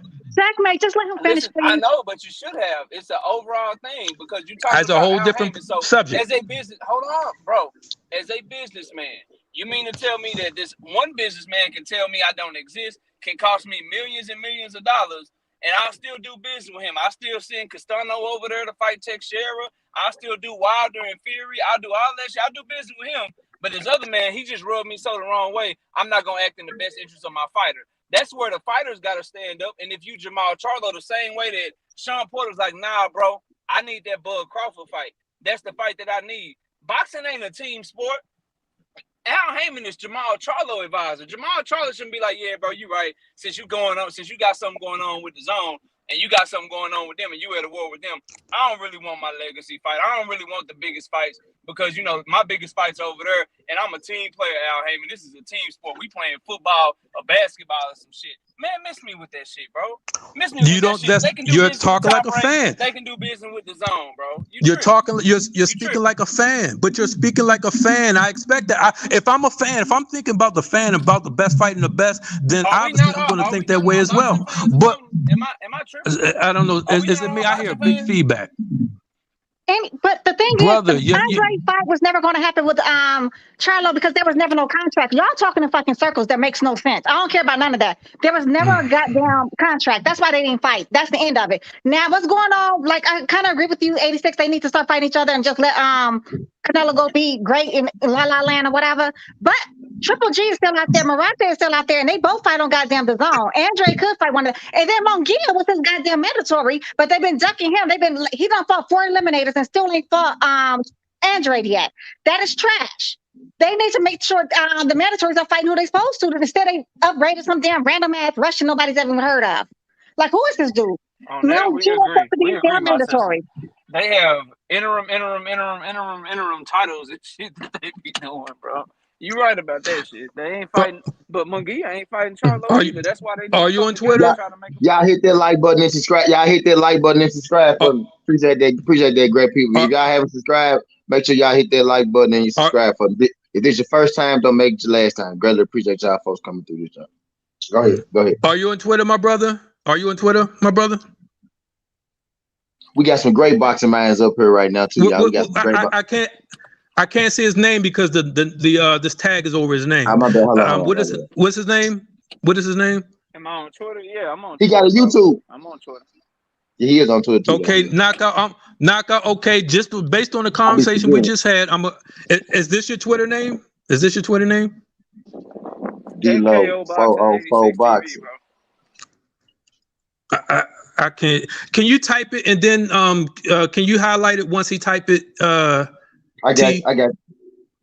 Yeah, type your Twitter name in, and then T gonna put it on the highlighter so I can see it, and then I'll send you what I'm talking about, and then it will make sense from my perspective. Because we want these fights, but there's reasons why certain fights can't happen. Bob Arum is a whole nother story. Bob Arum is, first of all, he's American, but you're talking about a British company, British invasion, talking about they taking over American boxing, putting American fights, boxing platforms out of business, and Al Heyman is just the only, top black, platform. He's just supposed to go ahead and just help them destroy his company. No, there's certain fights, like they've sent Andy Ruiz over there. They sent Jacobs over there. They sent several other ones over there. It's fine. It's fine. There's certain people that's gonna go there, but when you got your marquee fighters, you only send your marquee fighters to different platforms. You know what I mean? In certain situations, and like I said, GGG and Canelo are the legacy fights for Charlo. So let me say this, check. You're saying, they did this, but then Bob Arum and Oscar De La Hoya tried to sue motherfucking Al Heyman, and they still took him to court and lost. Oscar won. But they still Oscar didn't win. Oscar didn't win. Oscar did not win. I got the information. So sometimes when it comes to the situation, people always say you got to put your pride to the side for the business. These motherfuckers are businessmen at the end of the day, bro. Businessmen. So yes, all this personal shit, you got motherfuckers, even back in the days, motherfuckers was killing each other, but they still put it to the side for the business part. So when we're looking at the situation and we're looking at Andrade and Charlo, bro, both of them dudes will set themselves apart and do something special that make their own legacy. Like I said, we sitting over here, just like even with Wilder and Joshua, they wanted that fight to happen so bad they didn't get it. Then what happened? Wilder and Fury came along, and what that shit do? Start pushing Joshua ass to the side to where they said they didn't even have to come to America. But what Eddie Hearn had to do, that motherfucker had to play chess, right? He brought Anthony Joshua ass to America, even though he got his ass whooped by Andy Ruiz. But they seen that shit was outdoing it. And I promise you, man, if Charlo and fucking Andrade get into that ring and fight each other, these dudes are gonna, the fans are gonna clamor onto it, and they gonna set themselves apart. And then you got a motherfucker in Triple G and Murata, right? They go fight. Now you got two motherfuckers out there with two titles apiece, and every time a cameraman stuck in their face, they're gonna be talking about undisputed. Canelo is not included. Undisputed, either Murata and the winner of Charlo and Andrade, or Triple G and the winner of Charlo and Andrade, bro. And that's when you start making your own history, your own legacy. Just like Errol Spence made his own history, and now he's in position to do what the fuck he want to do, bro. So it's all about putting yourself in position, not just chasing the motherfucker who people saying is the cash cow that y'all don't like.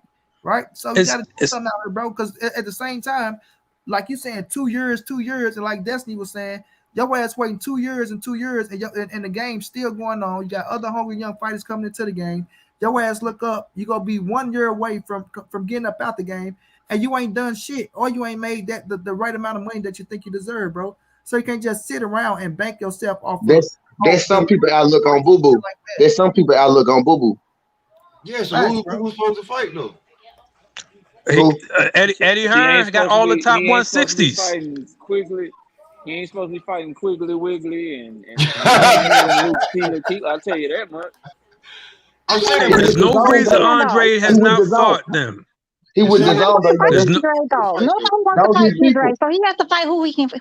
Yeah, those are people really on some real shit. Like there's his focus on the side of his street, the zone. That's who we fight. And Eddie Hearn said that there's no fights for Charlo unless he come over the zone, because there's no fights for you because we got all the top 160s. And he said we're going to do that with all the divisions where you're going to have to come to the zone. Well, so you guys act like this thing's another. Let me finish my sentence, sir.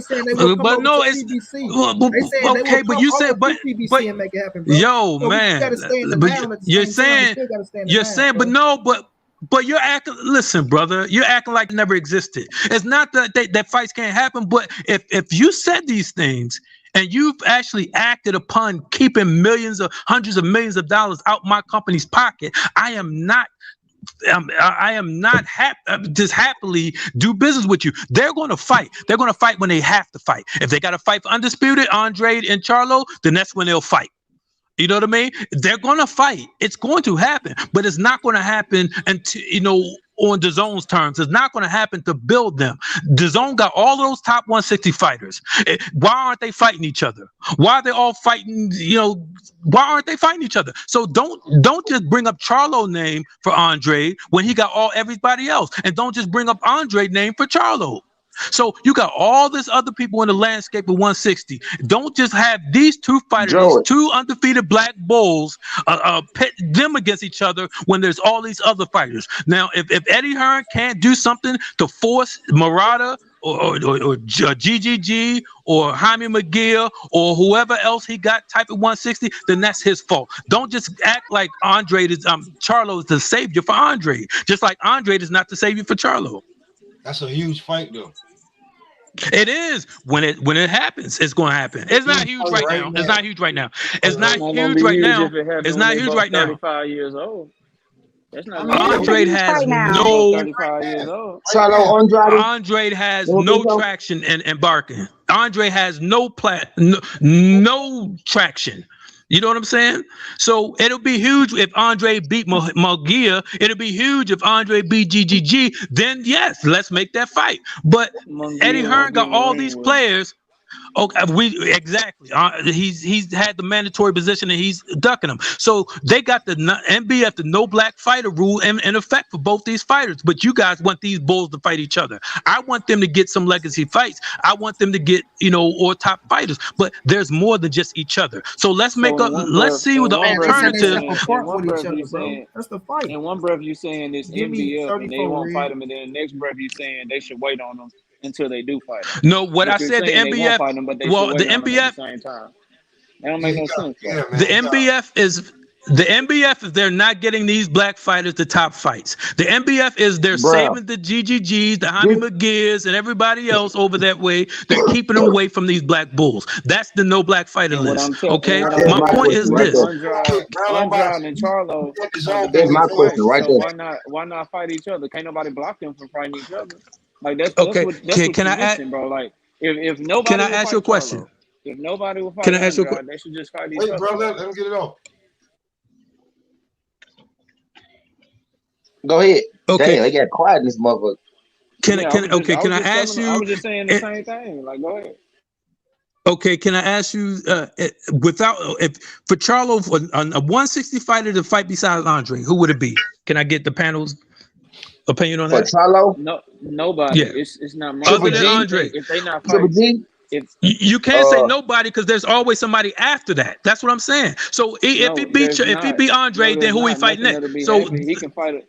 He can fight a Montiel. He can fight a Montiel, another person that's gonna make the fans unhappy. These two brothers, they need to either fight each other or they need to move up, because the other champions are not fighting them, bro. And people are tired of these mandatories and these voluntaries that no one's heard of. They got to do what's in the best interest of their career. If you really want smoke with Canelo, you got to go to a division where he's at and make some noise. If you Charlo and you go up and make yourself the mandatory for the WBC, or you come a top ranked fighter in the WBC, and you fight somebody like Benavidez and beat his ass, guess what? Now Canelo can't ignore you. If you Demetrius Andrade and you say, you know what, bro, y'all ain't fighting me at 160, I can't get Triple G in the ring. I can't get Murata in the ring. The WBO is trying to make me fight Janabek, Alam, Kuli, Alam. I don't want to fight him. I want big fights. So you know what I'm going to do? As a WBO champion, I'm dropping my shit. I'm moving up. These dudes need to start putting pressure on people and stop talking so much. They ain't showing that they Andre even don't want have big fights. Calling somebody's name behind the backyard, they don't do shit, bro. But who is Andre and Charlo going to fight if they move to 168? Who what big names that you got up there besides Benavidez? Besides Benavidez, take Benavidez out the equation. Who at 168? Who they going to fight? Out the equation. You don't have to take Benavidez out of the equation for Charlo. There's no belt. There is no belt. Number two. Benavidez don't have a belt. It makes no sense. That's a big fight, it does matter. He's going up there for nothing. There's nothing. There's nothing. There's no legacy. There's nothing. He gotta have. If Benavidez had a belt, I would say let's do it. That's called greatness. That's challenging yourself. Let me ask you this: what's the better win? But you didn't answer my question, brother. Hold on. That's better. Jamal Charlo beating Montiel or Jamal Charlo beating David Benavidez? What's better for his legacy? Benavidez, first of all, y'all keep talking about Montiel. Montiel got his ass whooped. Charlo landed double the punches, threw the most he's ever made, and landed the most he ever made. He just kept coming like a robot. He was hurt several times, so just because he had a couple of good rounds. Complex? But you keep bringing up Montiel like all of a sudden y'all keep bringing up Montiel. No, the complex question is you got to act like. But I asked y'all original I'm just asking question you a about question. who would you. It's a But I simple. asked you a It's a question. simple But you asked. question. What was your question? It's I a asked simple you. question. My I simple asked you a question is question, but this: you never What answered is my a better question. win? You asked my question. What is a better? What is a better win? What is a better win? I'm Is it sorry, beating but Montiel 168 or is beating the David weakest Benavidez? division. And David Benavidez need to take his big ass up to That's my 175. He is point. too Why big should for it go up there? 168. That's the weakest division. 160 is where all the fights can be made at, honestly. But again, like you said, That's my 86 point. is the That's my thing point. is that they keep barking or whatever. But if people really want to make fights happen, if two fighters really want fights to happen, it's gonna happen. Just like with Mayweather and Pacquiao. Once Mayweather cornered Pacquiao at the damn game and they sat down to talk, then the fight was on. So I mean, two fighters really want to make the fight happen, they will. I mean, promoters and all that other shit, it's neither here nor there because if you really want it, it's gonna happen. It is going to happen. Promoters and across the street and who's down the road and all that shit really does not matter. And I feel like 86 is right on that part. Yeah, it's going to happen. And I I mean, hear people, and I see people in the if comments too, Andre right? wants to go up there and beat fucking Benavidez big ass, Canelo he's still not gonna fight him. Canelo, everybody's been putting Canelo to fight top names this whole time, and this nigga's been ducking and dodging. And you know what? He doesn't get his feet held to the fire. So it is what it is. I mean, but them But two new. I mean, I Here's asked. my thing. But I Here's my asked the thing wait, here's my thing please, with the whole y'all escaping situation. my question. I asked the panel, see people. Name a name that Andre can that Charlo can fight besides Andre, and you guys are going up to David Benavidez and back down to Montiel. Take both of them out of the equation.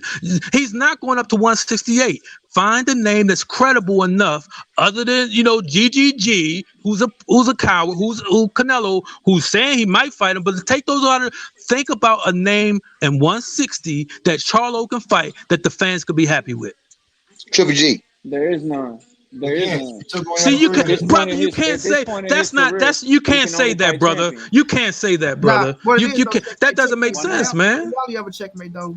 It doesn't make sense that we you're want not a trying to let these two-division fighters champion fight each to other only because you fight feel big like, fights, we bro. trying to get You the don't black want these fighters to people to knock out fight the each black other? fighters, bro. Like, I think come on, that's how man. you looking at checkmate because you keep saying, if we wait, if we build it up, bro. That's not all these motherfuckers. I'm not. We gonna be waiting and Build waiting. what up? What we waiting for enough, bro? Build Like what up? these dudes, you talking about? The fight Big ain't fight, good now. big fight. Yeah, you Big saying that? fights. They need to go out there. I did. People, you do like to build, like you do like to. You like fights for all the marbles. I do too, but you do like fights for all the marbles. Yeah, you saying let them go fight Triple G or let them go fight Canelo, and then I want to see them fight. No, them motherfuckers need to fight right now. These motherfuckers are world champions, bro. They got titles. They sit. They sit in the same. Hold on, let me finish. They sit in the same division. Okay. These dudes been having a backstory to build this fight up, bro. If you want the best to fight the best, period, it don't matter. If they the best, they should. I'm not doing Eddie Hearn no favors. Hold on, bro. You keep talking about Eddie Hearn and this, but you saying I'm not doing the zone no favors. Wait a minute. You saying you're a boxing fan, but then you'll go back to Eddie Hearn and this fighter. At the end of the day, this is one of the fights that we want, bro. And I understand you want to see the black man rise to the top. Ain't nothing wrong with that. But at the end of the day, if it's a good fucking fight, bro, and the fans been wanting this fight, and these motherfuckers don't even like each other, we be like, oh man, where I want the black? These motherfuckers don't like each other. These motherfuckers fit to just fight for free in the hallway. So why not get into the fucking ring and fight and get the money for it, become a unified champion, and set yourself apart? And the shit might be so nice that we want to see that bitch twice. So at the end of the day, bro, I still like what we sitting up here. These motherfuckers ain't getting no younger. These motherfuckers getting older and older, and soon they're gonna be pushed out the door, and them young bloods gonna be up there whooping their motherfucking ass. So precisely. Okay. And listen, we just agree to disagree on that because I see the bigger macro picture with the zone trying to poach, trying to take PBC out of the business. So that's the reason. That's the reason why I asked you guys. This is the reason why. This is the reason why I asked you guys to name a credible fighter that Charlo can fight at 160 outside of GGG, outside of Andre. You can't say there's none. Like there's hundreds of fighters right now, man. Listen, if they're not fighting Canelo, bro, the fight is. All right, let's do this. Let's do this. You name the credible fighter. You name the credible fighter. What? Let's do this then. Go ahead. You name a fighter. Outside. Since he said there is some, you name one.